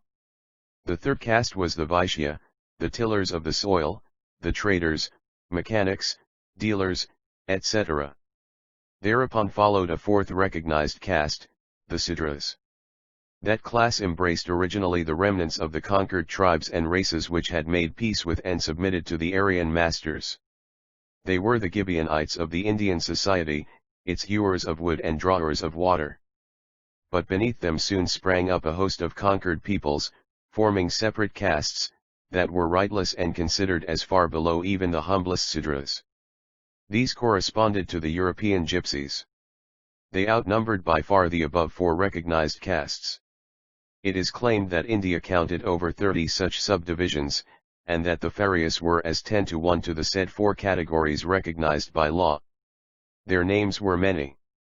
Each variety of conjugal alliance of two castes or of two subcastes, constituted a new denomination, with its own position, treatment, and craft in society.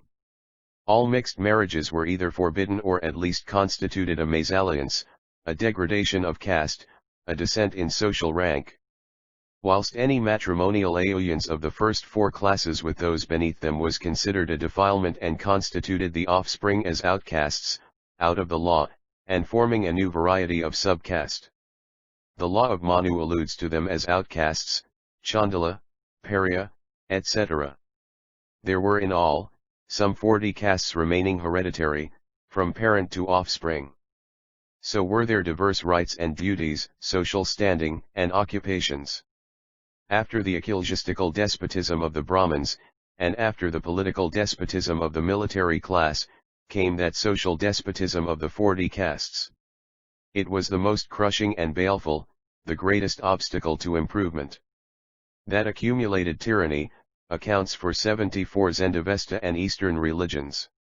The enfeeblement of that numerous Indian people, their yielding to the Mongols, the Mohammedans, the Dutch, the English, etc. Brahmin Reformation. Many long centuries have passed since the invasion of India by the Aryas. More centuries have elapsed since their conquest and firm establishment in those regions. Many more have closed since the definite settlement of the upper strata, the classes over the masses, since the surrender and submission of the Sudras, the Chandalas, etc., to be the hewers of wood and drawers of water of the three reigning castes. All that may have taken thousands of years. At last the Anna Hindu state and society were firmly settled.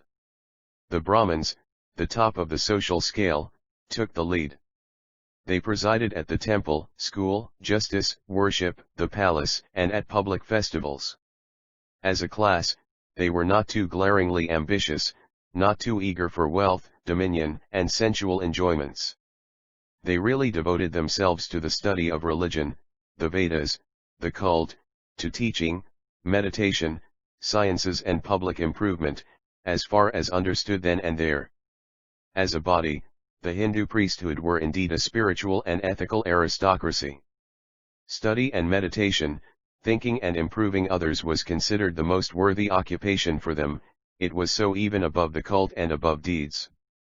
Earnestly meditating over their myths, their gods, and their worship, ceremonies and purifications, their heaven and hell, etc., they began to rise above these and soar up to the purer realms of religion and philosophy, to a nobler conception of nature, deity, man, and cosmogony. Gradually they elaborated a great reform, the new Brahmin religion. That is a great epoch in Eastern history, just in our times being recognized in the West. It was no less important than the advent of Abraham, Moses, Elijah, Isaiah, etc., is for the Shemitic races of Western Asia. It appears a new wave of thought and ethics swept over the world, revolutionizing mankind, renovating church and state, called by different names and with different leaders, but the movement is identical. It was the advent of a higher religious and social phase, the advent of monotheism of course with a certain popular allowance, with formal, external concessions to the customary, hereditary polytheism of the Aryans. Brahman and the world. That doctrine was, there is really but one God, source of all existence, of the spiritual and the material worlds. He is pure spirit and immaterial, infinite, everlasting, and unchangeable. His Brahman and the world. 75 Own cause and supreme cause of all that is. He is perfect and all-holy. He is the Vedic Brahman. He is without will, desire or external object, impassible, immovable, unaffected by any prayer he or sacrifice. Is self-existent and self-sufficient. Is the essence of all the souls and bodies, of mind and matter, he pervades all space and time. He is the Atman, the breath and life of the universe, hovering over and pervading the chaotic elements of he existence. Is impersonal, Tat, the universe lies undifferentiated in his bosom. Behind the sensual earth, sky, ocean, stars, etc., behind all that is visible to our eyes, there is the reality of being. Behind the screen of nature, there is its essence, the principle, the veritable being, the mysterious source of existence. That source is immaterial, purely spiritual, beyond the senses. It can be grasped or rather guessed as through a veil, by the human mind alone. Nature is but the shroud of deity. The deity is veiled in the magnificent robe of the universe. Atman, Tat, soul, new doctrine. Let us follow a while Max Dunkar, 2, as in man, so in entire nature, there is a visible, sensual body, and an immaterial soul. Even so behind this perishable, external, visible universe, there flows the internal source of being, there lives the divine soul, pervading all individual existences. Behind all these changeable appearances, there is but one breath, one life, one soul, Atman, Paramatman, the universal soul. This must be the creative, the conserving, the divine power, the principle and the bearer of all phenomena of life, nature's life, soon rising and flowing, soon ebbing and sinking. This soul of the universe was identified with Brahman. Brahman is its name in the Vedas. As the priests had found behind the prayers and the holy ceremonies an invisible spirit which really and alone gave to these their energy and effectiveness, as it was that Holy Spirit who swayed the national deities and compelled them to listen to the prayers of man, as behind and above those gods was the saint, the power behind the throne, that being the most divine, the highest divinity, hence that self-same spirit should be looked for, too, behind the great and various phenomena of nature's activity. It must be the same spirit who reigned here as there who is, in heaven and on earth, who gives efficacy to the prayers of the Brahmins, who called into life the manifold creations of nature and causes them to move in their prescribed orbits, he who won so general I3. The Spirit of God hovered over the waters. 2 Max Tunir, Geschichte des Altertums, 2, 94. 76 Zend Avesta and Eastern religions. Is at the same time the highest God and the master of the gods. Thus the Holy Spirit reigning over the gods, grew and expanded into the world soul, pervading all the phenomena of nature, breathing life into them and maintaining them. From prayer and devotion, mightier than the might of the gods, from that inner fervor and concentration which, according to Hindu belief, reaches over to heaven, the priests had thus arrived at the conception of one God, not represented any longer by any phenomenon of nature, and he was accepted as the Holy One. And this supremely Holy One was also the world's soul, the emanator of the universe, or rather its principle, its efficient cause, its spring. The universe emanated from him as the stream does from its source. Brahman, the Tyai, the impersonal being, say the expounders of the Vedas, is no antithesis, no contrast to the essence and the specific nature of the world. No, it unfolded itself as the universe. Brahman is the undeveloped world, the world is the Brahman revealed. It was neither being, nor non-being, so it reads in one of the latest hymns of one of the youngest books of the Rigveda. It was not the world, not air, nor anything above it, nor the differentiation of day and night. This universe was shrouded in darkness, it was neutral, undifferentiated fog or water. But Tat the impersonal being, 3, breathed without breath, alone, positing his own self, the self-existence, being, and essence. Desire, to unfold and create the world, arose first in his mind. This desire, became the original creative seed. One sees how side by side with the pure, spiritual potency, Brahman, the original matter, too, is postulated, at the side of non-being, the undifferentiated Brahman, the fructifying water from heaven is presupposed to have existed, and this claim is maintained altogether illogically. Thus far, Dunkar. Brahmanism and Kabbalah. In our later studies, 3, on Neoplatonism and Kabbalah, we shall see that the mystics teach God, the unknowable and infinite, and Soph, exactly as the Vedanta does its impersonal Brahman, viz., that the infinite emanated first the spiritual world containing the material one, Adam Kadmon and Sephiroth. So here, Adam Kadmon is the personal Brahman of the Vedanta, the self-existent, the undifferentiated Brahman unfolded the world under the guise of the personal Brahman, who created the material world. The one Tat in Sanskrit is identical with the English that. 2 akin to the biblical Ive, being in the abstract.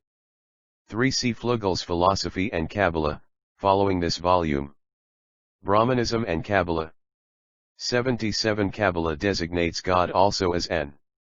So, too, the Vedanta calls him non-being. The analogies are in other respects also most striking. In the Kabbalah, the unknowable God, Soph, creates Adam Kadmon. In the Vedanta and Veda, the impersonal Brahman, Tat, the self-existent, creates Brahman the personal one. According to either, is God the infinite substance, not the immediate creator of the universe. The incongruities of Brahmanic metaphysics adhere to their latest offspring, the Kabbalah, and also in some sense to Neoplatonism. Let us explain emanation, transmigration, and nirvana. How does the Vedanta, the philosophic commentator of the Vedas, explain the existence of this sensual world? By emanation. The pure and holy spiritual Brahman, emanated Brahman II, the personal God who created bodies and souls, mind and matter, the gods, the spirits, man and the world. For these emanations are the more deteriorating, the further they are from their divine creator, the personal Brahman and his sire, the impersonal one, the original, incomprehensible, self-existent. Matter is thus nothing else but spirit condensed and darkened.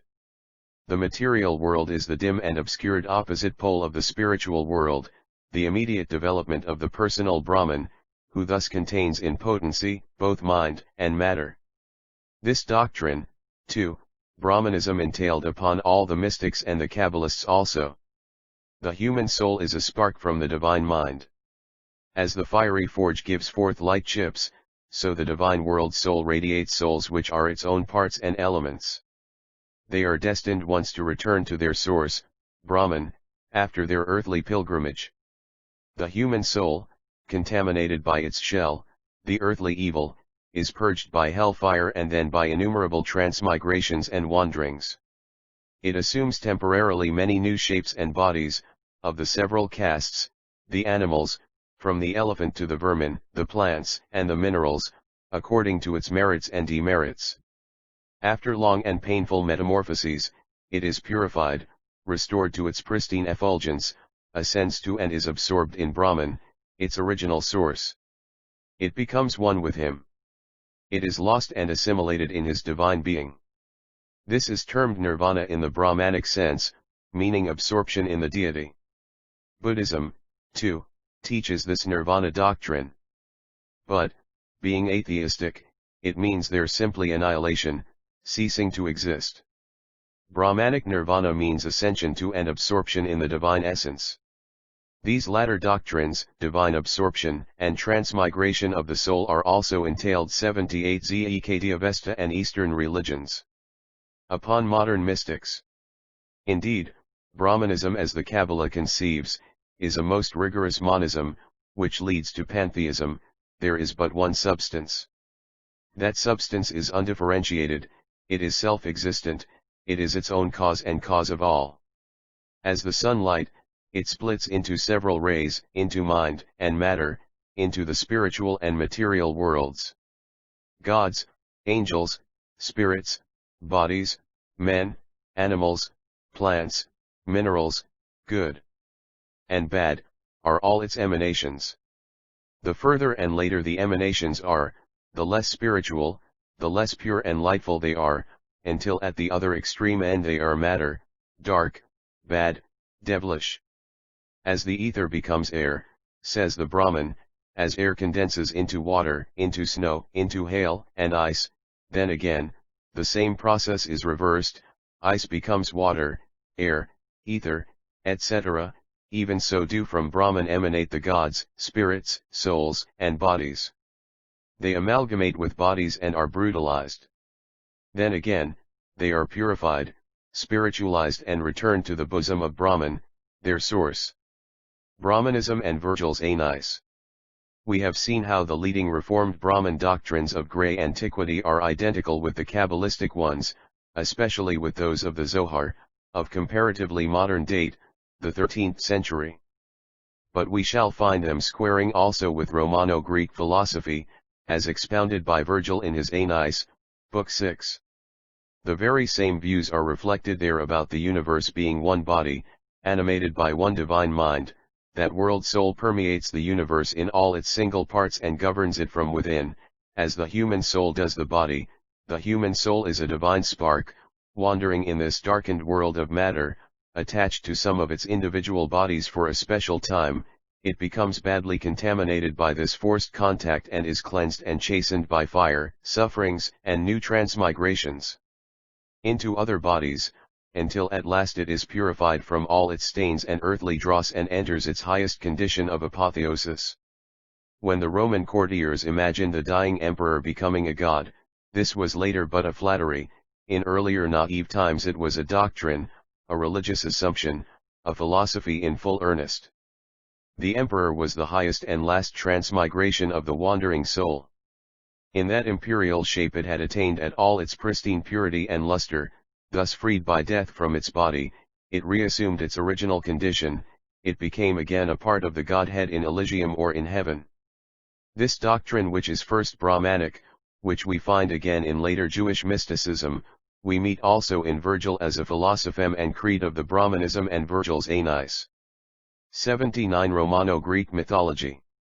Here are Virgil's words, Aeneis 6, v 724, which Anchises addresses to his son Aeneas in Hades: My learn, son, that from begin, the heavens, the earth, the liquid plains, the lustrous globe of night and the brilliant luminary of day are vivified and nurtured by one soul common to them all.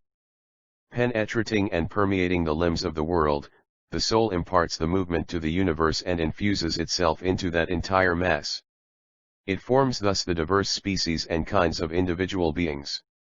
The flame animating these is never dying and ever proving its celestial origin as long as it is not burdened with the admixture of the gross clay, as long as it languishes fetot, imprisoned in the earthly senses subject to death.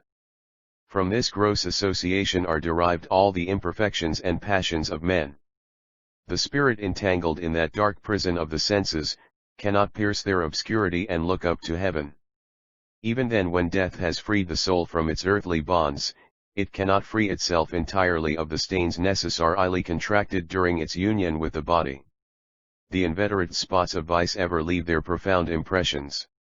These are we purged only by punishment and sufferings, by blasts and fire. Have all to undergo such expiations. At last we arrive at Elysium, but only for a short time mostly, and after long purgations, freed from all earthly admixture and having recovered all our original purity. After 1,000 years have elapsed, these souls are led to the river Lethe, in order that, drinking oblivion in its waves, they begin to wish again to re-enter a body and return to the earth, without any remembrance of the past. Anchises now shows his son their own posterity, souls about to return to earth and vivify human bodies, successively to be kings of Latium.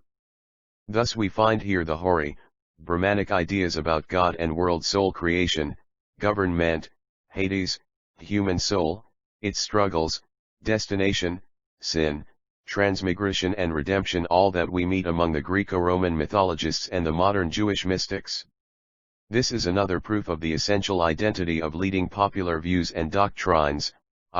Also Bab Sanhedrin mentions the millennium. 2. Pantheism. Ascetism. Evil. Brahmanism thus conceives all existences as an infinite scale or chain of beings, from the impersonal, supreme, self-existent, Brahman, down to the mineral bodies, and from the stone upward to the highest and holiest, the world soul. First emanated the personal Brahman, from him emanated all the national gods of the Aryas. 1 Virgil, N. 6, verses 724 to 751. An Enitahi in Sir, NLP 97A80. Zend Avesta and Eastern religions.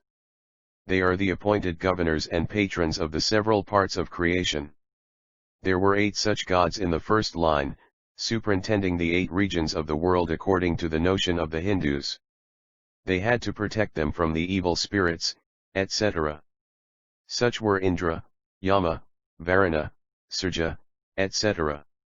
Of course gods Agni and Soma, fire and Ahoma, were not missing.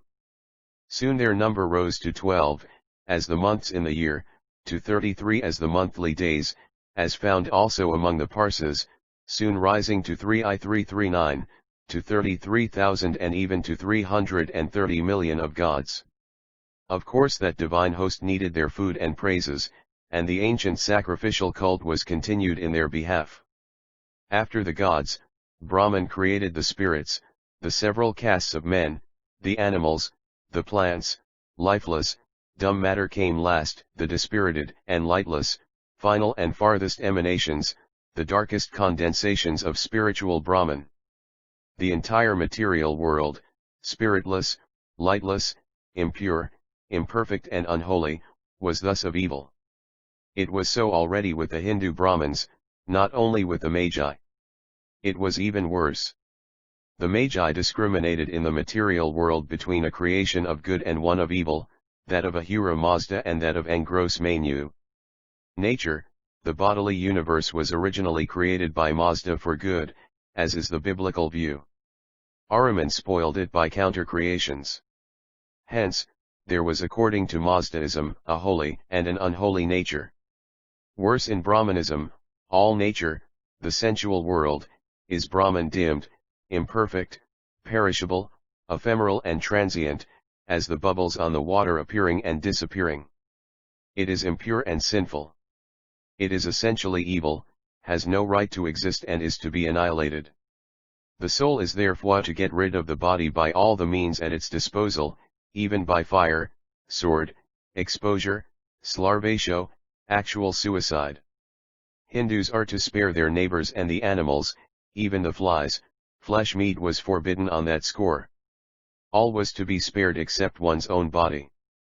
Ascetism invented the most excruciating torments to shorten one's life, to get rid of existence, for then only could the soul return to Brahman. Of course the Hindu philosophers were not ever consistent in that view.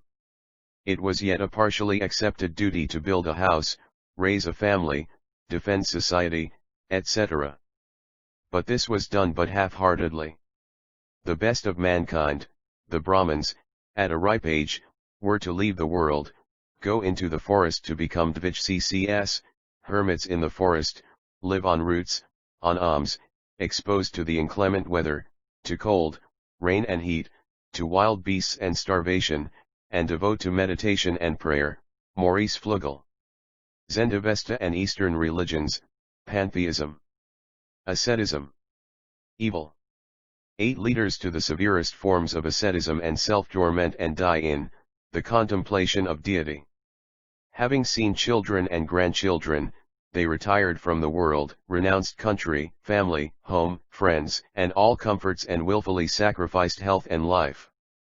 Nay, they renounced at last even prayer, and thinking, and all mental occupation, spontaneously interrupting their brains in any and all instinctive activity, mechanically muttering but a symbolical recognition of Brahman, and a few other corresponding holy words bur, buvas, svar, wink with a frown, till they at last perished from inanition, alone in the forest, or drowned in the sacred waves of the Ganges, in order to get rid of their own hateful fate, of this sinful world, of impure nature. Martyrizing thus the flesh to free the soul from its prison and to return after long and wearisome regenerations to Brahman, the only place of refuge from odious, sinful, degrading and brutalizing existence. The absorption into Brahman was the only paradise, nirvana, the unification with God. That was the final Hindu ideal of a saint, a dvitsha, a hermit, a sage. Brahmanic casuistry. Transgressions of morality, of purity, of the dietary laws, of the religious duties and observances are punished in this world and hereafter.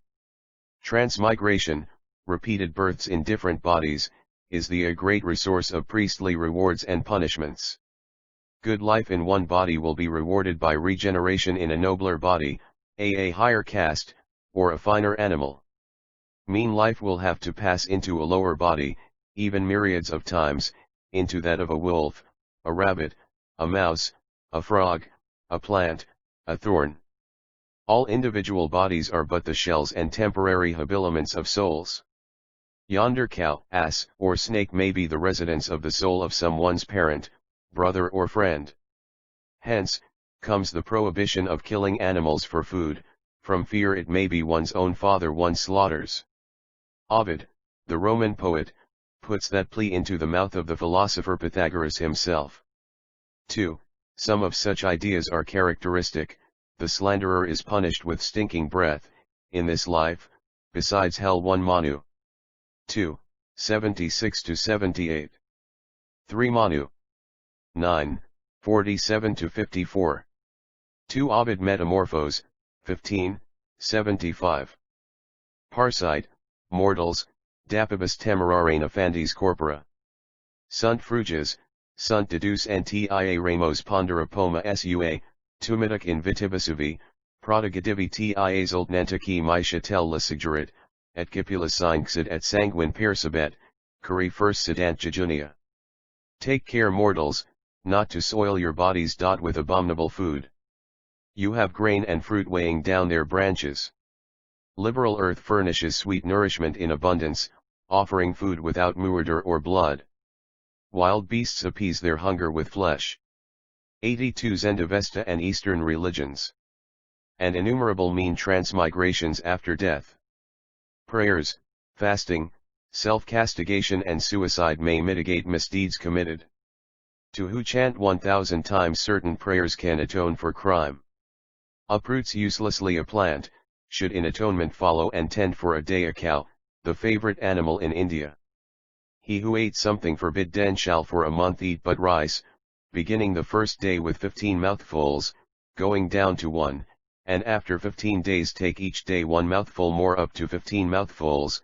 Such crimes are also atoned by eating cow dirt, mixed with cow urine, drinking water boiled in cussa grass and alternating that with fasting. When we wonder at the minute prescriptions of Christian or of Talmudical casuists, in medieval times, their endless litanies, benedictions, prostrations, self-castigations, fastings, hair-splitting crimes and atonements, we may find here in this curious repulsive casuistry and petty ritualistic prescriptions of the Brahmins, the models of such rigorism and futility. Partaking of intoxicating drinks is punished with a special severity. Whosoever contravenes intentionally, shall so long drink boiling rice water or cow urine, until his bowels are burned. Murder was punished most severely, but differently, depending upon the caste of the murderer and of the murdered one.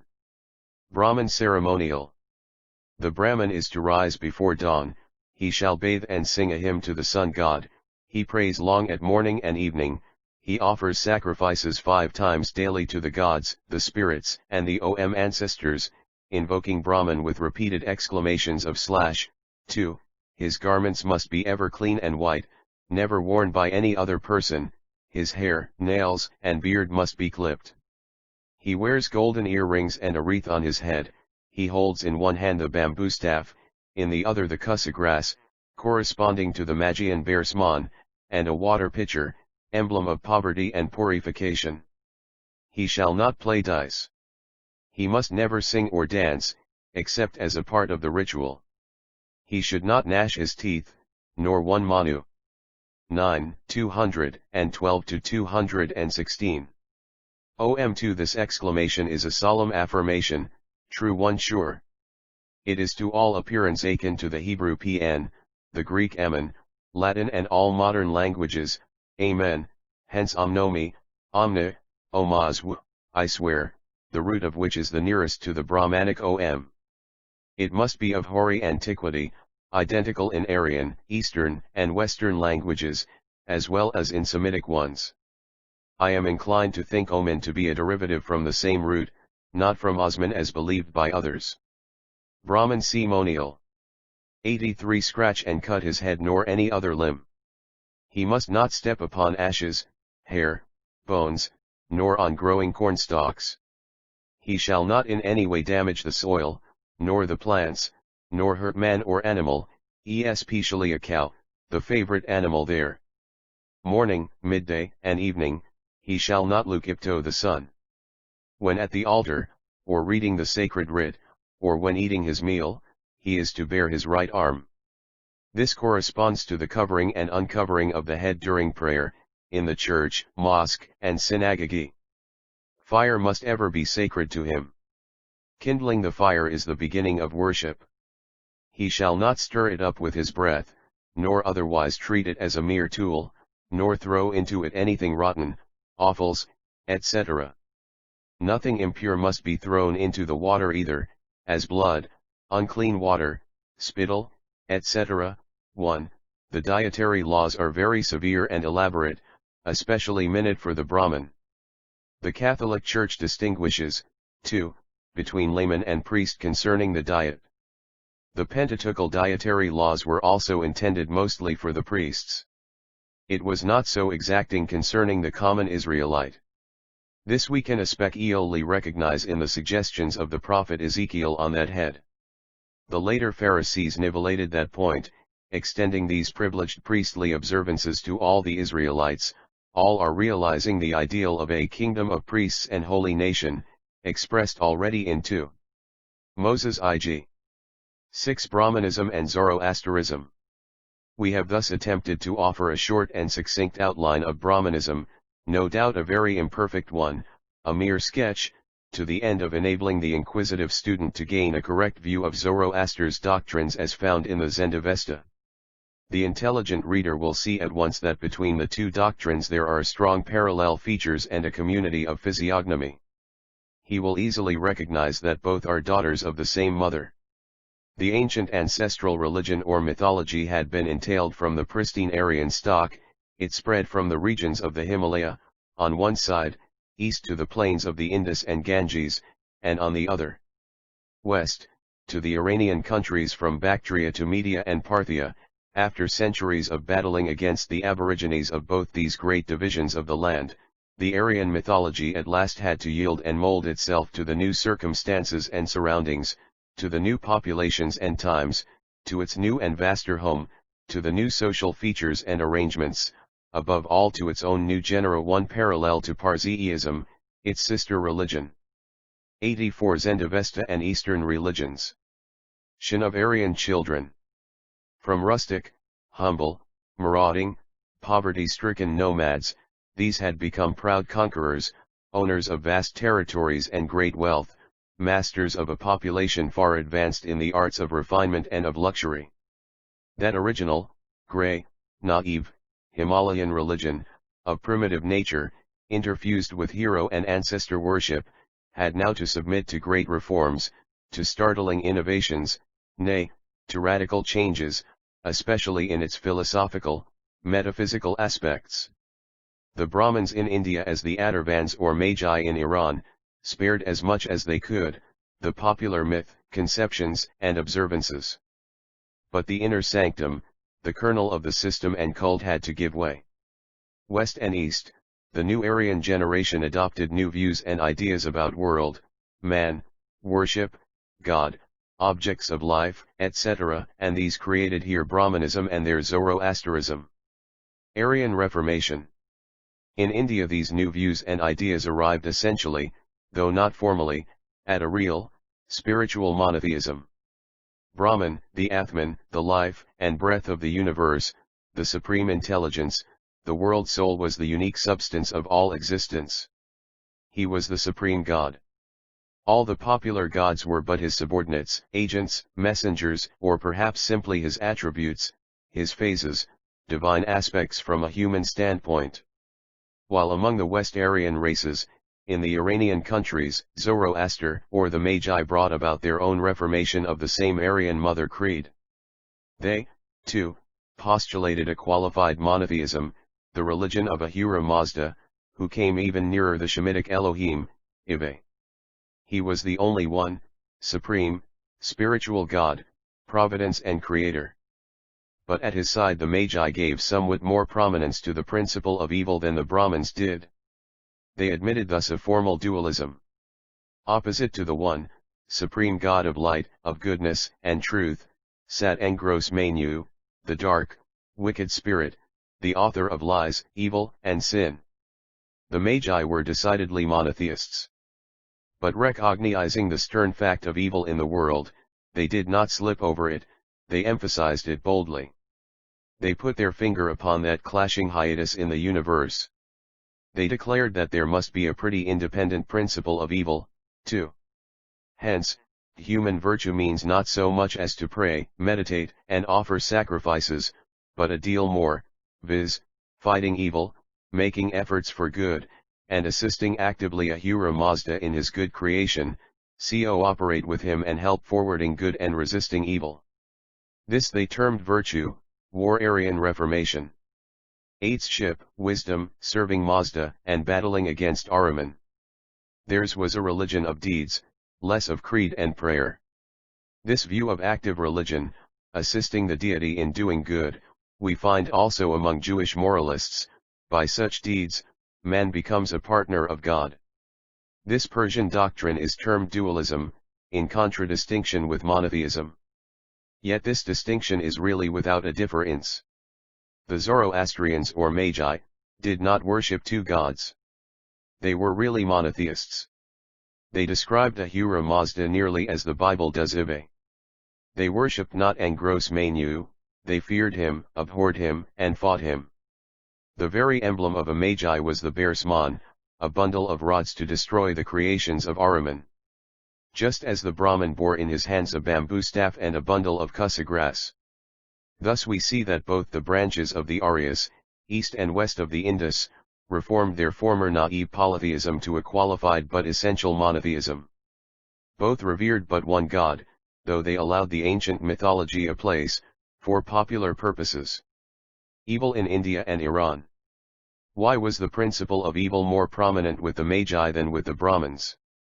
This question is best answered, I think, by interrogating the surroundings of either, by examining the climatic, political, social, economical, etc., circumstances of India and of Iran. In India, the climate is generally very mild and often unbearably hot, hence, it is effeminating, weakening, predisposing men to inactivity, despondency, submission, contemplative habits, averse to all exercise, inclined to religion, given to dreaming, supernaturalism, looking up to superior, all-dominating forces, political or spiritual. Nature is there mostly spontaneous, rich, and luxuriant, producing men's food and clothing in abundance, with very little effort on the part of the cultivator. The other hand, the heat is so all-conquering and so enervating, that usually man is passive, listless, little ambitious, little capable of continued effort, and soon tired of existence. Add now to these climatic, physiological, economic, and psychic factors, the political, social and ethical ones. Foreign race had conquered the children of the soil and placed upon them an eternal, crushing yoke, coupled with ignominy. The Aryas declared themselves an everlasting aristocracy, sanctioned by the supreme God himself. The vast majority of the inhabitants was declared to be born to serve and tremble, contaminating even by their looks. The higher classes, 1 Ntf Kianipvoa Enon? Sinifnips, 86 Zend Avesta and Eastern religions. The Brahmins and Kshatriyas, the priests and the soldiers of these Aryan conquerors, have subordinated their own kinsmen, the Vaishyas, subjugated the native aboriginal races and forever disfranchised them. The Brahmins were to be considered as the expounders and oracles of the supreme God. Every Brahmanic priest was himself a living embodiment, an incarnation of the Godhead. He was himself a deity. The Kshatriyas were the next-born lords. They were the custodians of the national force, the born rulers, a military aristocracy, divine blue blood, living for dominion and bloodshed. The native was forbidden to touch them, to look at them, to draw his breath in their presence. In their presence he had to fall on his knees, fold his hands, drop his eyes. Calculate now the psychical effect of all these features and factors together: enervating, weakening, inert climate, slight inclination for work and for enterprise, crushing, racial, foreign dominion, abject prostration of the vast majority of natives, more crushing and overbearing despotism of castes and crafts, the state coercing every social member to follow in the limits of his guild, at last the most abominable religious despotism ever recorded in the annals of mankind. Pretending almost a divine homage and prescribing a worship, a ceremonial, a ritual, etc., most exacting, cruel, minute, interminable, extending over the entire life and hereafter, sacrifices, endless litanies, genuflections, cruel fastings, self-castigation and self-murder, prescribing on all occasions and at each moment, a host of petty observances and rites, as means to escape the wicked spirits, devils, a future of terror, etc., and to come nearer to Brahman and the good gods. Such interminable observances and forms made it impossible for even the most conscientious stickler not to sin. And the threatened punishments were cruel and lasting, extending to myriads of new births under the most repulsive shapes. Combining now this multiple despotism of climate, soldier, priest, caste, etc., we shall find the solution to the Brahmanic religion, st and society to this day. Shall learn why the Hindu loathed life and declared all existence to be of evil, why virtue is not work, effort, building up houses, families, farms, riches, ambitions. For nature and society had crushed out all such sense of enterprise, had robbed man of all force and energy, and handed him over, hand and foot bound, to the blasting clime, to weakness, to despotism, and to superstition. He therefore despaired of nature and of earthly happiness. He declared existence a curse, a cruel dream, an illusion, evil in India and Iran. 87 There is nothing real but Brahman. Man's soul is a spark of God driven into exile. Rid yourself of life, of the body, then the soul returns to the Supreme, is again united to its source, and enjoys rest. Rest in God is the only beatitude, the only paradise, only heaven. That is Brahmanic faith, philosophy, sociology. The unfortunate Brahmanic society created the pessimism of the Brahmanic religion. Spinoza. Brahmasome. That reminds of Spinoza's fate, of his philosophy, and their interconnection. Hated by the priests for his independent, sharp thinking, disliked by the rich for his proud, honest poverty, generally neglected by the masses for his ethical and intellectual superiority, he was ostracized as Aristides in old Athens. He had to live out of their reach, in his ethereal atmosphere of mentality, virtue, and dignified modesty. The silken mob and the cotton mob could not follow him there to that sublime, isolated height of thought and goodness. Reduced to himself, standing in the world as a lighthouse amidst the raging sea waves, he lost sight of that world and saw everywhere nothing but deity. Everything else was but accident, ephemeral, a bubble, a wavelet on the raging ocean. Everything was passing, yet necessary, inexorably prescribed by inexorable law. He, himself, was but a paragraph there, once to be united to the code. That was his nirvana in his Brahman and world substance. Had he lived in more congenial environments, in a kind and respectful community, with loving persons surrounding him, with sweet family ties entwining round his heart, with thinking compeers rising to his intellectual level, with social leaders aiming at the public good and revering mentality and virtue as great social factors, Spinoza might have otherwise perfected his philosophy. He would have recognized that as the epithets of deity are infinite, so are the manifold sides of sweet, humane existence, and that besides mentality, there are also many other beatitudes than hard logic, cold thinking. Even so the Hindu society. Should England succeed in really bettering that country, improving the climate, mitigating fanaticism, enlightening superstition, softening military egotism and moderating the race and caste pride, then the Brahmanic religion would lose its austerity, its pessimism. Life would become worth living, existence no longer be a curse, the sage would no longer suicide, the widow not ascend the funeral pile, and nirvana not be the sole hope. That is the task of the present rising reform in India, the Brahma Somai. Rajaramahan 88 Zend Avesta and Eastern Religions.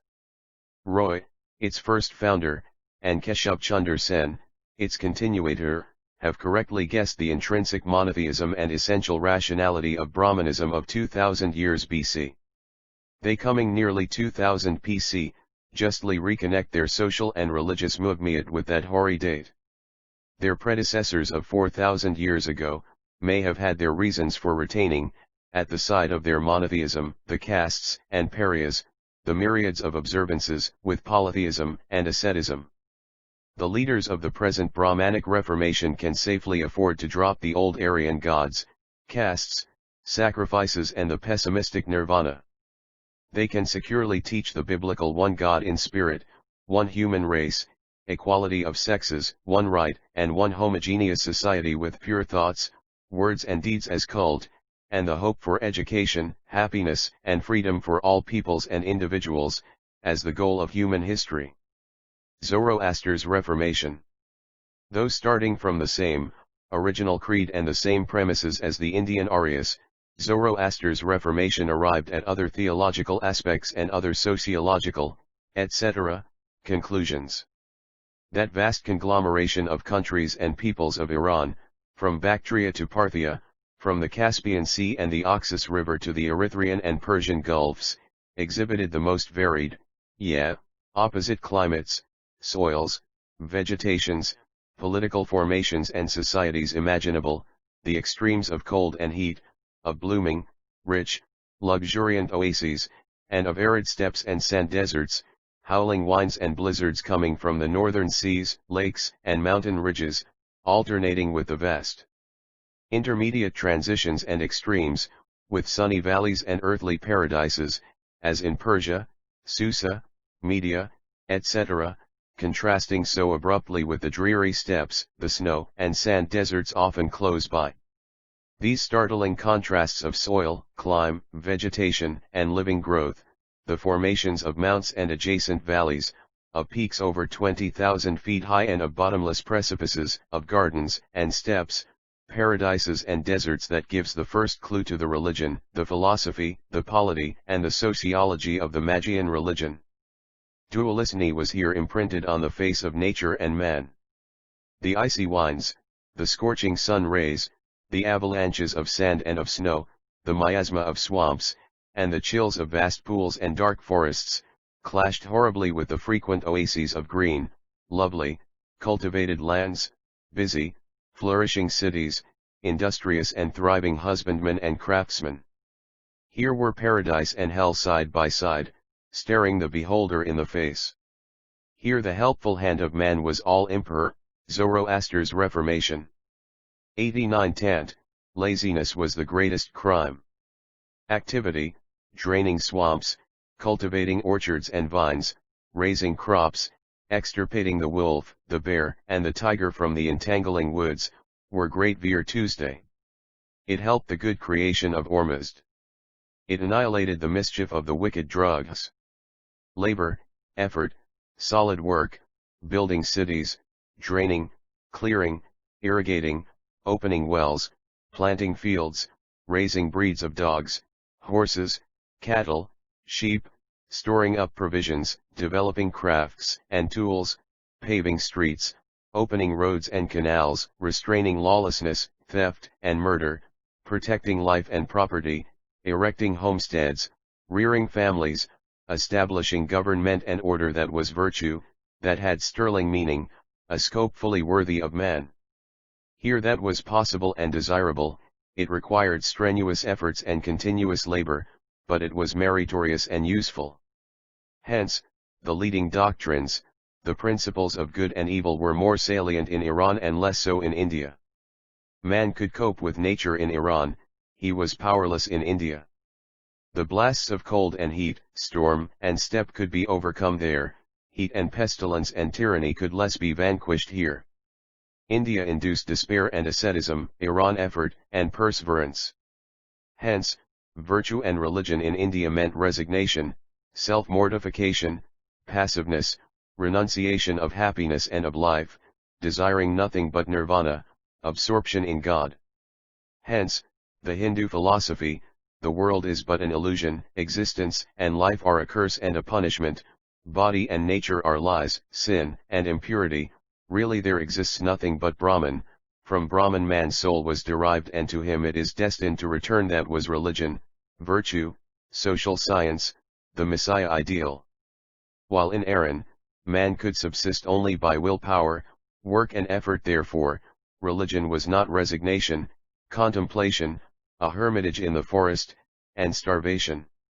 No, in Iran, Zoroaster taught, there are two contending powers in the world, life and death, light and darkness, truth and falsehood, creation and destruction. These he personified as Ahura Mazda and Angros Manu.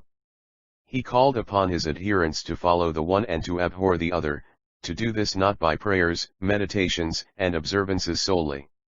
No, he emphasized deeds, works, and efforts daily and continuous, as the most efficacious divine service, as the most acceptable to Ahura Mazda. He associated man in the work of creation. He made him the companion of God. By useful work, by creating arable Zend Avesta by M Fluegel. 9 degrees Zend Avesta and Eastern religions. Lands, gardens, houses, bridges, wells, by drying marshes, draining swamps, extirpating wild beasts, he fulfilled his duty, he prolonged life, he built up paradise on earth and earned heaven here and hereafter. That was practical holiness, for God was practical good. That was Zoroaster's version of Leviticus 19, holy shall ye be, for holy am I your God. The Mosaic lawgiver had a ready-made country in view, and holiness meant to him morality and charity. Brahmanism had an unhappy climb with castes, and holiness meant resignation, submission, and asceticism. Zoroaster legislated for wild territories, so religion to him was to conquer savage nature, brutal man, the fierce tiger, and build up a civilization. Thus the one and same original Aryan mythology, called forth monotheism in substance in both India and Iran. While physical and political causes brought out in India the ethics of resignation and asceticism with contemplation and pessimism. In Iran, monotheism was accompanied and explained by dualism, a recognition of the existence of evil and the duty of man to fight it. Religion and morality there, meant help thyself, work for good, be active, resist manfully the evil, evil physical, ethical, social and intellectual. Ormuzd and Ahriman were the personifications of the two poles of human existence, of happiness and its reverse, of the battle for existence, of the bright and the dark sides of nature, from a human standpoint. Essentially, religion meant for Zoroaster the active contribution of moral and rational man to the triumph of good and the defeat of evil. Thus is Brahmanism a metaphysical monotheism, based upon monism, one only substance in the world, and asceticism is its ethical ideal. Zoroasterism is a practical monotheism, based upon a dualistic, cosmic view, and its ideal is practical virtue, useful activity. This dualistic view of Parsiism is not original with the Magi and Zoroaster. It is to be found even as a fundamental aspect among the Hindu Brahmins. It may hail from the ancestral mythology of both. Yet they differentiated, vanquished by physical ical and social difficulties, the Hindus despaired, lost heart, gave up the fight against evil and took refuge in resignation and nirvana, declaring life a curse and nature an ugly dream. While the Iranians did not despair of nor resign life. They acknowledged the principle of evil, and declared it to be man's great duty to fight it. It became there the leading feature in the worship of Ahura, the author of good, to resist actively Ahriman, the author of evil. As the ostrich hides its head from its pursuers when in danger, while rational animals face the enemy and fight him, even so the Zoroaster's reformation. Mans denied the world and took refuge in asceticism and nirvana. The Magi faced Ahriman and grappled with him, making an effort to assist Mazda and convert the earth into paradise. Hindu monotheism and polytheism. Hindu Brahmanism and Iranian Zoroastrianism are monotheism essentially and really, while formally and ostensibly they are both polytheistic. Both have a substratum of their respective mythologies, their popular myths. Nay, when we closely examine, we find the mythologies of India and Iran to be identical, a proof that both started from the same religious stock. The undifferentiated self-existent of the Vedas is the Persian Zravana-Akarana. The personal Brahman, creating the world, is the Avestian Ahura Mazda. The nature illusion of the first is the Ahriman lie of the latter. The despair of India is softened in Persia into fighting evil and finally vanquishing it. The Hindu closes with nirvana, absorption in God, the Parsi with the victory of the Messiah and the defeat of evil. The former despaired of happiness and took refuge in heaven. The latter hoped for happiness at the end of time, as Isaiah, the dualistic conception of good and evil, of bright and dark spirits is identical in both. In both was Somahara the high form of worship, in both it became itself one of the highest gods. In both was Agni among the chief deities, and fire worship among the chief features. Brahmanism counted 8 leading gods, Parsiism had 7. 33 deities, as the monthly days, were counted in both. Most of the names of the gods were in both creeds identical or nearly so. Few names were controverted. So Ahura, identical with Ahura, was the god of good in Iran, Ahura was the god of evil in India. Devas were here the bright ones, the good spirits, there they were devils, the evil spirits. Hogg believes to find here intentional opposition, other scholars doubt that. In both cults these several gods were retained as subordinated to the purer God idea, of Brahman there and of Ahura Mazda here, because the people would not let them go because the unthinking learn but slowly. It is at great intervals only that they rise to higher, purer and more rational conceptions because in popular religion, names and forms count for much hence it was deemed prudent to continue the mythology of the national pantheon. So were retained in both the creeds the prescript ions on diet and cleanliness, the 3 yearly harvest festivals, the leading 3 castes of priests, warriors and agriculturers, the 1 Bila and Fin 3 Isa. 2-2. Micha 4. I-92 Zend Avesta and Eastern religions. Entire formalism of the ancient cults, with sacrifices, purifications, litanies, incantations and charms, observances and ceremonies, with the Somahauma and fire worship on top. The mythology of the Himalayan Aryas was thus purified and chastened in both India and Iran, and enriched with a nobler theology and purer ethics as its real essence and kernel. Yet the popular myths were retained to please the people and to substantiate the claims of priest, soldier, and wealthy J, for all goes by compromise and concession in the practical world. Monotheism East and West. It thus appears that more than 15 centuries BC, Aryan peoples in India and Iran had dimly guessed God behind existence, that behind the forces and bodies of nature, there resides the great soul of nature, that the popular gods were but rays, forces, messengers, agents, or perhaps mere attributes of the universal spirit. Thus both, Brahmanism and Zoroastrianism, with all their apparent polytheism, are really monotheistic, and this no doubt is very interesting to ponder over. Now while this was going on in Eastern Asia, a similar movement took place in the West, in Ur of the Chaldees in Haran, in Hebron, perhaps in Egypt and Arabia, too, Surely so in Israelitish Canaan fused in Judea. Were these rays accidental and scattered, coming from different suns and different motors? This is not probable indeed. At any rate the impulse must have started from one great center, from the Son of Suns, the mysterious central intelligence behind and above the screen of nature. It would be stupidity to accept here a mere accident and hazard. No, these several movements were directed by one supreme intelligence, monotheism. Israel's monotheism, the Shemitite Reformation began with Abraham.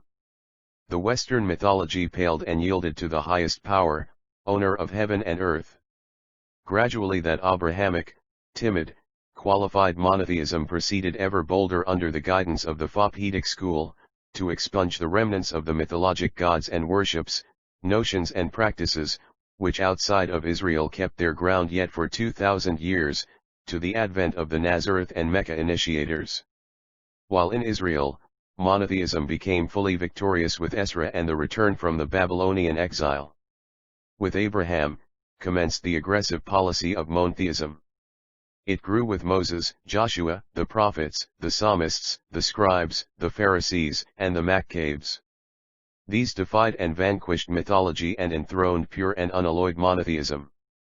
Having gained a firm hold in one number, monotheism east and west. 93 Israel, it resumed its conquest over the Greek, Assyrian and Aryan myths. It achieved there its victory fully 1,000 years after the Babylonian exile, under the forms of Christianity and Islamism.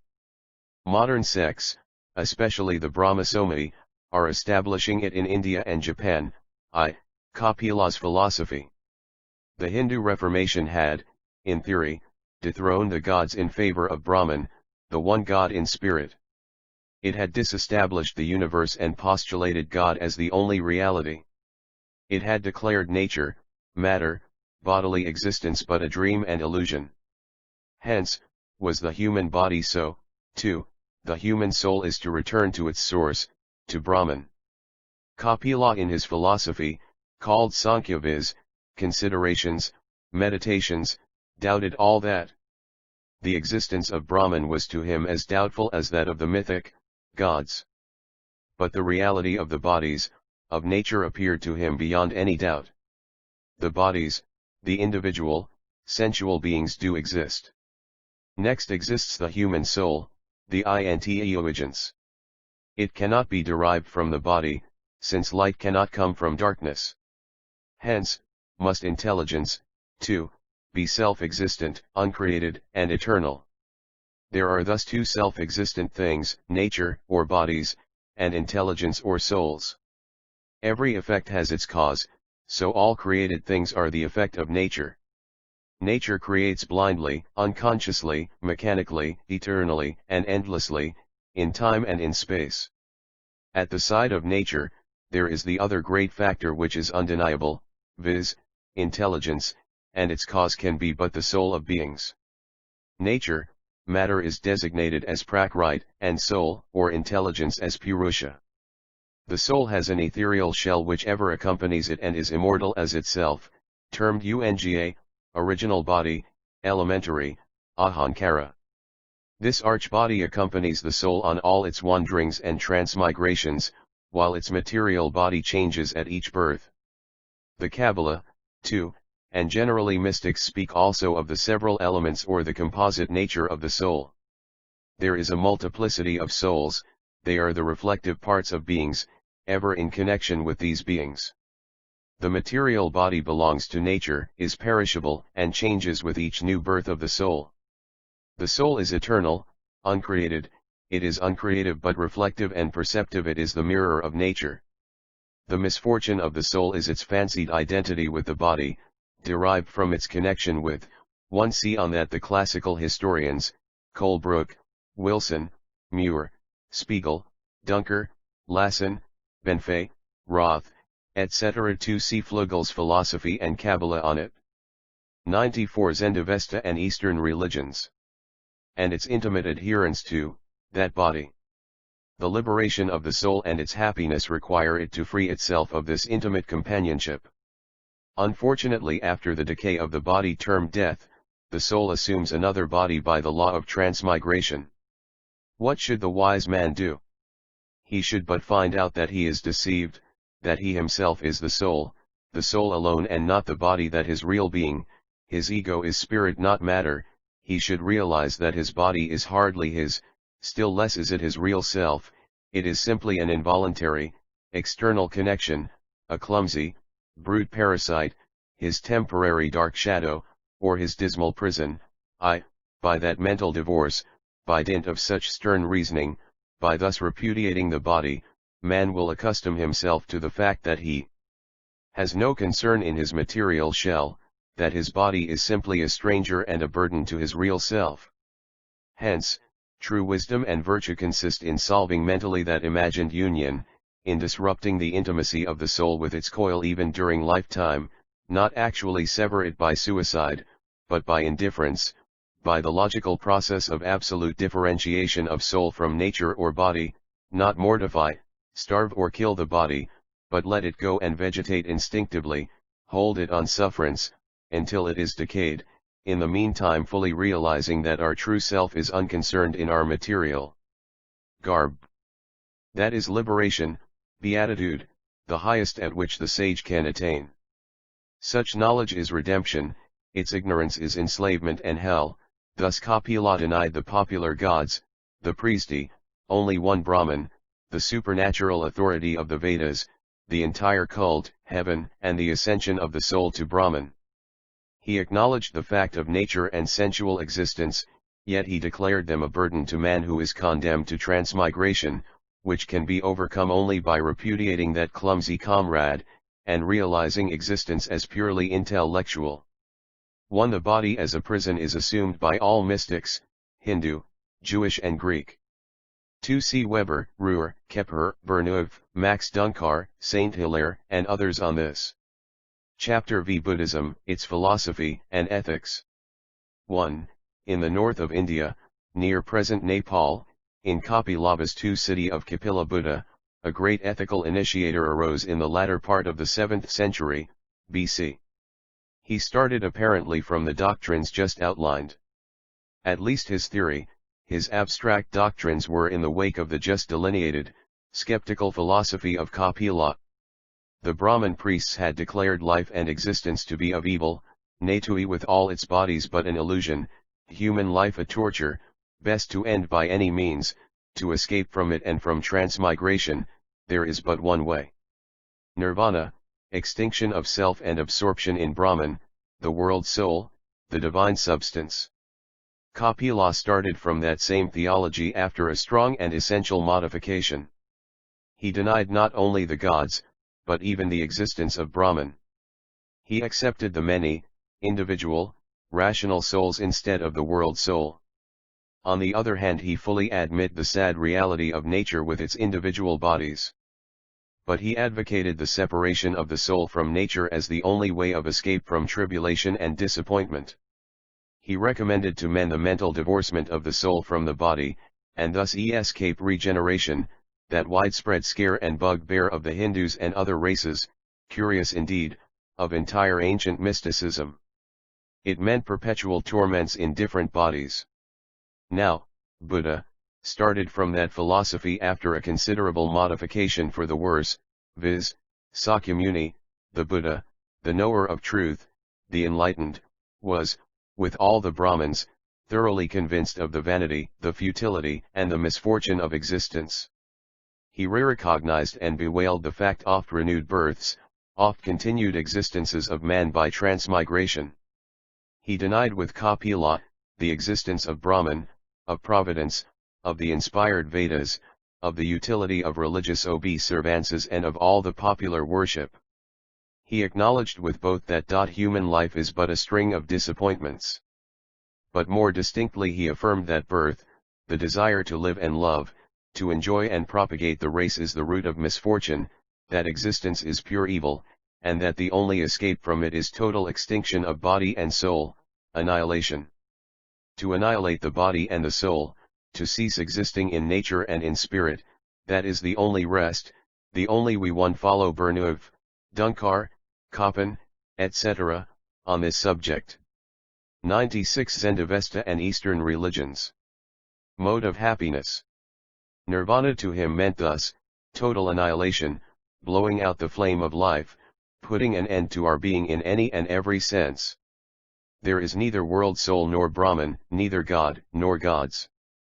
But unfortunately there is nature and the individual souls, and both are the source of disappointment and tribulations. Different from Kapila, he placed the gravity center of existence, not in nature, but rather in men, in the soul with its perceptions and desires. Hence come its longings for life, or union with the body. Hence the curse of transmigration, the fact of its assuming a new body again and again. This continuity of regeneration, this interminable existence is a misfortune.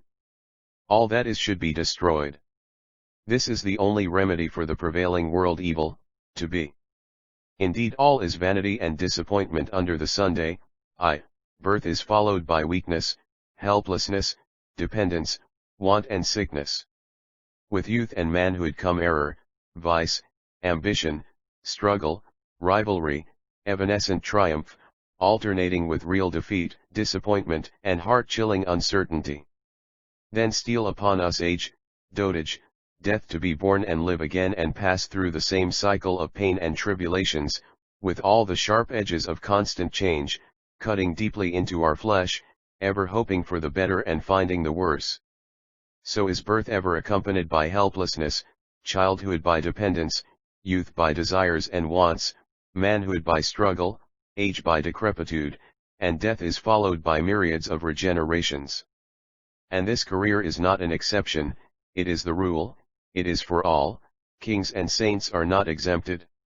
Men and animals are subject to the same fatality, because life and all existence is the evil. Existence and evil are controvertible terms. Who lives must suffer and bear. Suffering ceases only with annihilation. The only possible way to happiness, viz., rest, is non-being. Nirvana. The orthodox priests arguing on the same line, closed with the hope of nirvana, meaning life and absorption in God. Buddha, the skeptic, in the wake of Kapila, denied the existence of Brahman. He acknowledged the sad reality of nature, he emphasized the superior import of the soul. The soul is the mind power, faculty of thinking, perceiving, desiring. There is the evil. I.e. soul's hankering after the world is the cause of the continued heart-throbbing, of the ever-recurring disappointments.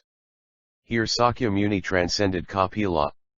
That skeptic advised the sage to disengage himself from nature, to dissolve all the ties with matter, to alienate his soul from his body, and by this estrangement, he may first Buddha's philosophy found its translation in Ecclesiastes.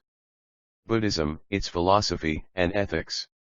97 Hope to escape any and all new births and continue to exist as pure mind, as an individual soul. Hence, Brahman priests, as Kapila, held out some hope for a happy existence, the first in Brahman, the other, independently, as mind power. Not so did Buddha. He offered nothing. He said, not nature, but the soul is preponderant. The root of the evil is in the soul, in its perceptions, its longing for the world, its covetousness. As long as these exist, the new births, the desire after the body will continue, and even so will the misfortune of existence. Hence, the wise man must tear up the evil by the root. All existence is evil. The soul, too, must cease to be.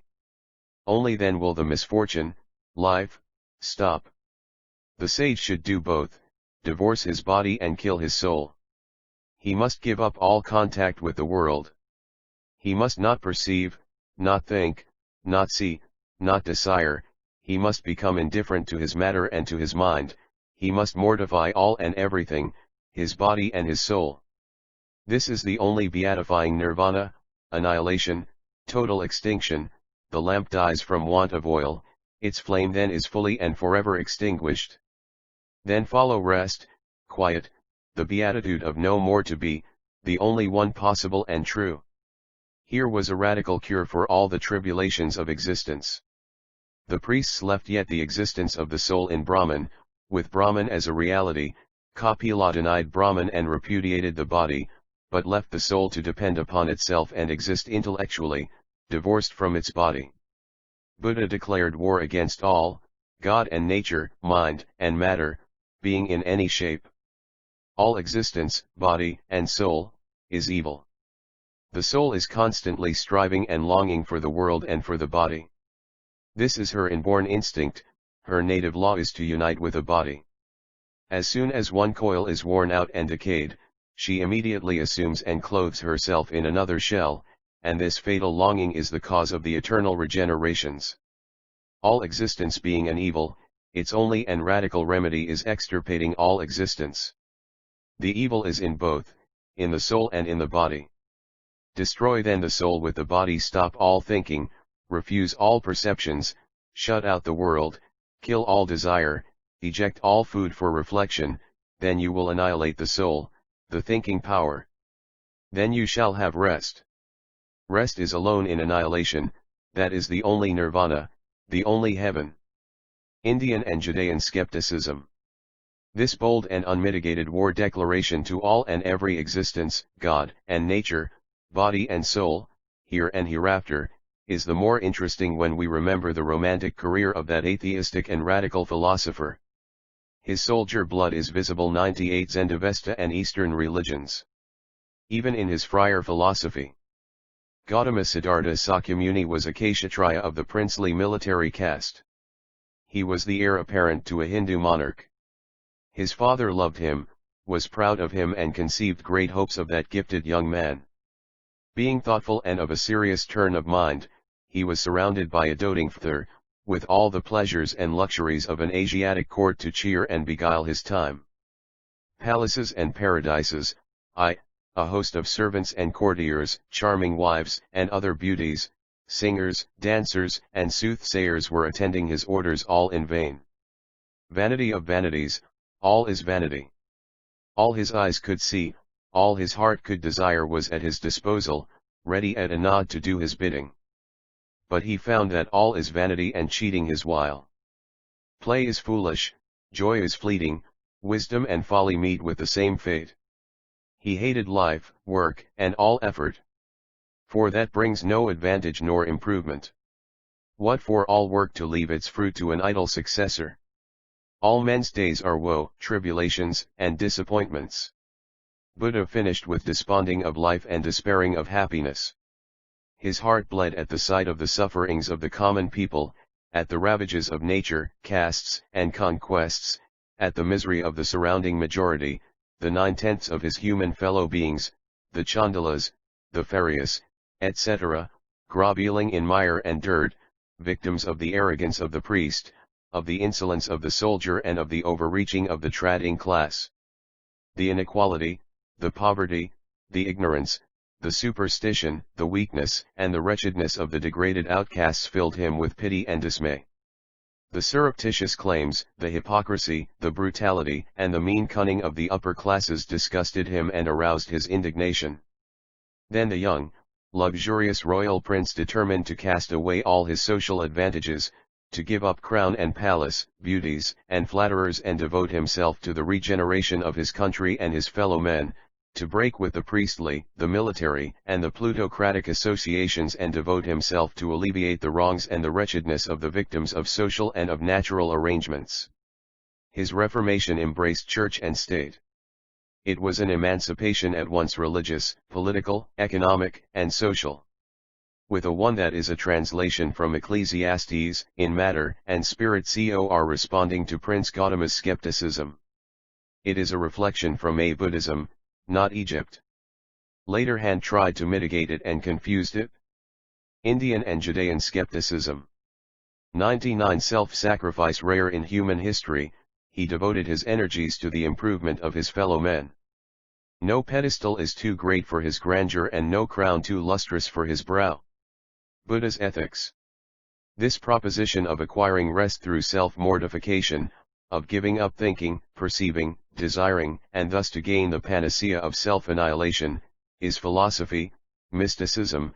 It appealed only to the few, the select ones.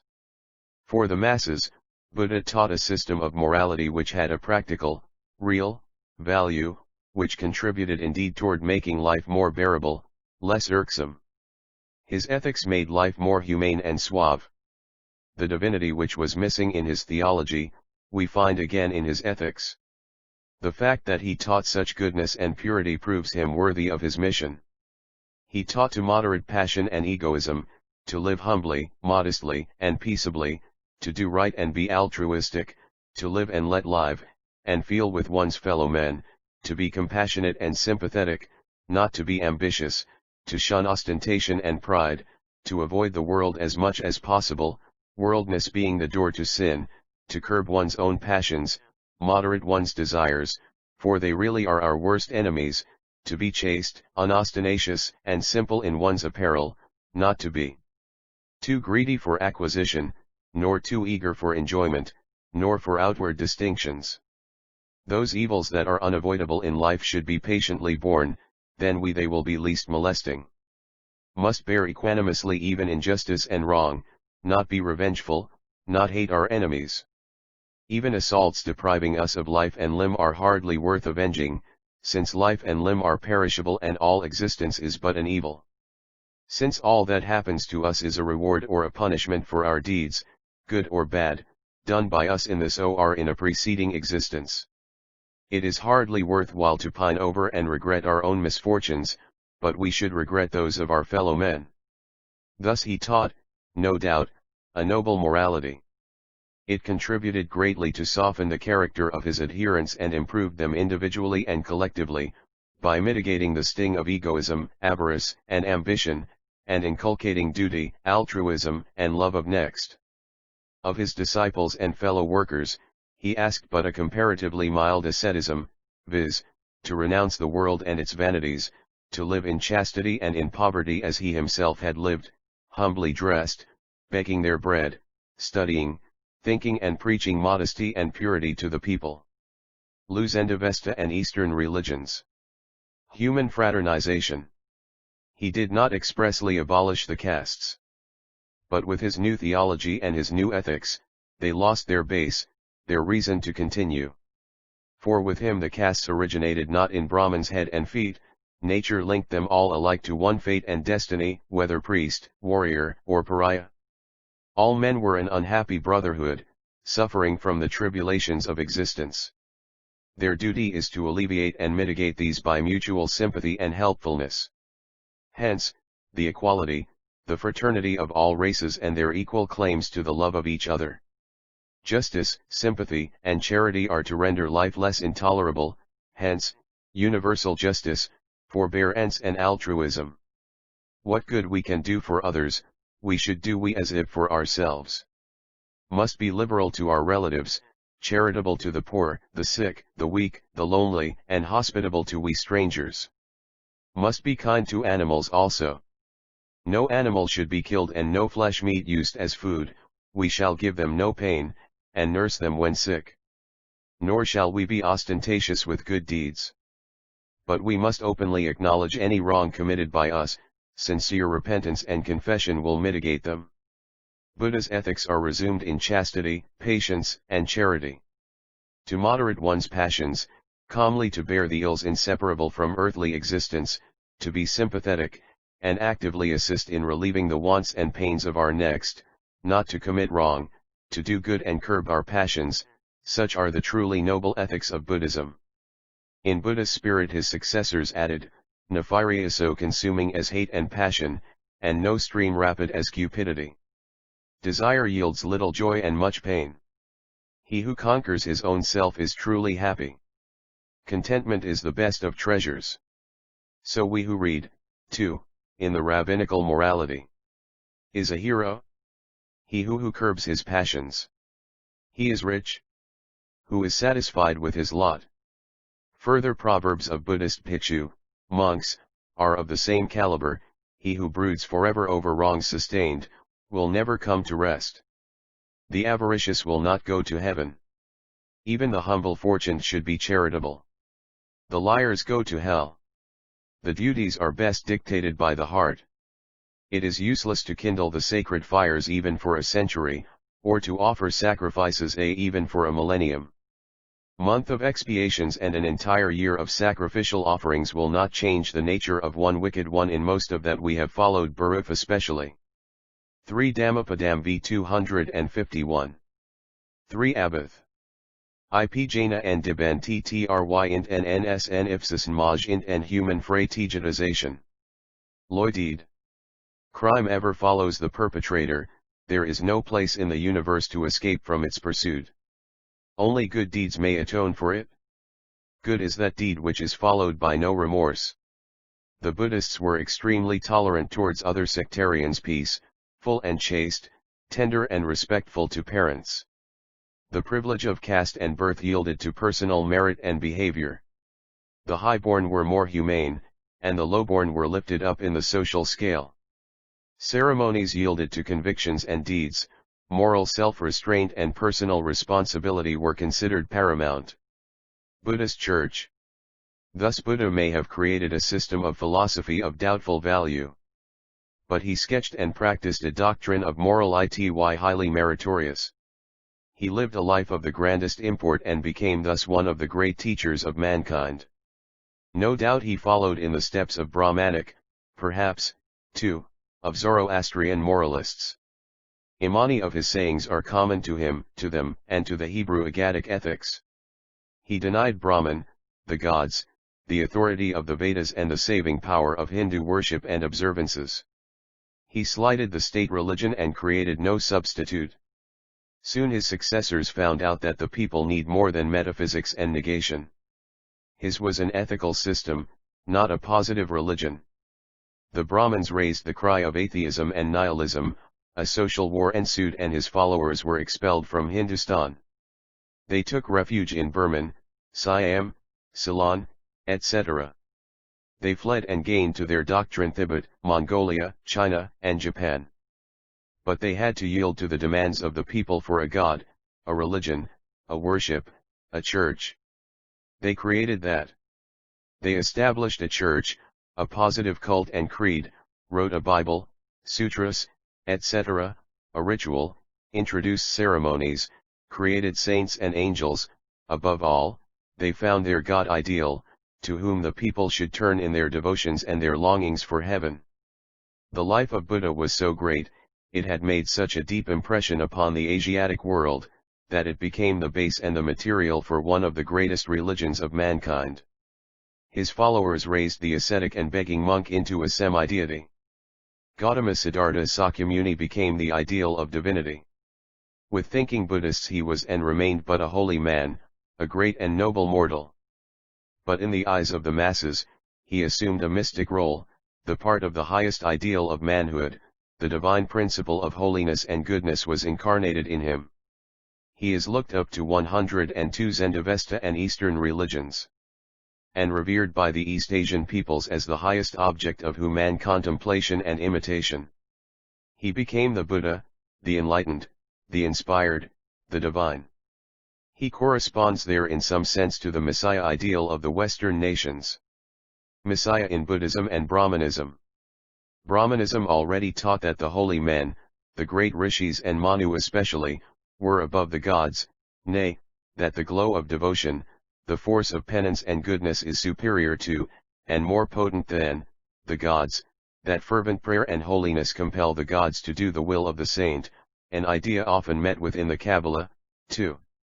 Here I find the elements of the messianic focus, the rays which later developed into the messianic ideal. The Brahmanic first Manu and the rishis were primordial, they were instrumental in creating the world, the gods, and the spirits. They were the first emanations of the Supreme Self-Existent. These are the powers, the position, and the grave import, later vindicated to the Messiah. That is Manu in Brahmanism and Sakyamuni in Buddhism. That mystic, supernatural force of devotion and holiness was personified in India by the Brahman idea. Brahman was the impersonal force of holiness. It was further embodied there in Manu, and with the Buddhists in Gautama Sakya. He became the Buddha, the concrete emblem of the divine, of the holy element in the universe. With him, as the Messiah and lawgiver of the new sect and religion, was inaugurated a church, a cult, a hierarchy, ceremonies, holidays, and all the paraphernalia of a great sect, just as Brahmanism had, less the castes, the sacred despotism of priest and soldier, less the burning of widows, less the chandalas and paryas and all the social usurpations yet now dominant in Hindustan. This revolution was accomplished under the impulse of the great life of Gautama, of the apotheosized Buddha. Undoubtedly it was a clear gain for human advance, a historical era. Thus find the Messiah ideal not only in Judaism, Christendom, and Islamism, we find it also in the Eastern religions, in Zoroastrianism, Brahmanism, and Buddhism. Everywhere it means the same, the ideal made real, the divine incarnated in the human, the kingdom of heaven on earth, the deity engrafted upon man. This it means for the philosopher, at least for the thinking mystic.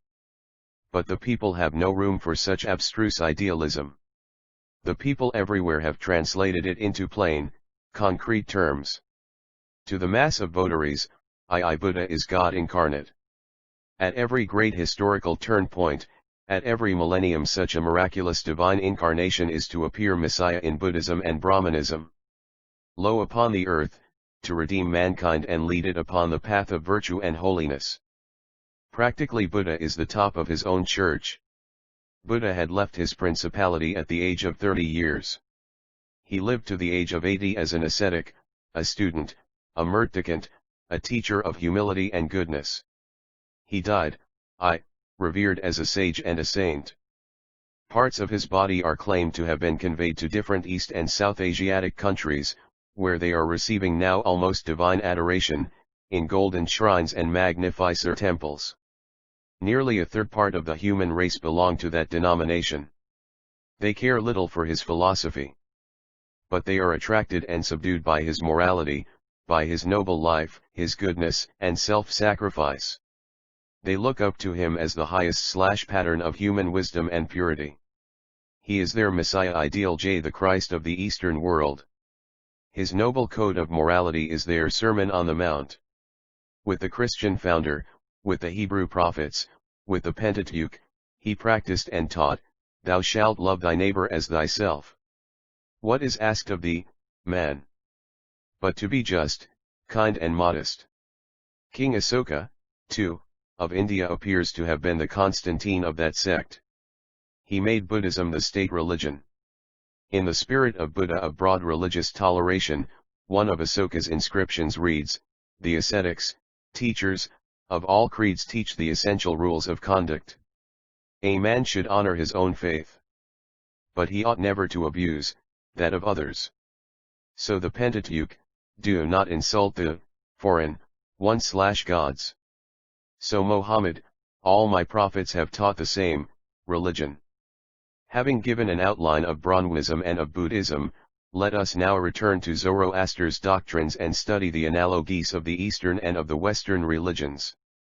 Avesta and Vedic analogies, ceremonies, and inscriptions. According to Max Dunker, Windishman, Father Spiegel, and others, is the Avesta but an evolution of the Vedas, as everywhere the succeeding is a development of the preceding. While, according to James Darmstaedter, both Avesta and Vedas are parallel developments of their common parent, the creed of the Aryans, the predecessors of Hindus and Iranians. Many of its leading ideas and forms are common to both the systems. The Hauma-oti the Parsas, as the Soma of the Brahmins, is a leading conception and rite of both the systems. It is alike assumed in both that a we God holds therein his real presence. Have in former pages alluded to the Aphicoman rite of the Hebrew Passover banquet, one probably in 543 BC died in 226 BC I04 Zend Avesta and Eastern religions. And to the Eucharistia, the hostia, the wafers, and the wine of the Christian Church, claiming the real presence, or at least the symbolical one, of the remembered Messiah. But such parallels are legion between the religions of the East and those of the West. The reception of the novice into the religious community takes place among Parsas and Brahmins at the age of 8 to 13, even to 24 years on some occasions. Then the novice is solemnly invested in both creeds with the sacred cord or girdle, which is never to be removed, for it is a vestment, as the Sudra, of ominous import, provided with mystical knots. At that age the youth has to learn, respective elve, the Vedas or the Avesta. Till that time he is properly irresponsible of sin, his faults and transgressions are imputed to his father. Something analogous we find in the rites of the church and the synagogue. The church has its confirmation initiation, white robes, penance, religious instructions with numerous customs and preparations connect therewith. The synagogue has its bar mitzvah ceremony at 12 or 13 years, when the boys become accountable for their own behavior, when the father thanks God for no longer being responsible for his son, when the latter attains at his religious majority. He then gets his phylacteries and talith, or sacred scarf, even his girdle with the small talith queue, its 4 knots and we fringes just as Parsi and Hindu have spoken of the diverse interpretations of Ahura, the highest god of Mazdayasm. According to Spiegel, is Ahura identical with Ahura in the Vedas, hair, sar, sire, sir. It is akin to Ahu, viz., world, existence, being, in Sanskrit Ahura, Asu as, viz., being, Ahu and Ahura mean the existing, the Hebrew Enir. Spiegel commenter Avesta I, page 3. Now it has been justly remarked that Ahura, identical with the Hindu Ahura, is the highest god of the Parsis, and the devil with the Hindus. As an offset, the devas are the bright ones of the Hindus and the creatures of darkness of the Persians. Even so is Indra the highest god of the Aryans of the Indus and Ganges, known among the Parsis as Andra, dwelling in hell. The same it is with Sarva or Siva, there an honored deity and here a follower of Ahriman, what was sacred there is unholy here. This fairly goes to show that in hoary antiquity, a religious secession had taken place, so argues Hogg, between the two kindred peoples and creeds, the Iranians and the Hindus. Both are of the original stock of the great Hindu-Germanic race ceremonies and inscriptions. I-05 that has been since prehistoric times to this day, J.J. Radu ally migrating from Hindustan and Bactria to West Asia, North Africa, Europe, and America North and South, and Australia. The Aryans or Iranians wandered away from Eastern Asia further and further towards the West, and gradually evolved their new religion, Mazdaism. Just as in modern times English dissenters, etc., emigrated to America. The oldest monuments of the Persian people are the cuneiform inscriptions of the Achaemenian great kings Darius, Xerxes, and Artaxerxes. There the Parsi religion in its outlines, appears to be identical with that one we find in the Avesta as now extant. Ahura Mazda is the highest god, creator of heaven and earth. Mithra, too, is mentioned there. Father Spiegel thinks the dialects of the Avesta and of the cuneiform inscriptions are decidedly identical and much akin to the idiom of the Vedas. From this similarity of language, as also of mythology and religious customs, Spiegel argues that the Avesta must have been composed at an early, prehistoric epoch, its failings, difficult and unintelligible passages belonging to later redactions. He opines that in historic FL-Mes the Persians have undoubtedly borrowed from their more cultivated Semitic neighbors. Much is to be expected from the deciphering of the Assyrian inscriptions. But even now the architectural monuments of Nimrud, Khir-Sabad, and Persepolis show the art connection between these diverse peoples. Parsers and Semites. To all appearance have the Persians learned from the Semites. The delineations and traits of Ahura Mazda on the Behistun monuments and those of the supreme god of the Assyrian sculptures seem to point to a kinship in their theologies. Another proof of Semitic influence upon Iranian religious thought, Friar Spiegel finds in the Old Persian mode of writing. All the alphabets of the Persians, the cuneiform inscriptions inclusive, have a Semitic shape. The Avesta is as old as, if not older than, the epoch which goes back to our information about Persia, and Zoroaster seems to have been considered by the classics as its author. Hoary age is attributed to him, so ancient as almost to make of him a mythical person, too. He thus argues that Zoroaster is the author, not of the Avesta, but of the religious system embodied there, that collection of religious teachings, etc., can in no wise be later than 600 BC, or the age of the Achaemenides, but probably it is of much earlier date. Hogg thinks at least by a 1000 years, Zoroaster must be earlier than one Father Spiegel Vendidad, p. 11.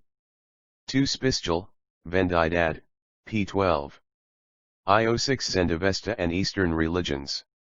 That dynasty. This he deems to be the least space of time necessary for the natural development of that system from its origin to the shape as now extant, and 1000 years is rather too short. That would bring up the time of Zoroaster to at least 1500 to 2000 years BC. Professor Max Müller on monotheism and creation in the Vedas. Now Professor Max Müller of Oxford, in his History of Ancient Sanskrit Literature shows that, in the Vedic hymns, the poets dimly guessed the one supreme, ruling power behind the forces of nature, and that the fabled gods of Hindu mythology were nothing but the several attributes of that one supreme, invisible deity. Groping in the darkness of hoary polytheism, they sometimes expressed that yearning for one divine Father, faint-heartedly and ambiguously, and sometimes with all the clearness and boldness desirable. He says, p. 559 and 567, there is a monotheism that precedes the polytheism of the Veda, and even in the invocations of their innumerable gods, the remembrance of a God, one and infinite, breaks through the mist of an idolatrous phraseology, like the blue sky that is hidden by passing clouds. In Rig Veda, I 164, 30, the poet chants, breathing lies the quick-moving life, heaving, yet firm in the midst of its abodes. The living one walks through the powers of the dead. The immortal is the brother of the mortal. Then in Ibid, verse 37, I know not what this is that I am like. Turned inwardly I walk, chained in my mind. When the firstborn of time comes near me, then I obtain the portion of this speech. At last boldly the poet declares that there exists but one divine being, though invoked under different names. Ibid v 46 they call him Indra, Mitra, Varuna, Agni, then he is the well-winged heavenly Garutmat, that which is one, the wise call it many ways. The Rishi, Vedic poet, designates here the supreme ruler of the universe as the quick-moving life breathing through nature. Another passage adds even, breathing, breathless, viz., the deity breathes without the need of air. It is itself the breath of life permeating all existence. He depicts it as the living one walking through the realms of the dead, as the life principle of inert matter, the immortal allied to the mortal. He feels dimly his own double nature of soul and body, and staggers at the riddle. Until at last dawns upon him the natural revelation of one God spiritual under the many attributes and names of the popular creed monotheism and creation in the Vedas. I-07 The first bomb of time may be identical with the Ancient of Days of the prophet Daniel and of medieval Kabbalah. Zoroastrianism being either a development of Brahmanism or its younger sister Doctrine, both evolved from the same mother religion, it will be interesting to learn something more on the above subject, viz., the dawn of the pure God idea in India and the Veda, on the we infinite, substance, existence, mind, creation, etc., there. Shall see how at the very hearth of polytheism, India monotheism was evolved. Gradually the one God in spirit dawned there. He loomed up clearer and brighter with the sister branch of the Aryan race, among the Persians, as Ahura Mazda, to find its highest and noblest expression as Ikk1 in the Abrahamic family. To watch the beginning of that great religio-philosophical movement in India, let us follow Professor Max Müller on this theme in that same thoughtful and learned work on Sanskrit literature, p. 559, there is a hymn of peculiar interest in the Loth mandala, full of ideas which to many would seem to necessitate the admission of a long antecedent period of philosophical thought. There we find the conception of a beginning of all things, and of a state previous even to all existence. Nothing that is was then, the poet says, and he adds with a boldness matched only by the Eleatic thinkers of Greece or by Hegel's philosophy, even what is not, Jomaion, did not exist then. He then proceeds to deny the original existence of the sky and of the firmament, and yet, unable to bear the idea of an unlimited nothing, he exclaims, what was it that hid or covered the existing? Thus hurried on, and asking two questions at once with a rapidity of thought which the Greek and the Sanskrit languages only can follow, he says, what was the refuge of what? After this metaphysical flight, the poet returns to the more substantive realities of thought, and throwing out a doubt, he continues, was water the deep abyss, the chaos, which swallowed everything? Then his mind turning away from nature, dwells upon man and the problem of human life. There was no death, he says, and with a logic which perhaps has never been equaled, he subjoins, therefore was there nothing immortal. Death, to his mind, becomes the proof of immortality. One more negation, and he has done. There was no space, no life, and lastly there was no time, no difference between day and night, no solar torch by which morning might have been told from evening. Now follows his first assertion, the one, he says, and he uses no iota Zend Avesta and Eastern religions. Other epithet or qualification the one breathed, breathless, by itself, other than it, nothing since has been. This expression, it breathed breathless, seems to me one of the happiest attempts at making language reflect the colorless abstractions of the mind that one, the poet says, breathed and lived, it enjoyed more than mere existence yet its life was not dependent on anything else, as our life depends on the air which we breathe. It breathed breathless. Language blushes at such expressions, but her blush is a blush of triumph. After this the poet plunges into imagery. Darkness there was, and all at first was veiled in gloom profound, as ocean without light. No one has ever found a truer expression of the infinite, breathing and heaving within itself, than the ocean in a dark night without a star, without a torch. It would have been easy to fill out the picture, and a modern writer would have filled it out. The true poet, however, says but a single word, and at his spell, pictures arise within our own mind, full of a reality beyond the reach of any art. But now this one had to be represented as growing, as entering into reality, and here again nature must supply a similitude to the poet. As yet the real world existed only as a germ, hidden in a husky shell, now the poet represents the one substance as born into life by its own innate heat. The beginning of the world was conceived like the spring of nature, one miracle was explained by another. But even then this being or this nature, as conceived by the poet, was only an unconscious substance without will and without change. The question how there was generation in nature, was still unanswered. Another miracle had to be appealed to in order to explain the conscious act of creation, this miracle was love, as perceived in the hearts of men. Then first came love upon it, the poet continues, and he defines love, not only as a natural, but as a mental impulse. Though he cannot say what love is, yet he knows that all will recognize what he means by love, a power which arises from the unsearchable depths of our nature, making us feel our own incompleteness and drawing us, half conscious, half unconscious, towards that far off and desired something, through which alone our life seems to become a reality. This is the analogy which was wanted to explain the life of nature, which he knew was more than mere existence. The one being which the poet had postulated was neither self one God, the one, is the only substance, thus anticipating Spinoza's ethics. Monotheism and creation in the Vedas. I09 sufficient nor dead, a desire fell upon it, a spring of life, manifested in growth of every kind. After the manifestation of this desire or will, all previous existence seemed to be unreal, a mere nothing as compared with the fullness of genuine life.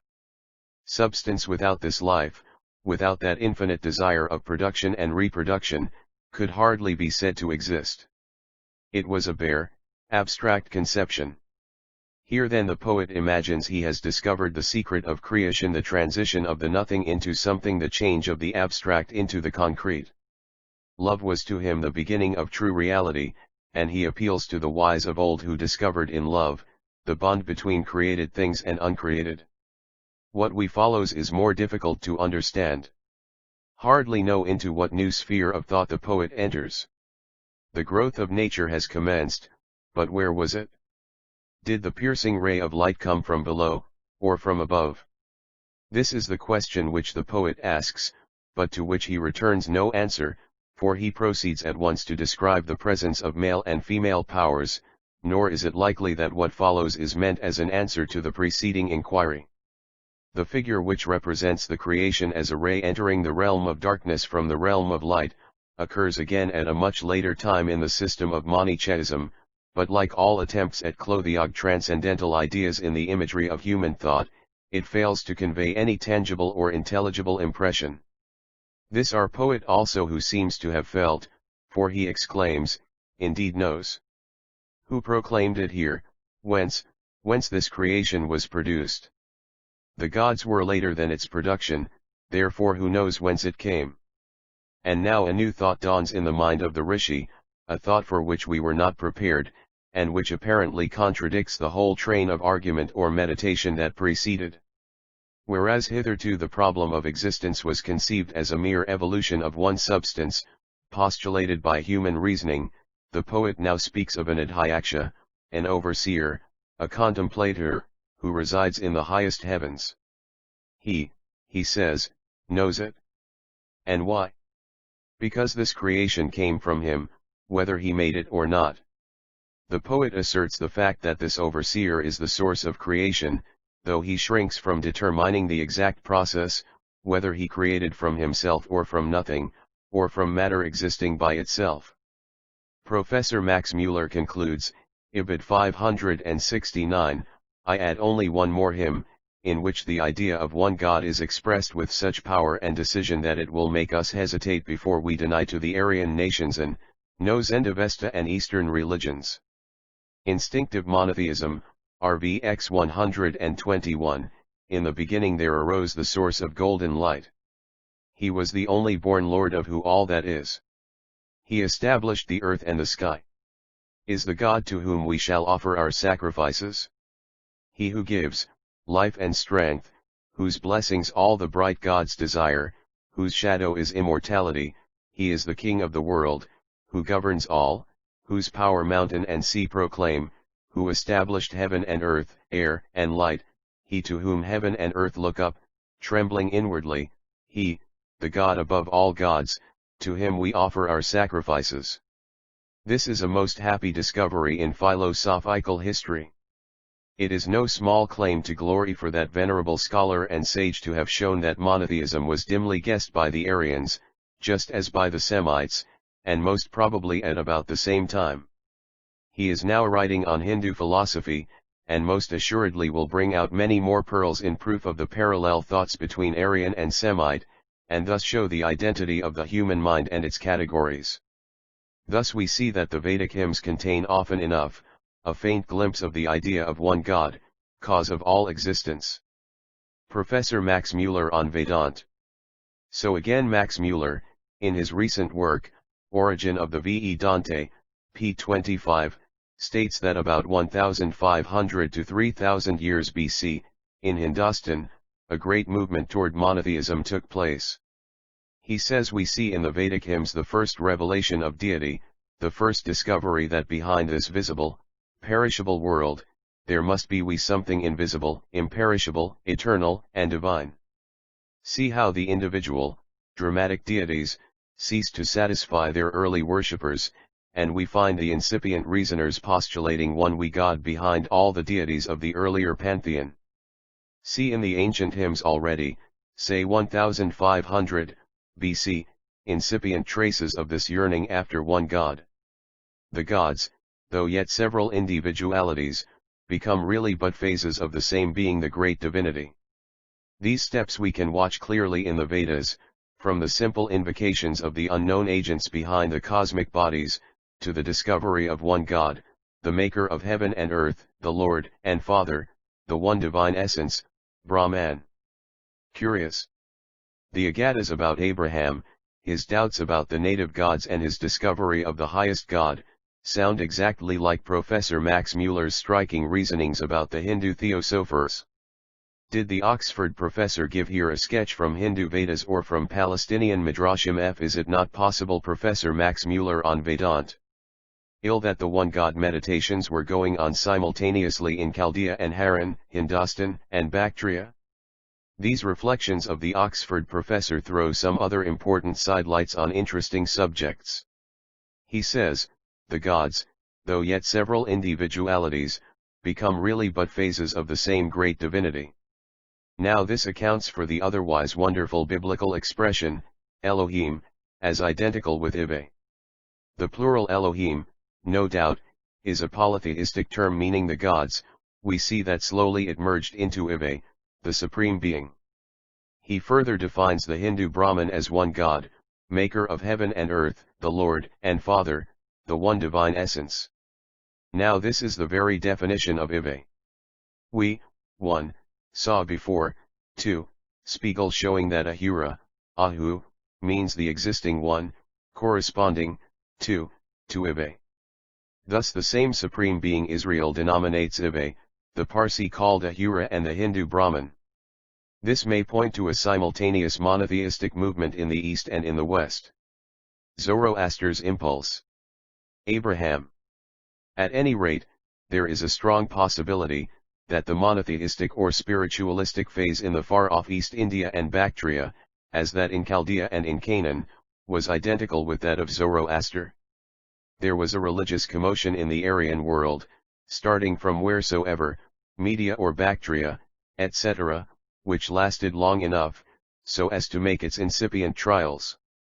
Its first rays are hazy and obscure, except the salient and chief fact, viz., that Aryan thinkers began to come out of the coas of mythology and to vindicate all the phenomena of nature to one single cause, an immaterial omnipotence, mind, spirit, intelligence, located in one single living supreme center. Hence came monotheism with Ahura Mazda, and the name of the man who gave that new impulse to Media or Bactria was Zoroaster, the bright era, the brilliant star. We have seen that Zoroaster is claimed by the Avesta to have come from the West, Persia, Media, Ragai, Aryana, Haran.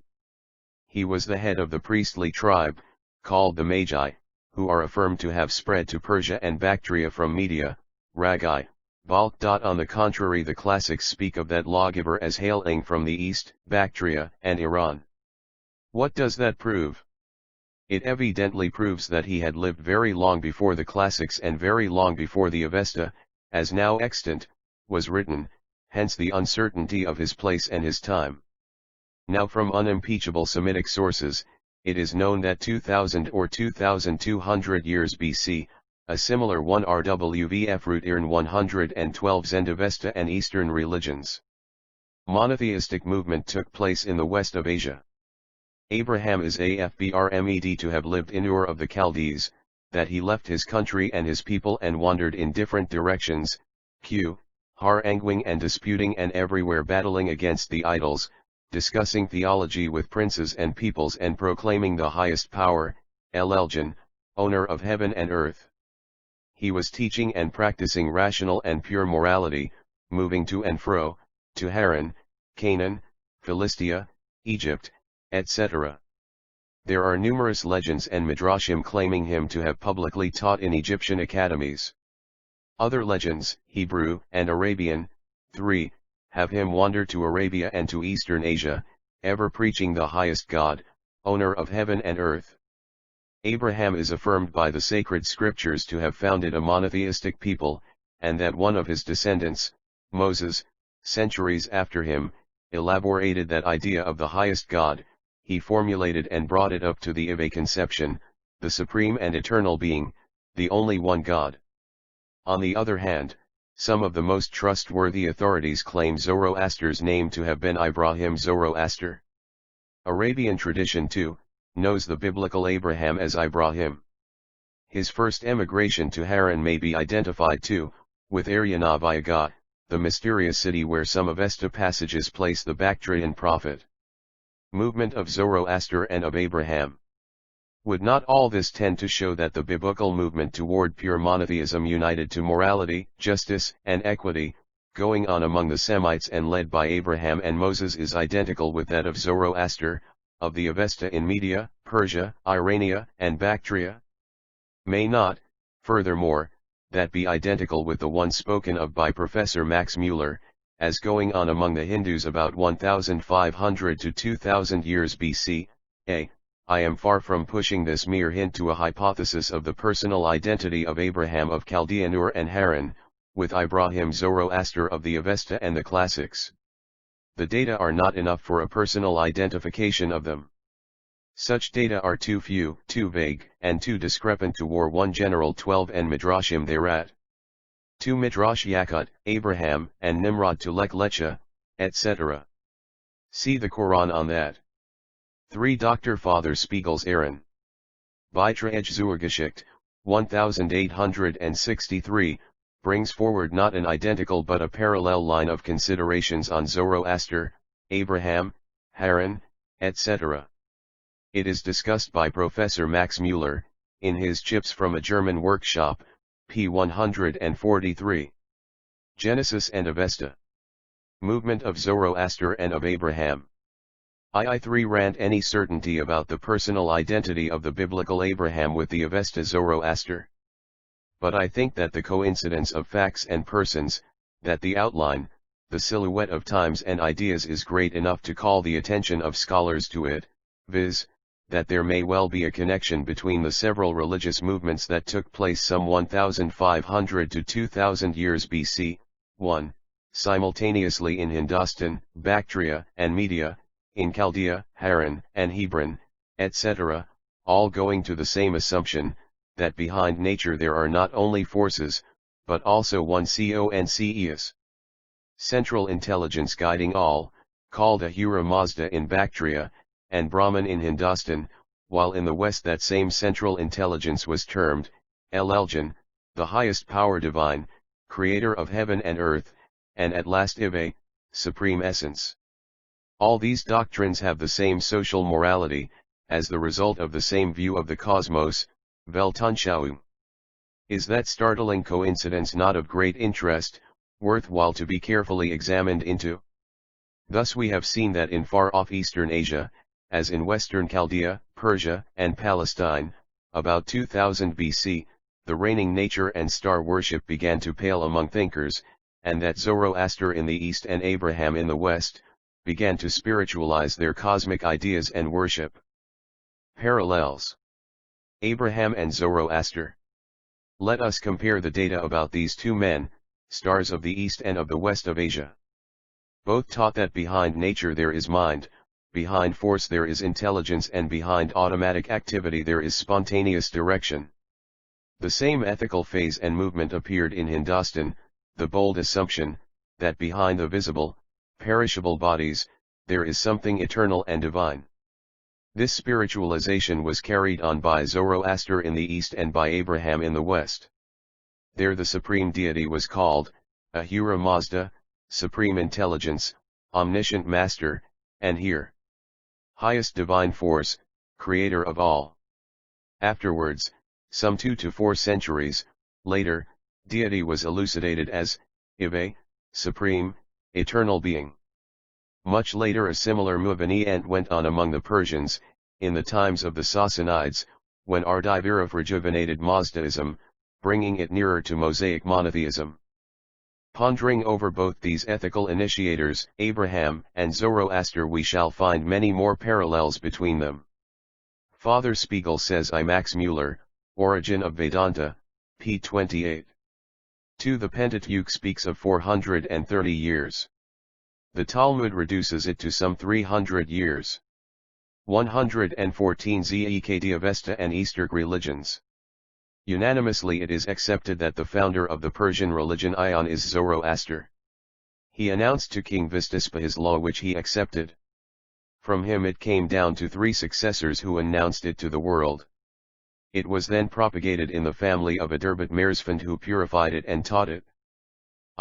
Here too, is an interesting parallel with the 3 biblical patriarchs continuing the doctrine of Abraham, viz., Isaac, Jacob, and Joseph, and finally a Moses and his Levites who restored the Abrahamic tradition and taught it to regenerated Israel.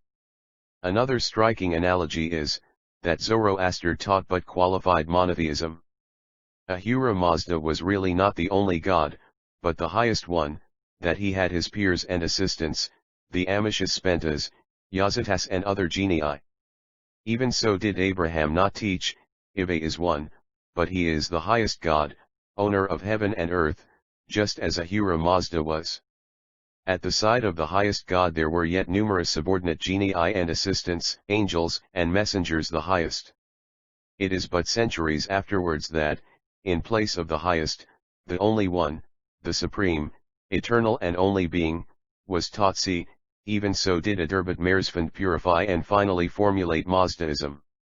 As that same doctrine was further expounded in the 3th century PC, was purified by Ardivirov, and the Husvarish commentary added to it, even so came after Abraham and Moses, later, Ezra, the Mishnah and the Gemara, or Talmudical tradition, which expounded, elaborated and elucidated the Torah. These teachers are also called Parashim, commentators, with the additional meaning of Puritans, separatists, and perhaps, too, Parses, because there may have been a certain parallel in their purity doctrines and their logical methods derived from their, Persia, etc. Anthropomorphism. Angels, demons, Yazatas. The chapters in Genesis narrating the intercourse of the deity with men, as Adam, Cain, Enoch, Noah, Abraham, Lot, etc., have yet much of polytheistic coloring. There is a certain familiarity between the divine and man, an exchange of opinions, a persuading and dissuading, an offering and accepting of food and drink, entering into a covenant or agreement, on one hand to worship God, only, on the other to be the God of Abraham, Isaac, Jacob, etc. God promises and repents, acts and regrets, is pleased and pleases others, is indignant and thunders, or is gracious and pardons for the one vended, p. 41, by Spiegel, also in Yasna, Paytet. 2 Genesis 14, 19. JVYS 3 Exodus 6. 2, and Deuteronomy NW Moses taught, on? Neo/IH-Nanoip.NNS 6. 4, Anthropomorphism, Angels, Demons, Yazatas. II 5 Sake of the fathers, or for the consideration of a sweet smell and sacrifice. Quite another phase looms up in later parts of Exodus, Leviticus, and Deuteronomy. Their God is the only one, incomparable, above all creatures.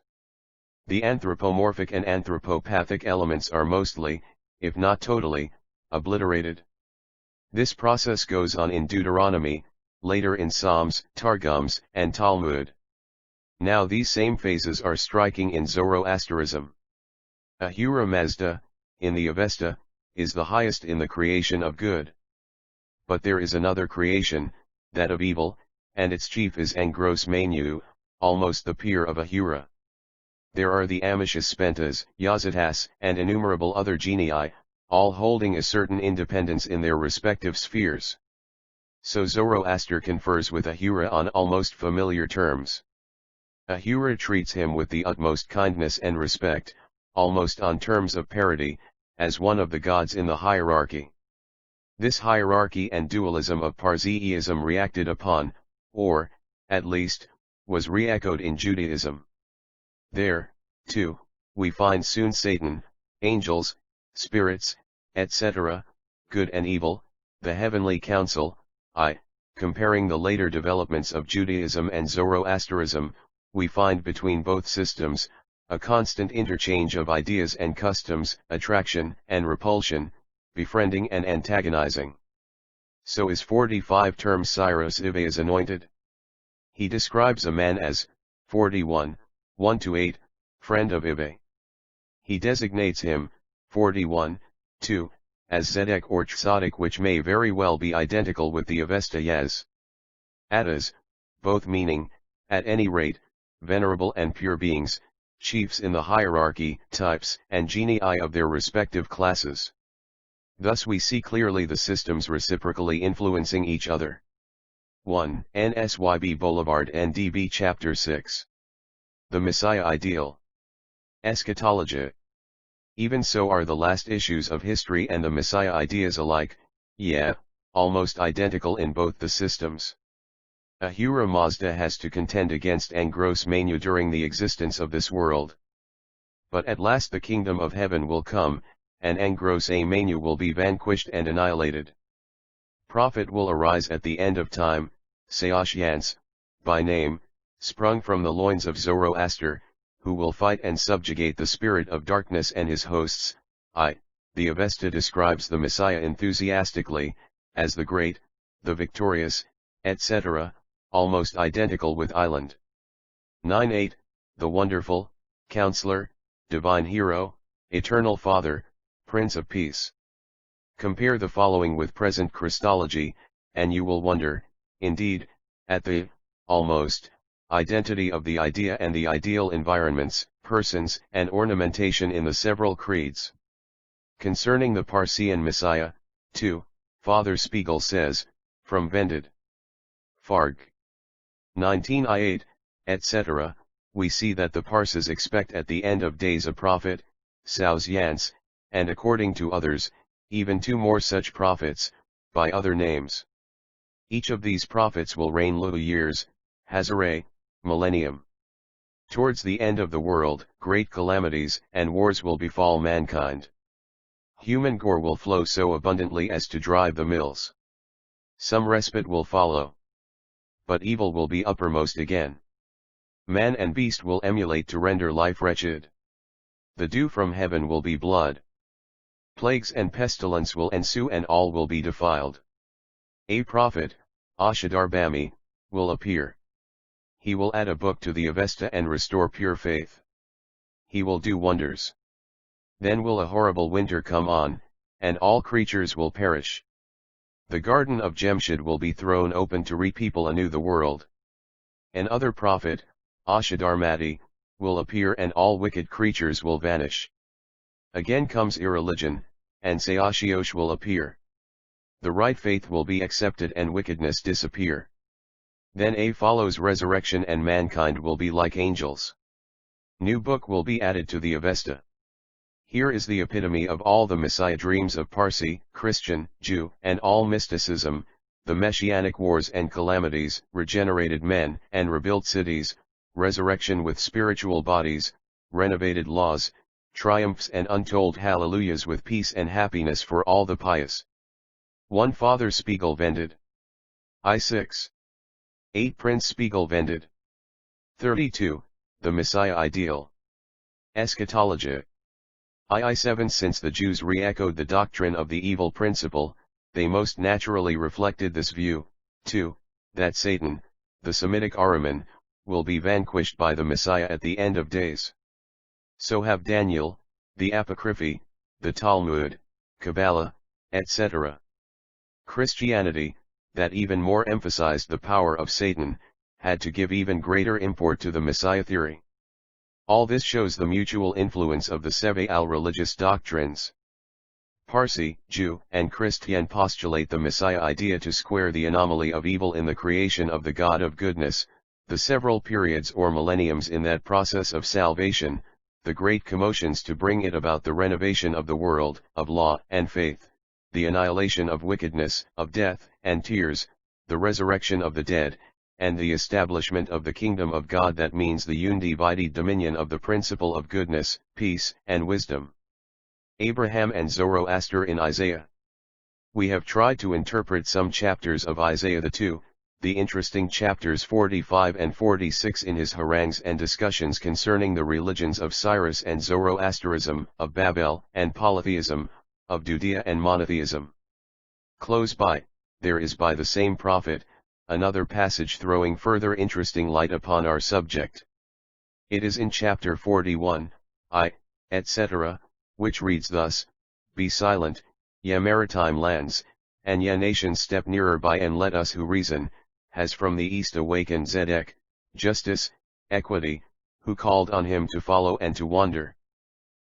He prostrated nations before him, and kings he subdued to him, his sword renders them like dust, and his bow does as chased stubble.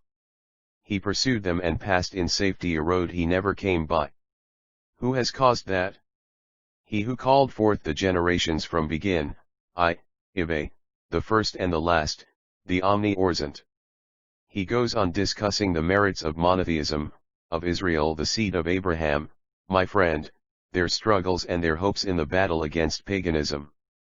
Now is the question, to whom does the inspired poet who patriot allude by, aroused from the east Zedek, the righteous one? Some commentators think it is Cyrus, the great king of Persia, a worshipper of Ahura Mazda, half a monotheist, a friend, a protector of Israel, just on account of that religious affinity. But I believe Talmudical tradition hits better the mark than that. The commentators, Rashi, Kimchi, Abarbanel, etc., follow that better. Inspiration. They refer those verses with Zedek not to Cyrus, but to Abraham.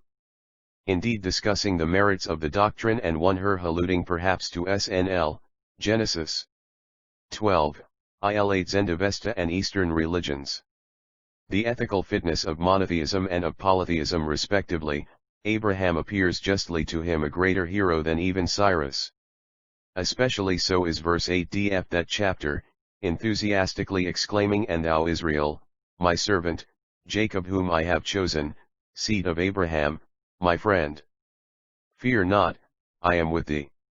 That shows to all appearance that the prophet was alluding throughout that chapter, not to Cyrus, but to Abraham, who first of all taught the doctrine of mind and intelligence as the supreme power, owning heaven and earth.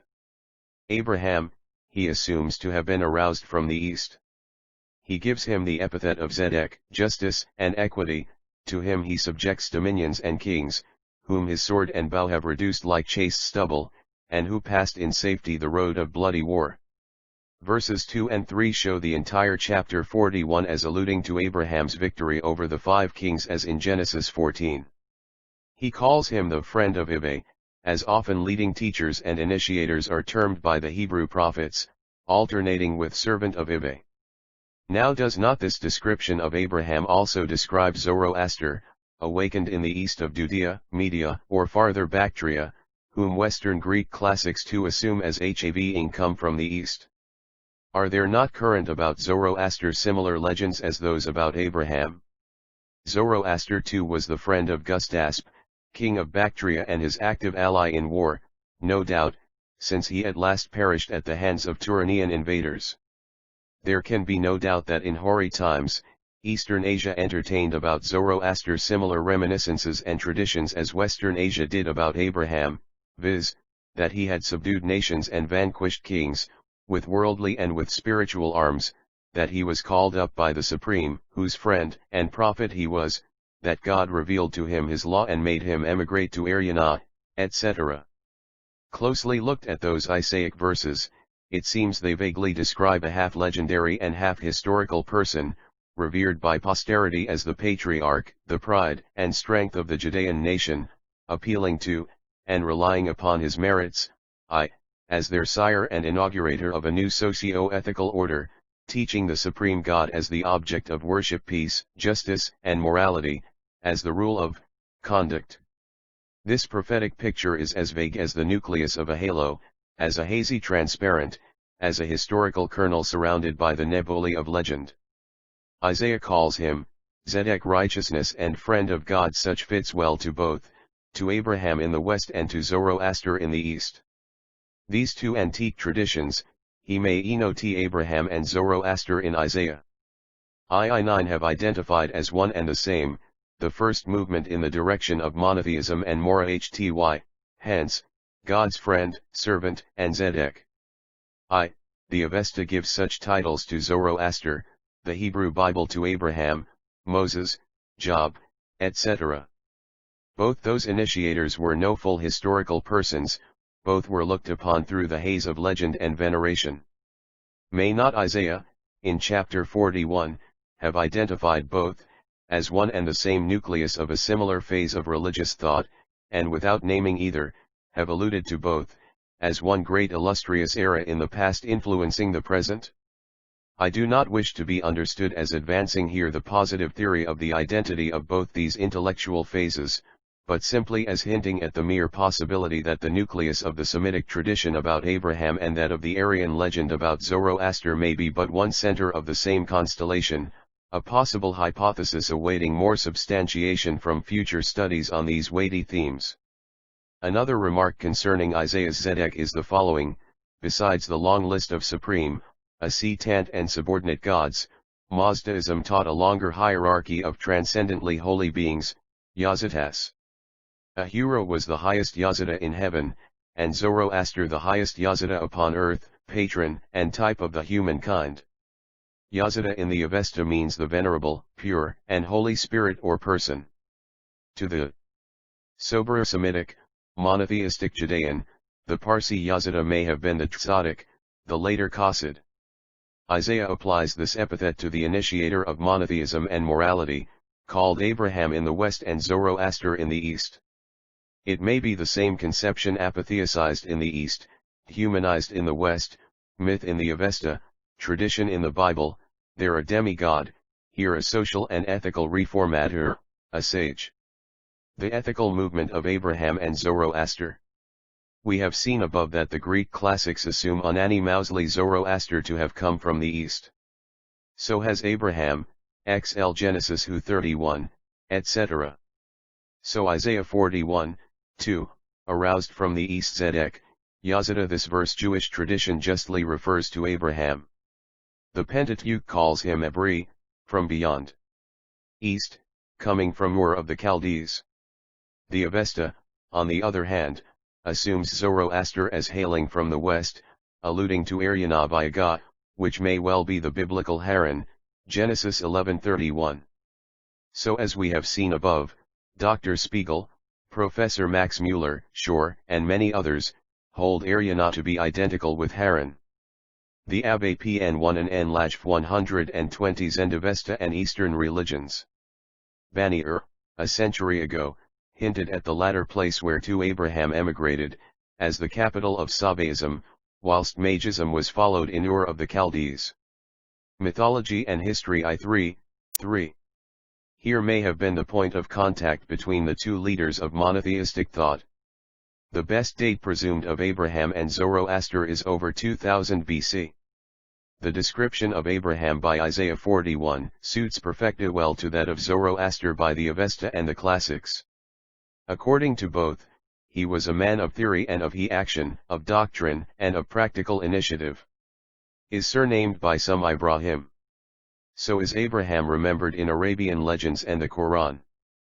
By the Parsis Zoroaster is known as a priest and itinerant teacher, head of the Magi, a priestly tribe. The Chaldees, or Hasdaim, seem to have been just the same, a tribe deputed to religion and science, and Abraham was one of them. As Zoroaster gave a new impulse to his clan, so did Abraham to his. Zoroaster left Media, maybe, as a persecuted reformer, even as such Abraham left Chaldea, Genesis 12 and Midrashim. There is a well-known midrash that the tribe of Levi in Egypt was a free and learned class, even under the pharaohs, hence the intellectual superiority of Moses. Thus the Levites among the Hebrews, the Magi among the Medes, and the Chaldees in Babylon were the priestly clans producing respectively Moses, Zoroaster, and Abraham. Abraham is thus a Hasti, a Chaldean priest and wandering preacher in Hebrew legend. Zoroaster announced Ahura as the highest spirit and creator. Abraham taught the highest power, owner of heaven and earth. Zoroaster inculcated the duty of man to fight and gross manu. The peaceful Abraham did not hesitate to surprise and rout the aggressive marauders, Kujer-Lagomer and his allies, Genesis 14, a practical illustration of combating wrong and evil. Zoroaster taught Ahura as the highest, not as the only one. Abraham taught the highest power and creator, allowing room for assistant, subordinate, divine beings, Genesis 18, simultaneously. No doubt Abraham is spoken of in Genesis as a real, substantial, historical person, while Zoroaster is almost a myth with a nucleus of truth. But this difference is not personal to them. It is characteristic of the Aryan and the Semitic literatures. The Hebrew scriptures are mostly sifted, sobered out matters of fact, the real nucleus of the traditional story. The Aryan one is juvenile, poetical, mythical, given to apotheosis and exaggeration. The heathen myth has a historical kernel, too. Even the Bacchus saga may have a true nucleus. But that nucleus is over, the ethical movements. 121 grown and stifled by poetry, juvenile tales, and laudation. The Hebrew writ contains the kernel cleansed of its halo of lies, poetry, and ancestor worship. The Hebrew heroes claim an honest father and mother and are born in wedlock. The Greek or Roman ones pretend to be demigods, descendants from gods and goddesses. The first go to sleep with their fathers, the latter ascend to Olympos after death. Compare Samson and Hercules, David and Augustus, etc. More illustrations we have seen in Messiah ideal, Bahá'í parallels. Dr. Father Spiegel, in his Aaron Beiträge mentioned before, follows a similar line of parallelism between the Aryan and the Semitic leaders of monotheism. This parallelism, on the whole, coincides with ours. He sums up his argument as follows: very early intercourse seems to have taken place between Aryan and Semitic tribes, a common belief in one spiritual and eternal God, a striving after purity in thought, word, and deed, or practical morality, a paradise at the sources of the Oxus and Yaxartes Haran as the common dwelling place of both the reformers. The biblical Haran is identical with the Avesta Aryana. Semitic and Aryan tribes lived then, as now, in close contact, and from that ancient hearth of civilization they started towards the east and west. Our remarks on Abraham and Zoroaster do not yet amount to a full hypothesis, less so to a theory, that Abraham and Zoroaster are one and the same person in fact and in deed. But they go fairly to show that the same ethical movement and impulse which the Aryan East referred to Zoroaster, the Semitic West did to Abraham. In both cases there is a solid nucleus of historical fact with a halo of poetry. In Zoroaster only is the myth predominating, in Abraham is the historical one preponderant. The inner nucleus of both the constellations is the same, the halo is strongly reduced in the Bible, it is ablaze in the Avesta. Divested of the mythology and both the movements may be identified, perhaps the persons too, after future maturer studies of the theme. At any rate I believe there is fair ground for presuming that the ethical movement of Irania is a full parallel to that of Haran and Judea, that the movement of Zarathustra, Abraham, and Moses has been continued by Judean prophetism, and that this impulse has been propagated in the West by Christianity, in the East by the Quran, in modern times by the Reformation and in present times by the humanitarianism of Rousseau, Meyerbeer, Lessing, Mendelssohn, etc. The present Parsis of Bombay identify Zoroasterism with monotheism.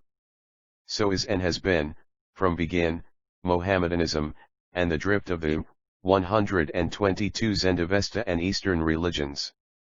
Reformation and present liberal thought points in the some direction. The countless parallels between Mazdayasm on one hand and on the other Christology, Talmud, Islam, and Kabbalah are not necessarily one-sided.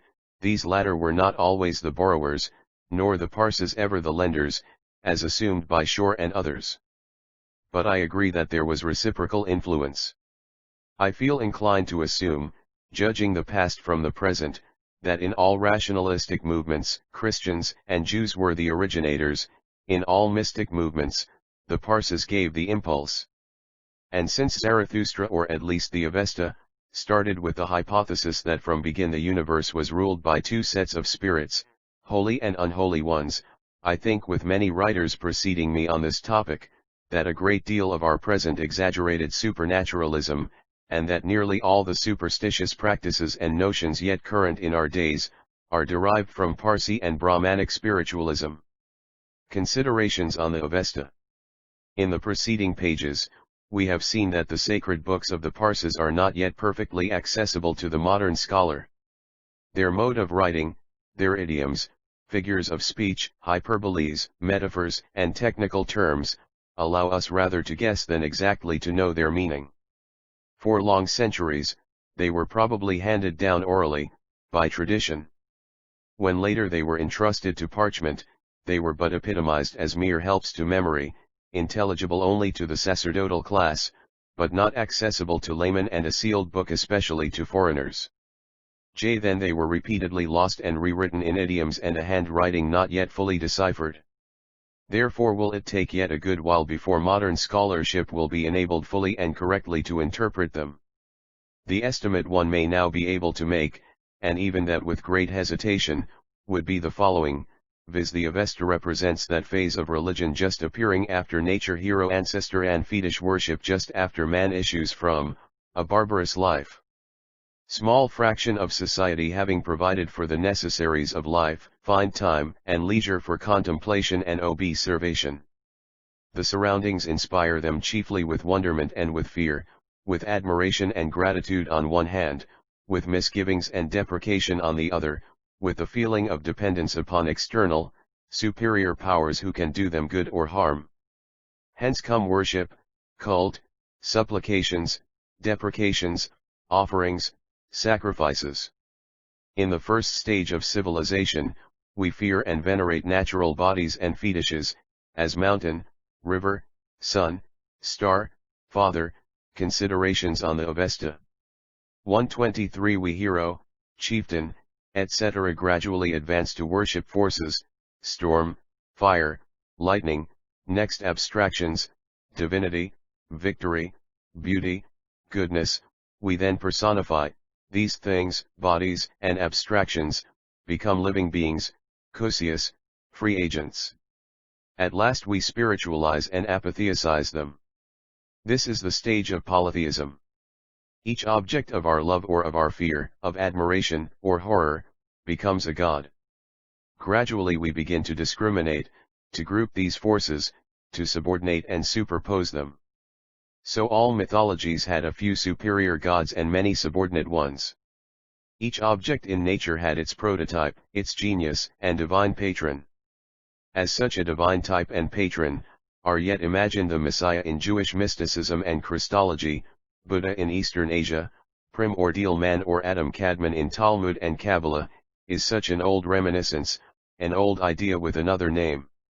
Contemplation went on, pantheism slowly became polytheism, then reduced to a few deities, to three, to triads in Hindustan, Assyria, Egypt, etc. until it arrived at the dualism of Persia. This is the Mazdean doctrine. The teachers of that philosophy placed themselves upon the simple, human, personal standpoint. As the author of the Mosaic Genesis contemplated creation from his own point of view, the earth, even so the author of the Avestian scheme, everything in this world bears some influence on man, a good or bad influence, pleasing or displeasing, desirable and useful, or not. Hence he divided all existence into two such antagonistic creations, presided over by two opposing, inimical powers. And these two are supreme.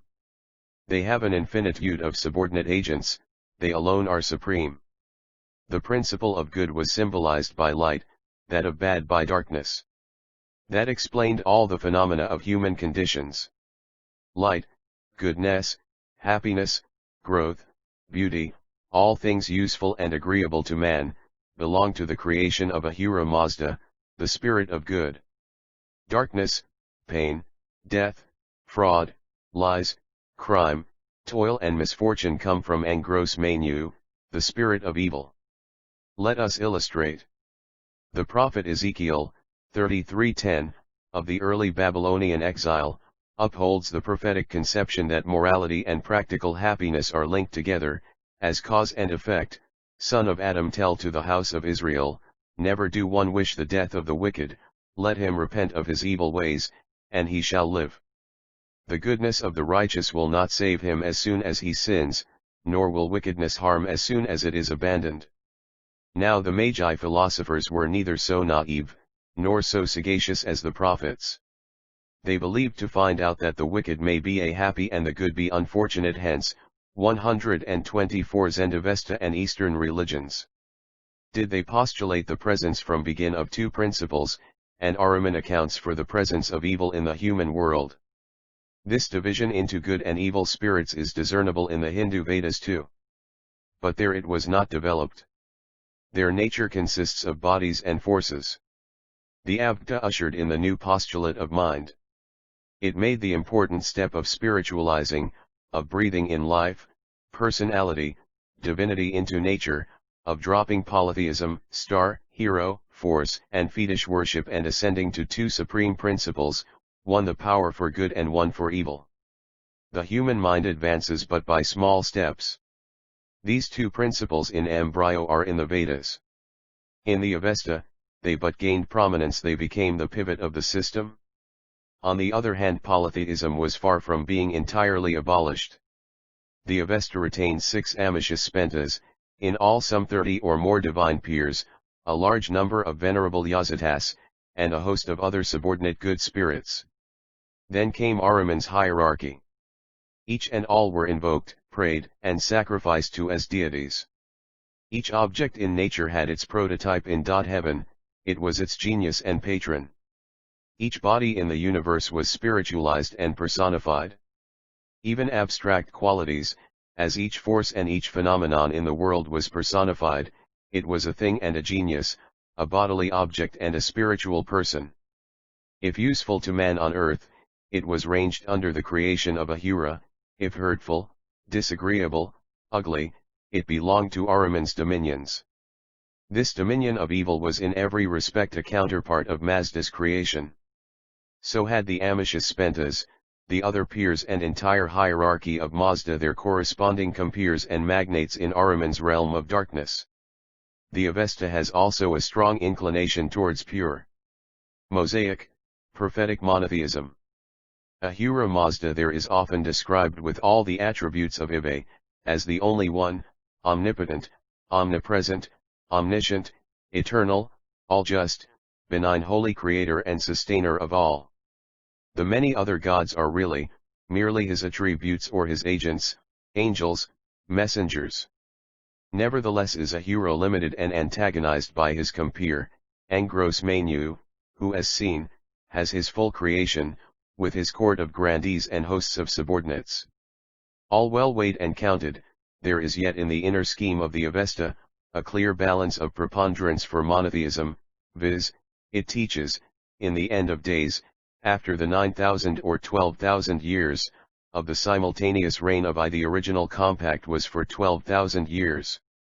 But Zoroaster arrived 3,000 years later. Considerations on the Avesta. 125 The two principles will be closed, a prophet will appear and engage in battle with Ahriman. He will root, vanquish, and send to hell him and all his hosts.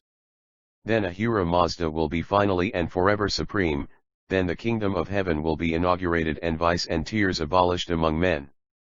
Thus is monotheism held up as the goal of all history. It is monotheism with ethical and social improvement in combination with the Messiah ideal.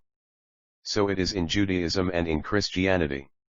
It is the philosophy that monotheism is yet antagonized by idolatry, that the Messiah at the end of days, 1, at the close of this wicked epoch, will come and make God triumphant and man pure and happy.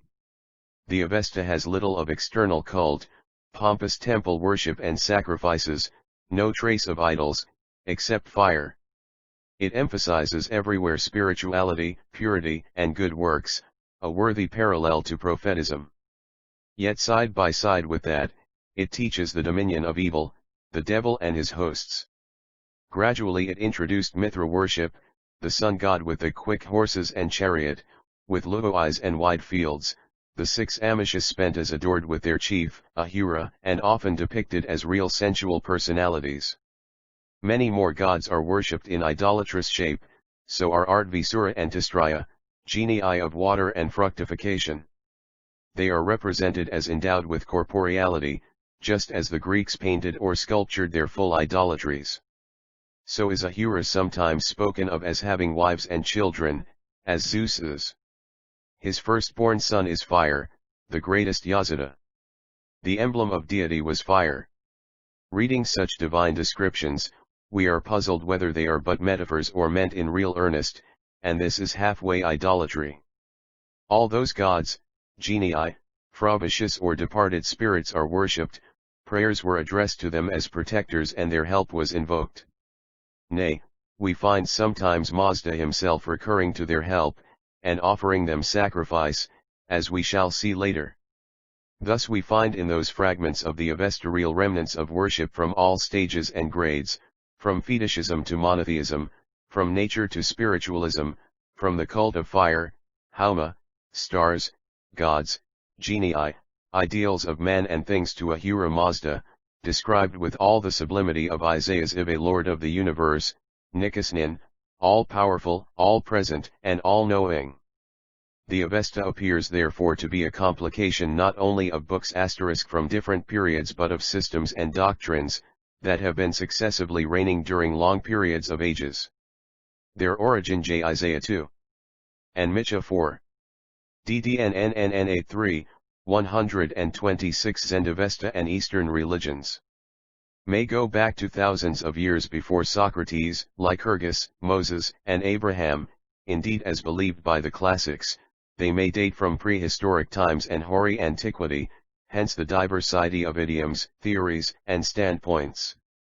From many grey parts of the Avesta, we may be justified in fairly assuming that its starting chapters describe a time when Iran had but a rare thin population scattered in the mountains, leading the primitive life of shepherds and tillers of the ground, in small groups of families and clans, copying huts in villages, happy in their honest poverty.